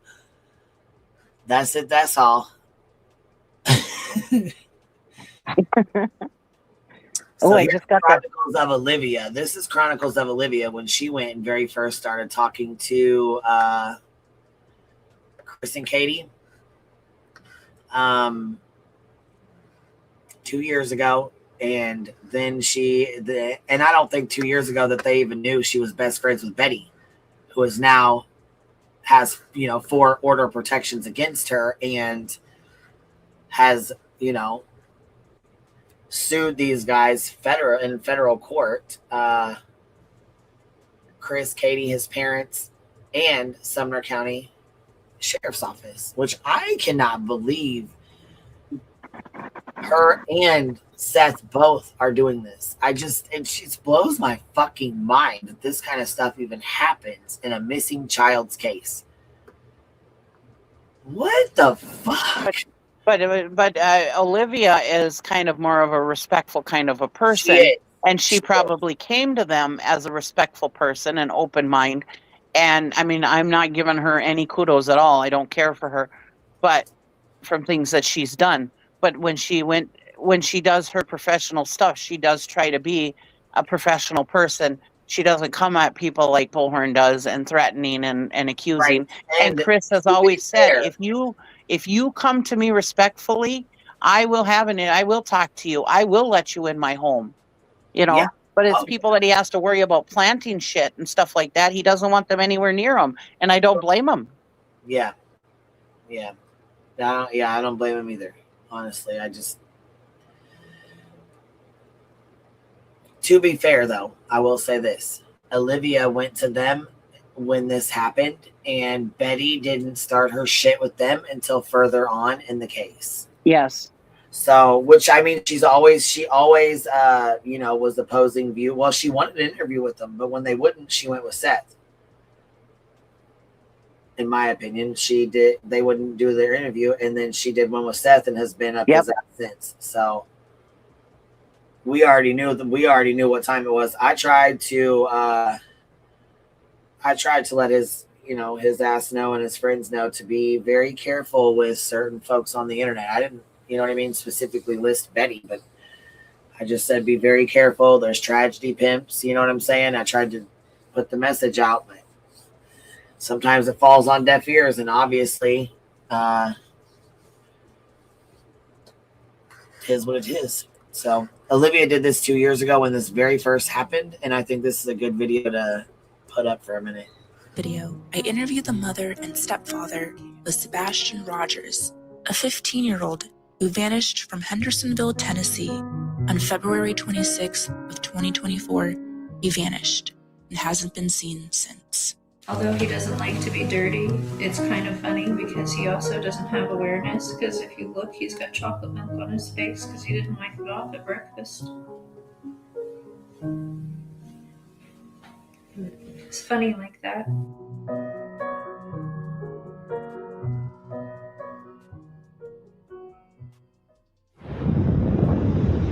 Can you recap the overall story of Sebastian's disappearance? Kind of walk through that day. Sunday, the day before he went missing, we got up and, fun fact, I made breakfast that morning. We had a good time. Can I point something out real quick? We were joking. Absolutely. I want everybody to look at these two right now and look at Chris. Now, we've seen Chris in different aspects of this case. Look at the way he looks right now. Look at his face. He is tired. He's drawn out. Everybody says, oh, they don't look like they've been crying. That man looks like he's been crying. Oh, yeah, both of them do. They both do, yes. Of course, Katie's been crying. But, I mean, look at him. I mean, this is what people said right in the beginning, that he didn't look like he was crying and stuff. How can people see him right now and not see a man torn up and sad? And, yeah, I mean, I can see it in their faces right now. I just wanted to point that out.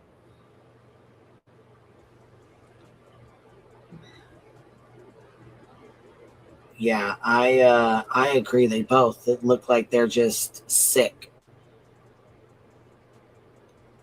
Like they've been crying, like they're sick to their stomach, like they're just in shock. You know what I mean? It's just...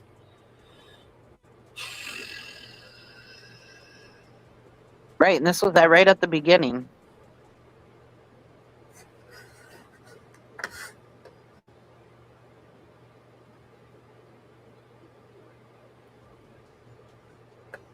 Yeah, I just got an email real quick. Hold on, I gotta take care of something real fast. I just wanted to make sure I didn't realize that there was a thing in here, so.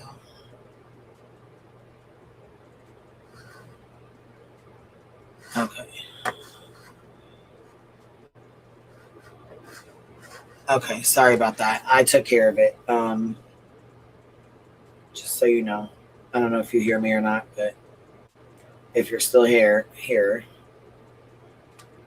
I didn't see it, but I took care of it. Thank you, baby, for letting me know.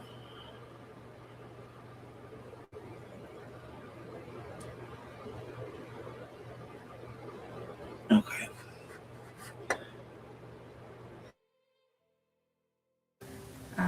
He talked to family on the phone during breakfast to brag. We went and picked up our niece. Yeah, I got a call and asked if I could go and pick her up, and I did. And so we went and did that. We went to BJ's. Had a good time there. He ate a colossal popcorn.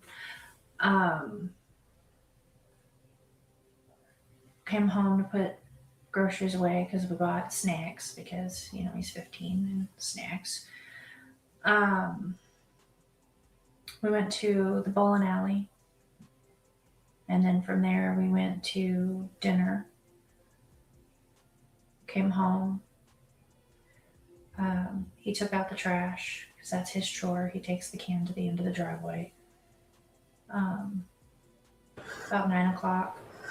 And we know that because Mob Crew does video after video for the last 2 years. He's grifted off the flashlight video.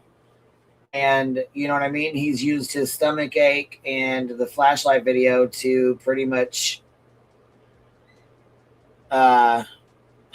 keep his YouTube channel going. Right. I mean, go back and look at it. That's all he's talked about was the flashlight video for the last 2 years.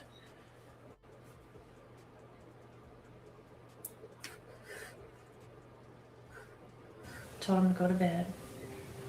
And he's come out of his room where he was playing. And he said, "All right, good night, Mama. Good night, puppies. I love you."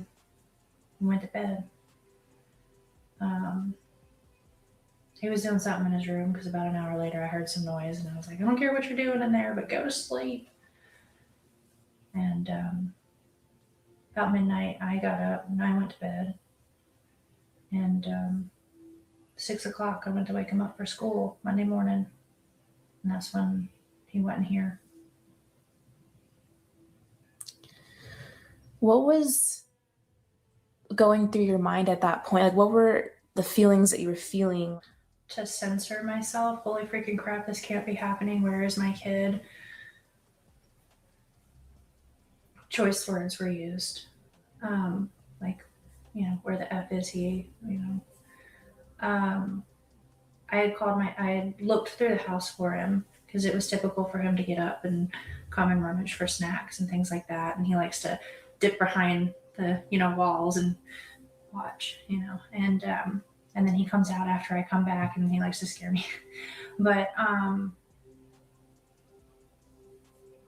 after I looked, and I mean, mind you, all of this took place in like 1 minute flat, but I didn't see him in his room. I looked all over. I ran through the whole house. I looked out all the doors and windows and I was like hollering his name. And I picked up the phone and I called my husband and I said,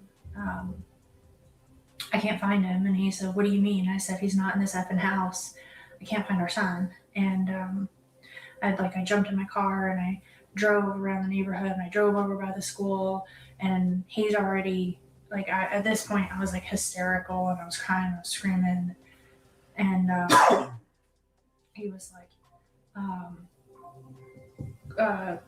three-wayed. He three-wayed law enforcement and was telling them like our son is missing and we don't know what's going on. And he was like, "Go back to the house. They're on their way." And I drove back to the house. And 20 days later, we haven't found him. Yeah, I can't even imagine how stressful that is. And also, like when we were driving up here, like this neighborhood is so pretty and nice. And do you think, has he ever like walked away before, or like has that ever happened? It's just No. First time. He's not a child that wanders. He's not one that is like, He doesn't have a history of being an eloper, which is common. And I have friends with children on the spectrum who do struggle with elopement with their children. But no, Sebastian, that's one thing. It's always been a blessing. He's not been an eloper or a runner. His primary areas are like social and emotional dysregulation issues and things like that. But he's very smart. He's functional. Overall, he's a pretty happy kid. I mean, he's a teenager. He's coming into his hormones. He's angry that he's growing a mustache, but for the most part, he's a happy kid. And what are your theories? Like, I'm sure your mind has thought of every possible thing that could have happened, but is there any theory that you can talk about that you think? what I can tell you is with all law enforcement, with everybody that's involved, there's nothing that's been eliminated. Everything is on the table. Everything is being looked at from every possible aspect. Everything from he got out and walked away and was outside of the search radius before we started searching to the worst. And that's currently where we're at. I mean, it's... Yeah. Really trying not to go down that road because we're going to find him. Speculating causes problems. Assumptions cause issues. And based on facts of what everybody knows, right now, there's nothing, and everything is still on the table to being looked at. We just know he's out there somewhere.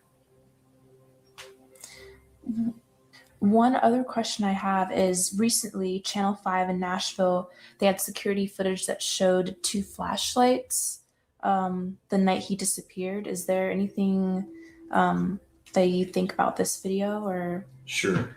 So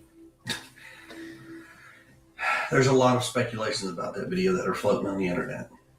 Okay. And that is exactly what it is. It's speculations. Now, what it can give you an official statement on is TBI Newslink has released a statement from law enforcement, between local law enforcement, state law enforcement, some federal law enforcement, and they have analyzed that video so many times over that everything that everybody is trying to assume is a flashlight, I hate to say this, it's not.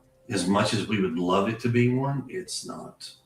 I'm not going to go into details as far as where that video is shot from, but I can tell you, as the parents, we have seen the video firsthand from law enforcement. We know exactly where it was taken from, and nothing that is being assumed right now is actually true about that video, unfortunately. Okay.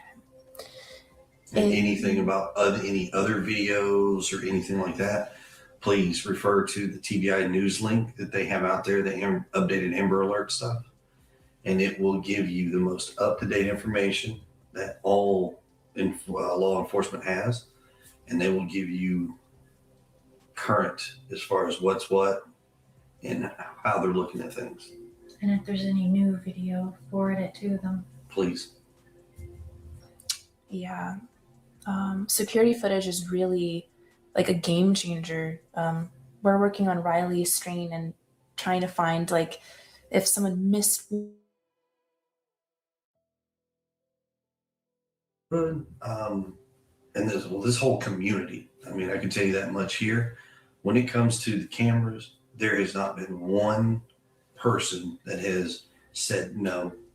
And trust me, it is greatly felt that everybody has been so open, so helpful in pushing out any which way they can. I mean, there's been some families that have actually been on vacation that weren't home, and they got permission from that family to take a look at their cameras and go in their houses without them even being present, which has been amazing. So, but yeah. That's good.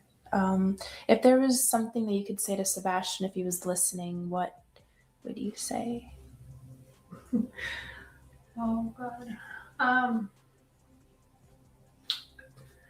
That if you can see this or hear this, that we just want you home, baby, and we love you. And there ain't nothing gonna stop us from coming and getting you and bringing you home. I can't speak for his father, but I'm pretty sure we all have the same opinion that we love you, miss you, we want you home. And if you can, call us, get wherever you can, let us know, and we will come get you. Call 911, run out into the street, go in public, anything. The signs that we've been blessed to have family, friends, and even some in the community that have been helping us, but we've been out spreading those as far as we can, even over state lines, trying to get awareness because, you know, not everybody knows that he's missing, and there's a chance that if someone could see him and not even realize who he is. So we want to get his face out there because we want him home. Surprisingly, even locally, there are some folks that don't even know what's going on, and it's kind of like a shocker. Like, how do you not know? You know, it is amazing because in the past couple of weeks, you've got 2 cases. A 15-year-old boy that has vanished without a trace. You've got a 22-year-old, 6'4" or 7" college kid from Missouri who has vanished without a trace. That's a huge significance here. That it's like, wow, how? So It's scary. yeah. Yeah.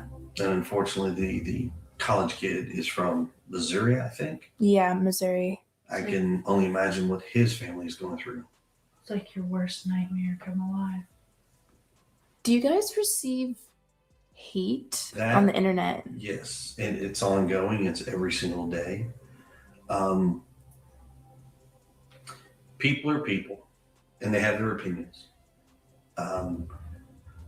Everybody is formulating their idea of what's going on and who's guilty and who's not guilty because they want to know, or they feel they need to know. There's a difference.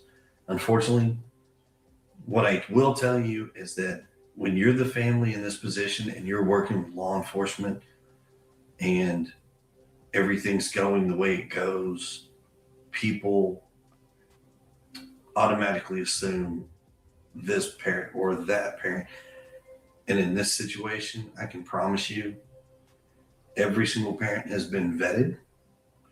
I can't go into details, but I can tell you we have been vetted and we have been cleared of all possibility of wrongdoing, foul play. There's nothing to that. We've heard all kinds of stories. I pretty much don't even go online anymore at this point. I, on the other hand, I do go on and I do talk to these folks, and I want them to understand they have. I noticed Chris said that they have all been cleared, but I haven't heard law enforcement say anybody's been cleared. Well, and that's the thing. I thought they were all still, like, I thought they were all suspects or all. Yeah, you know what I mean? They're not suspects, but I don't think they've been cleared either. Or not persons of interest, but or is it? Yeah, persons of interest, but I don't think they're really technically persons of interest either. I don't think they're really anything. I haven't heard law enforcement say they've actually been cleared though. And again, we have to think this was 2 years ago, and so the police, you know, somebody might have said that to him, but we have not heard the police come out and say that as like a fact to everybody. You know what I mean? That's what I was trying to say. No one has been cleared. From my understanding, no one has been cleared at all. Right. But I I mean, Seth said that he was a suspect himself. Yes. And I haven't heard the police say any of them have been suspects. But I haven't heard the police say that they've been cleared. This is the only time I've ever heard the word cleared. And Seth is also saying that he hasn't been cleared. Nobody's been cleared. And that's one of his biggest gripes is, why haven't I been cleared? So that's what I'm saying. I don't think anybody's technically been cleared. They might have told Chris, hey, we don't have nothing to worry about. All three of you got alibis. We're not worried about you, whatever. You guys are clear. But they haven't technically come out and said that all the parents have been cleared. On who we are, not who we truly are. They've never met us. We've never crossed paths with some of these folks. But I have told them online, if you want to know, just ask me. I'll answer your questions to the best of what I can. There are some things that I cannot give you because law enforcement has dictated that we are not to provide certain information. But I will try. I am direct, I am brash, but I am very respectful. So, See, and that's the thing. He's always seemed to be straightforward. To me, anyways, he's always seemed to be straightforward. So is Katie. Me too. And everybody said that he's rude and everything else. Let me tell you, this guy has kept his cool a hell of a lot better than I would have ever. Right.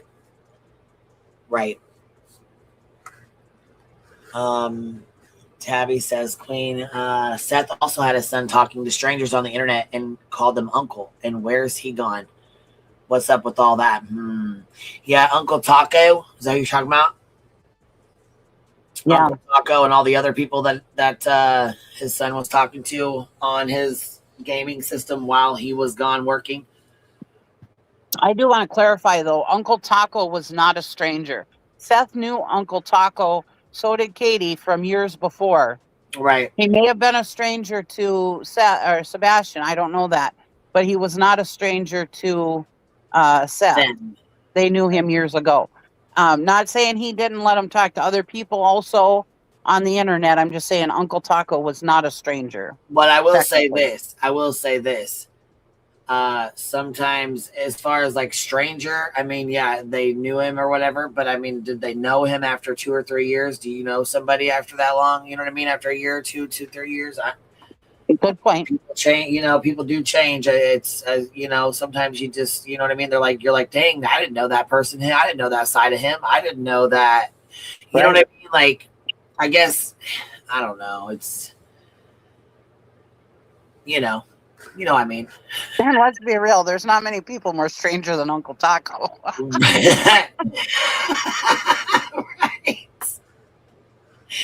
Right. Jeez, man. My God.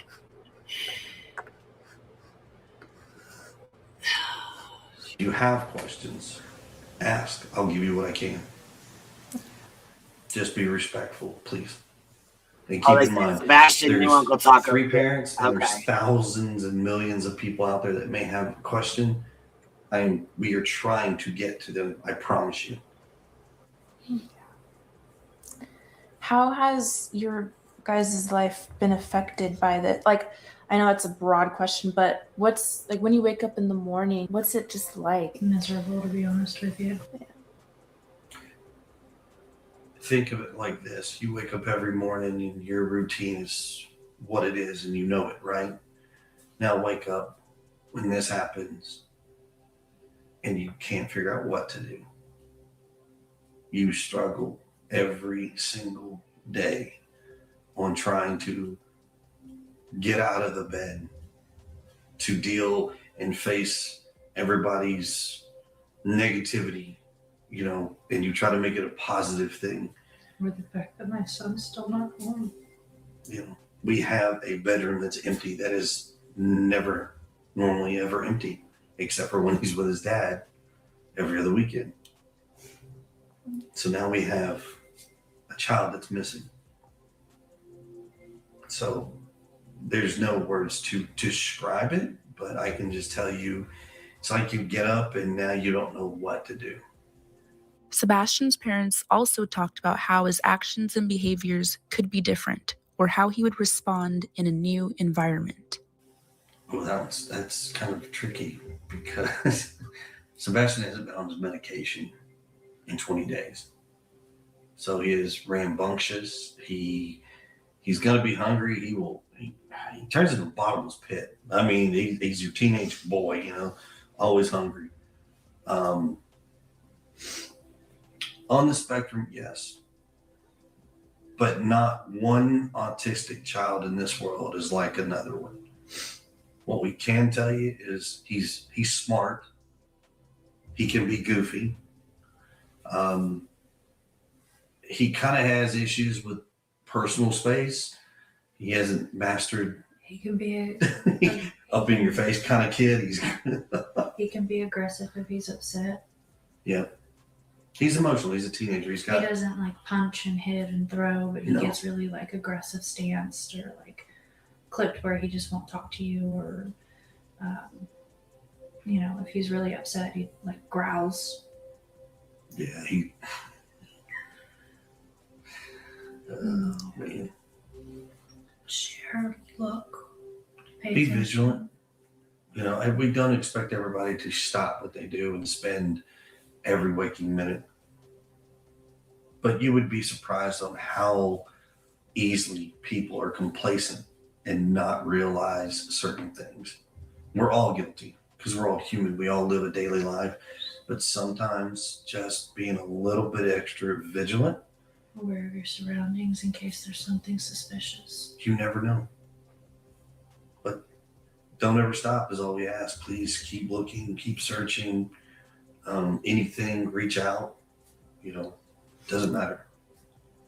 Yeah, we're gonna definitely, you know, keep his story in the spotlight, and all it takes is for one person to see something or know something, and we need is that's just that one clue. The old saying, see something, say something. And a few others, but we're working with everyone we can. And taking, like, some people have been kind and reached out with resources that I didn't know were out there, and I've reached out to all of them. Truckers Against Trafficking, we reached out to them just in case.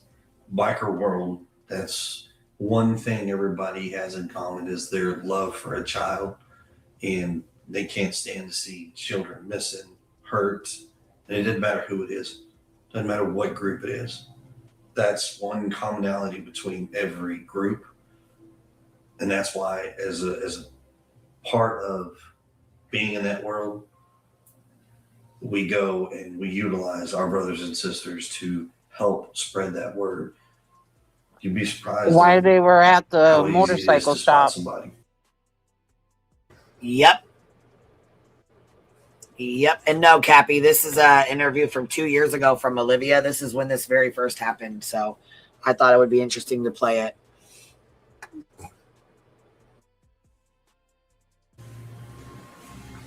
The biker. So How can people help? this community, I'm going to tell you right now, far and wide, multiple communities, counties, various people, some people in other states reach out either through social media, in person, but everybody is searching. They've looked, they're constantly looking, they're constantly giving us ideas. Hey, check this. What about this? All of that is great. Report anything that could potentially, even if it's little. It doesn't matter what it is. However, what we can ask is that instead of people assuming and trying to put negative out there, just try to stay with the facts and report all the things that are positive. Any ideas that may help, trust me, all law enforcement are available and they are looking at everything. Sebastian Rogers is still missing. If you know something, say something. Chronicles of Olivia. And now she is with the Gonclave's son, right?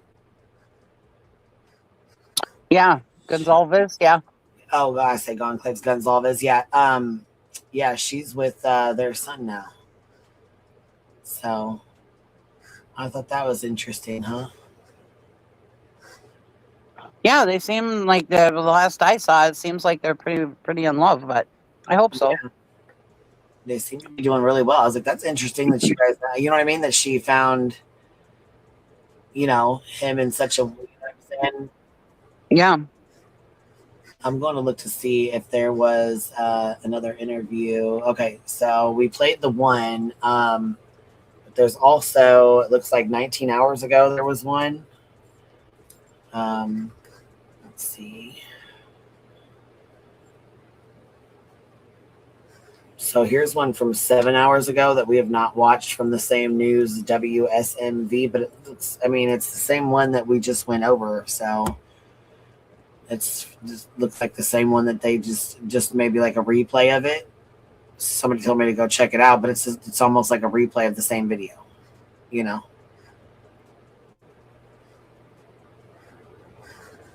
Somebody in chat said that she got married 2 weeks ago. Oh, did she? Good for her. That's awesome. That's awesome.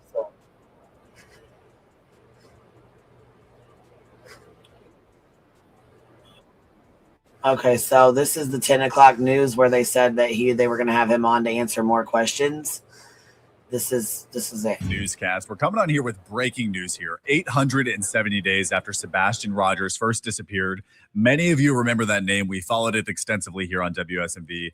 His father is now suing the Sumner County Sheriff's Office in federal court. So tonight we have an exclusive interview with Seth Rogers, asked not just what happened to Sebastian, but what happened to the investigation. We're continuing to follow breaking news in Sumner County. A large search is underway for a missing teen. Thousands searched. There is significant concern tonight. He was last seen in all black. Millions watched. Dog, the bounty hunter, is coming to look for Sebastian. Everyone had a theory. What was under that soft soil? Everyone wanted answers. He deserves justice. What happened to 15-year-old Sebastian Rogers? But nearly 2.5 years later, there have been no arrests, no suspects, and no sight of Sebastian. I need my son home. I need my son home. From the moment his son went missing, Sebastian's father, Seth Rogers, prayed. It was like God gave me a purpose in life. Your son was your purpose. And he still is. I just got to find him. Sebastian disappeared during the overnight hours of February 26, 2024, from the Hendersonville home he shared with his mother, Katie Proudfoot, and her husband, Chris Proudfoot. He's never run away before. I don't know why. I don't know why he walked out that door. At first, Seth says he trusted the investigation, but the idea Sebastian just walked from home alone with no shoes on and without his phone never made sense. People don't just vanish into thin air. No, they don't. No matter how I look at it, I just cannot wrap my head around my son walking out of that house. Sebastian has autism, ADHD, and a rare chromosomal disorder that caused intellectual disabilities. So as hours turned to days and days to weeks, Seth Rogers says his faith in the investigation faded, and the question changed. It was no longer, where's Sebastian? But what happened to the investigation? I don't think they put any effort in finding my son anymore. He says that question is what brought him here, suing the Sumner County Sheriff's Office in federal court, claiming the agency and people that were supposed to find his son failed them both. Did you think a search that big would find at least one clue? Would have been nice. The lawsuit claims Seth Rogers' loss of confidence didn't happen overnight. The complaint claims the case was never adequately staffed and argues that once the massive ground search for Sebastian ended, the investigation began losing momentum. Only one detective was left to follow leads, and there was just one news conference at that point to update the public. We are exploring every lead that comes in and every tip that comes in. Making it all worse, according to the lawsuit, the sheriff's office stopped communicating with Seth Rogers, and for the past 18 months, there's been a communications blackout. Is that what it feels like, a blackout? Yeah. It says a lot when they won't speak to me. To me, it says that they know that they screwed This is bullshit. the boots. It just makes me want to go back over all the videos of all the stuff that they've done. Then the lawsuit asks another question. If the investigation lost steam in the early days, what happened during those first critical hours? Because the complaint claims that's where some of its most serious allegations begin. And your lawsuit says this investigation, its focus was critically marred from the beginning. It was dead on arrival. This looks to me like an amateur investigation. That's Seth Rogers' attorney, Darren Ritchie. The first allegation centers on the home itself. The lawsuit claims investigators never secured the Proudfoot home as a potential crime scene, allowing reporters and family members inside before it was fully processed. That alone from the jump started this on a faulty road. But the lawsuit says there was something else investigators should have been asking about: home security cameras, because according to the suit, they weren't working the day Sebastian disappeared. Do you have evidence that those security cameras at the home were offline and investigators didn't determine why? I just know that they have not been able to get any footage from those cameras. I don't know why, but I know that that would have been the first key element of any evidence to collect in this case. The lawsuit argues that should have raised immediate questions because Katie Proudfoot installs and services security cameras for a living. But the suit claims the missed opportunities didn't.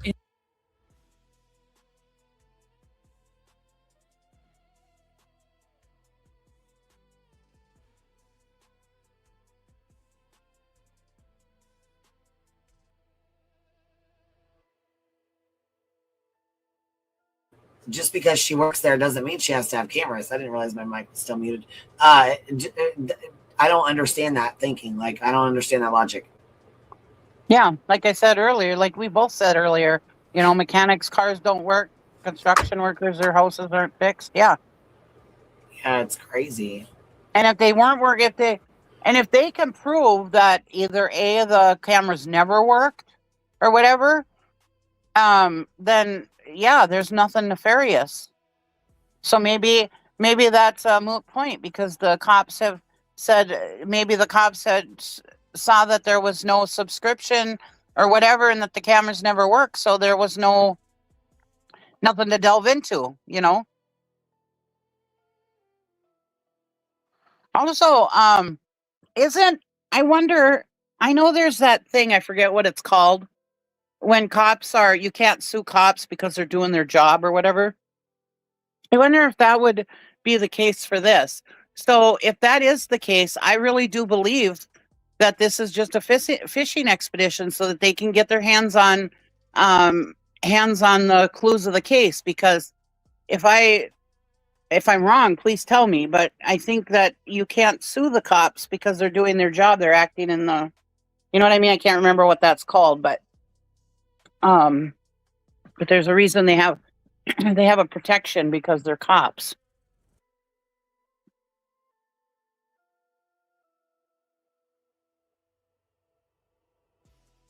Or am I totally wrong about that? Sorry, love. There were the dogs were barking at somebody at the door. What were you saying? I missed what you just said. Oh, they're saying qualified immunity. Yeah, qualified immunity. That's what it is. Aren't they protected because of that qualified immunity? I mean, so that's what I'm saying. I wonder if they don't actually think they are going to, and maybe they're not even going to file this. Maybe this is just to try to get a reaction out of the cops so that they'll turn over whatever. But yeah, I really honestly believe that this is just a fishing expedition to get all the clues of the case that Seth has wanted. Because, and I want to say, I believe that what's his McDouchebag is behind this too, partially because he he wants all that. He was telling Seth that he needed to get cleared so that they could take over the case and stuff like that. Maybe he's been telling Seth, hey, you got to try to do this so that you can try to get the records or whatever. I could be wrong too, but I wonder.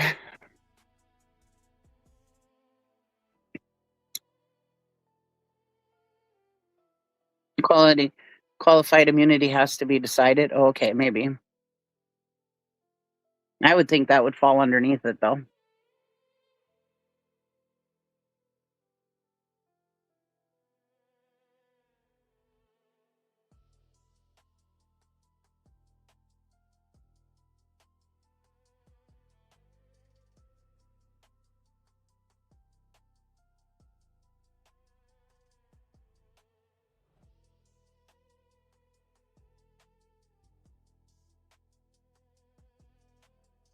Somebody was just up here. I went to go pop them up, but they are gone. I haven't seen them in the chat either. So if you were just up here, would you do me a favor and comment in the chat?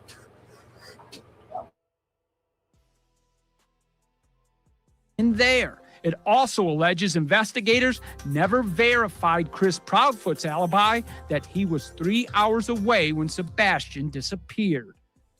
What evidence says Chris Proudfoot's alibi wasn't verified? We have looked at the police reports on this matter, and we do not see where they were able to verify his alibi. They may say that the alibi is safe and is accurate, but I don't see the steps that they took to get there. The complaint also describes an alleged tip from a nurse at Sebastian's doctor's office who claimed Katie Proudfoot canceled an appointment just 3 days before Sebastian vanished. That nurse should be fired. Yep, right there. Bam. If that is the case, that nurse should be fired.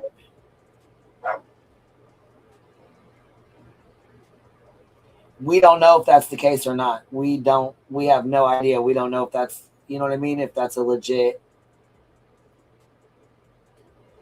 tip, but you know what I mean? If that's legit or not, we don't know.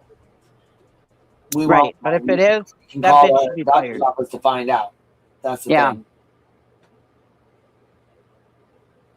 So I don't know that we'll ever know that answer. You know?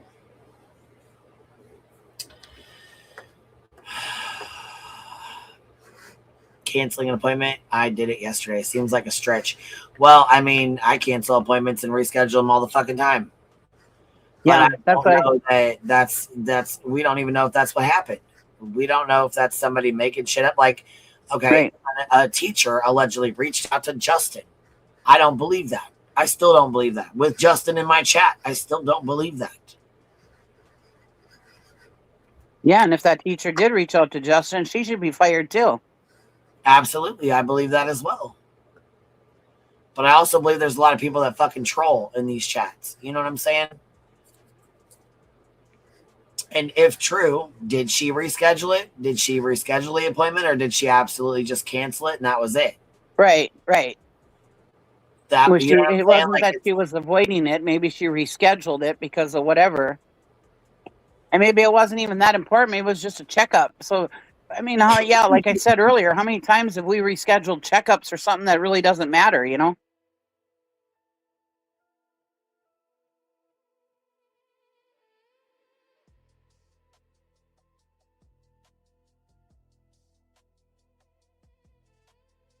But because it's Katie.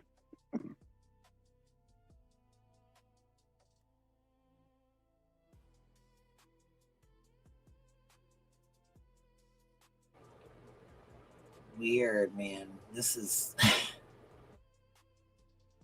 The suit claims that lead was never adequately pursued, and it further alleges the sheriff's office was already part of a child protective team looking into abuse allegations involving Sebastian after Chris Proudfoot allegedly struck him in the stomach. You're suing the sheriff's office, but the complaint at some point sounds like the finger's being pointed at the Proudfoots. Who are you after here? I am going after the sheriff's department right now. We also reached out to the Proudfoots. They declined our interview request, but they have never been arrested, never been named suspects, and never been identified as persons of interest in Sebastian's disappearance. And they have repeatedly told WSMV4 they had nothing to do with Sebastian's disappearance. How bad does that hurt when people start accusing you? It hurts. It hurts a lot. For Katie Proudfoot, the pain is being accused. For Seth Rogers, the pain is not knowing if everything that should have been done to find Sebastian was. I want to hug my son. I want to feel his physical presence. I don't want to close my eyes and have these nightmares anymore. We asked the Sumner County Sheriff's Office for an interview. We haven't heard back. And tonight, there is more. Rogers also filed a second federal lawsuit, this one targeting the Tennessee Department of Children's Services. The suit claims DCS had 2 cases of alleged abuse involving Sebastian, one of them inside the Hendersonville home where he lived, but never notified his father, Seth Rogers. Both of those cases were closed without Sebastian being removed from that home. But the lawsuit now asks whether that was a mistake and claims DCS failed Sebastian. We'll have more on that suit tomorrow night.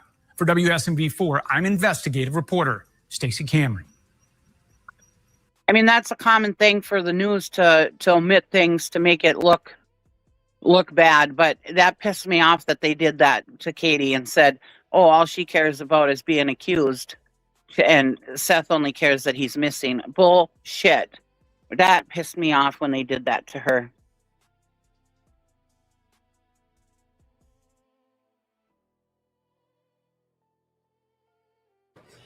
Well, we have somebody back here, and she keeps knocking herself out, but when she comes up, it says that its devices are not connected. So it's not working. It's just not working, baby. Shoot me an email, and I'll help you figure it out. It's not a big deal. You know what I mean? It's just maybe you're not allowing your cam or mic or something's going on. I'm not sure.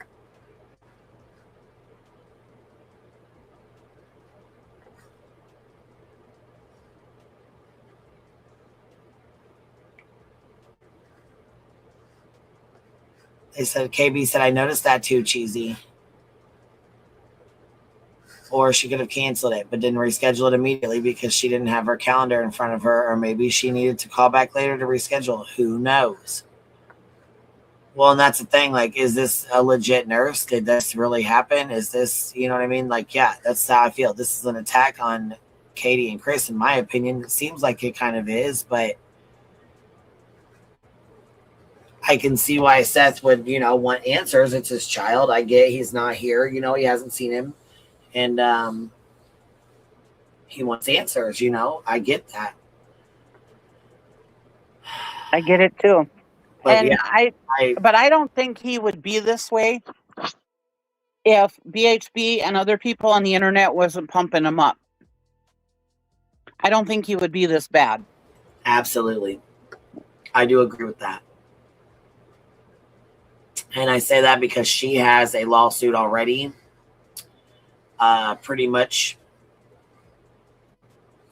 I'm not saying for the same thing, pretty much to the same people, like the sheriff's department and Chris and Katie and his parents.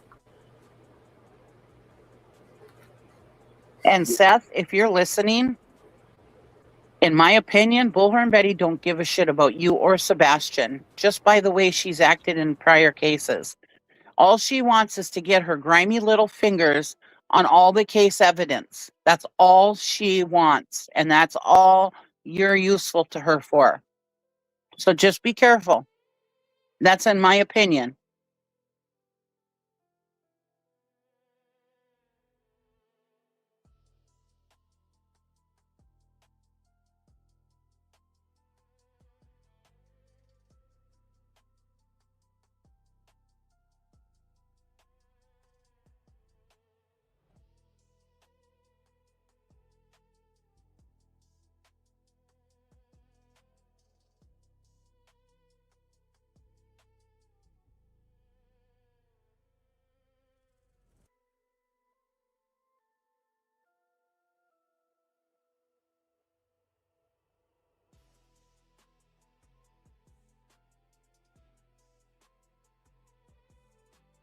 Yeah, BJ was trying to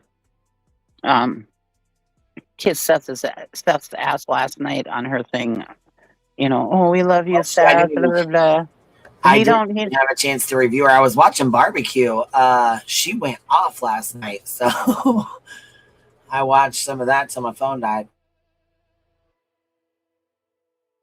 And I thought I was having problems with my stream because it was just kept like rotating, and I was like, what the heck's going on here? So apparently she had shut the stream off and I just didn't know it, or it went off or something. I don't know. Yeah, she was big time. I know. I'm going to probably play it later. She was going off.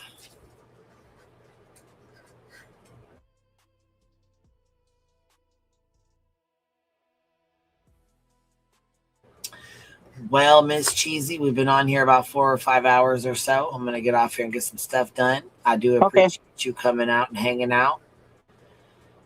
Coming up, you know, going through some of this. Yeah, thank you for having me as always. Bye, everybody. Thank you for hanging out, baby. Have a good day. You too, love. I appreciate you guys being here. Thank you guys for hanging out. And I will catch y'all on the flip side. We will be live later on the Hive Sidebar. To those of you guys that went over and showed some love on our Twitter, we did our first Twitter X live today. So we appreciate y'all hanging out and coming over and showing some love to our first Twitter live. We're also on Kick. Thank you guys for coming over and hanging out, showing love on the Kick. We appreciate that as well. I will be live later to let me see here. I will be live later to go over BJ's stuff on the Hive Sidebar. But I also have other stuff to talk about too. And we wanted to go over barbecue stuff. And then don't forget about our hog roast on the Hive Sidebar Friday night.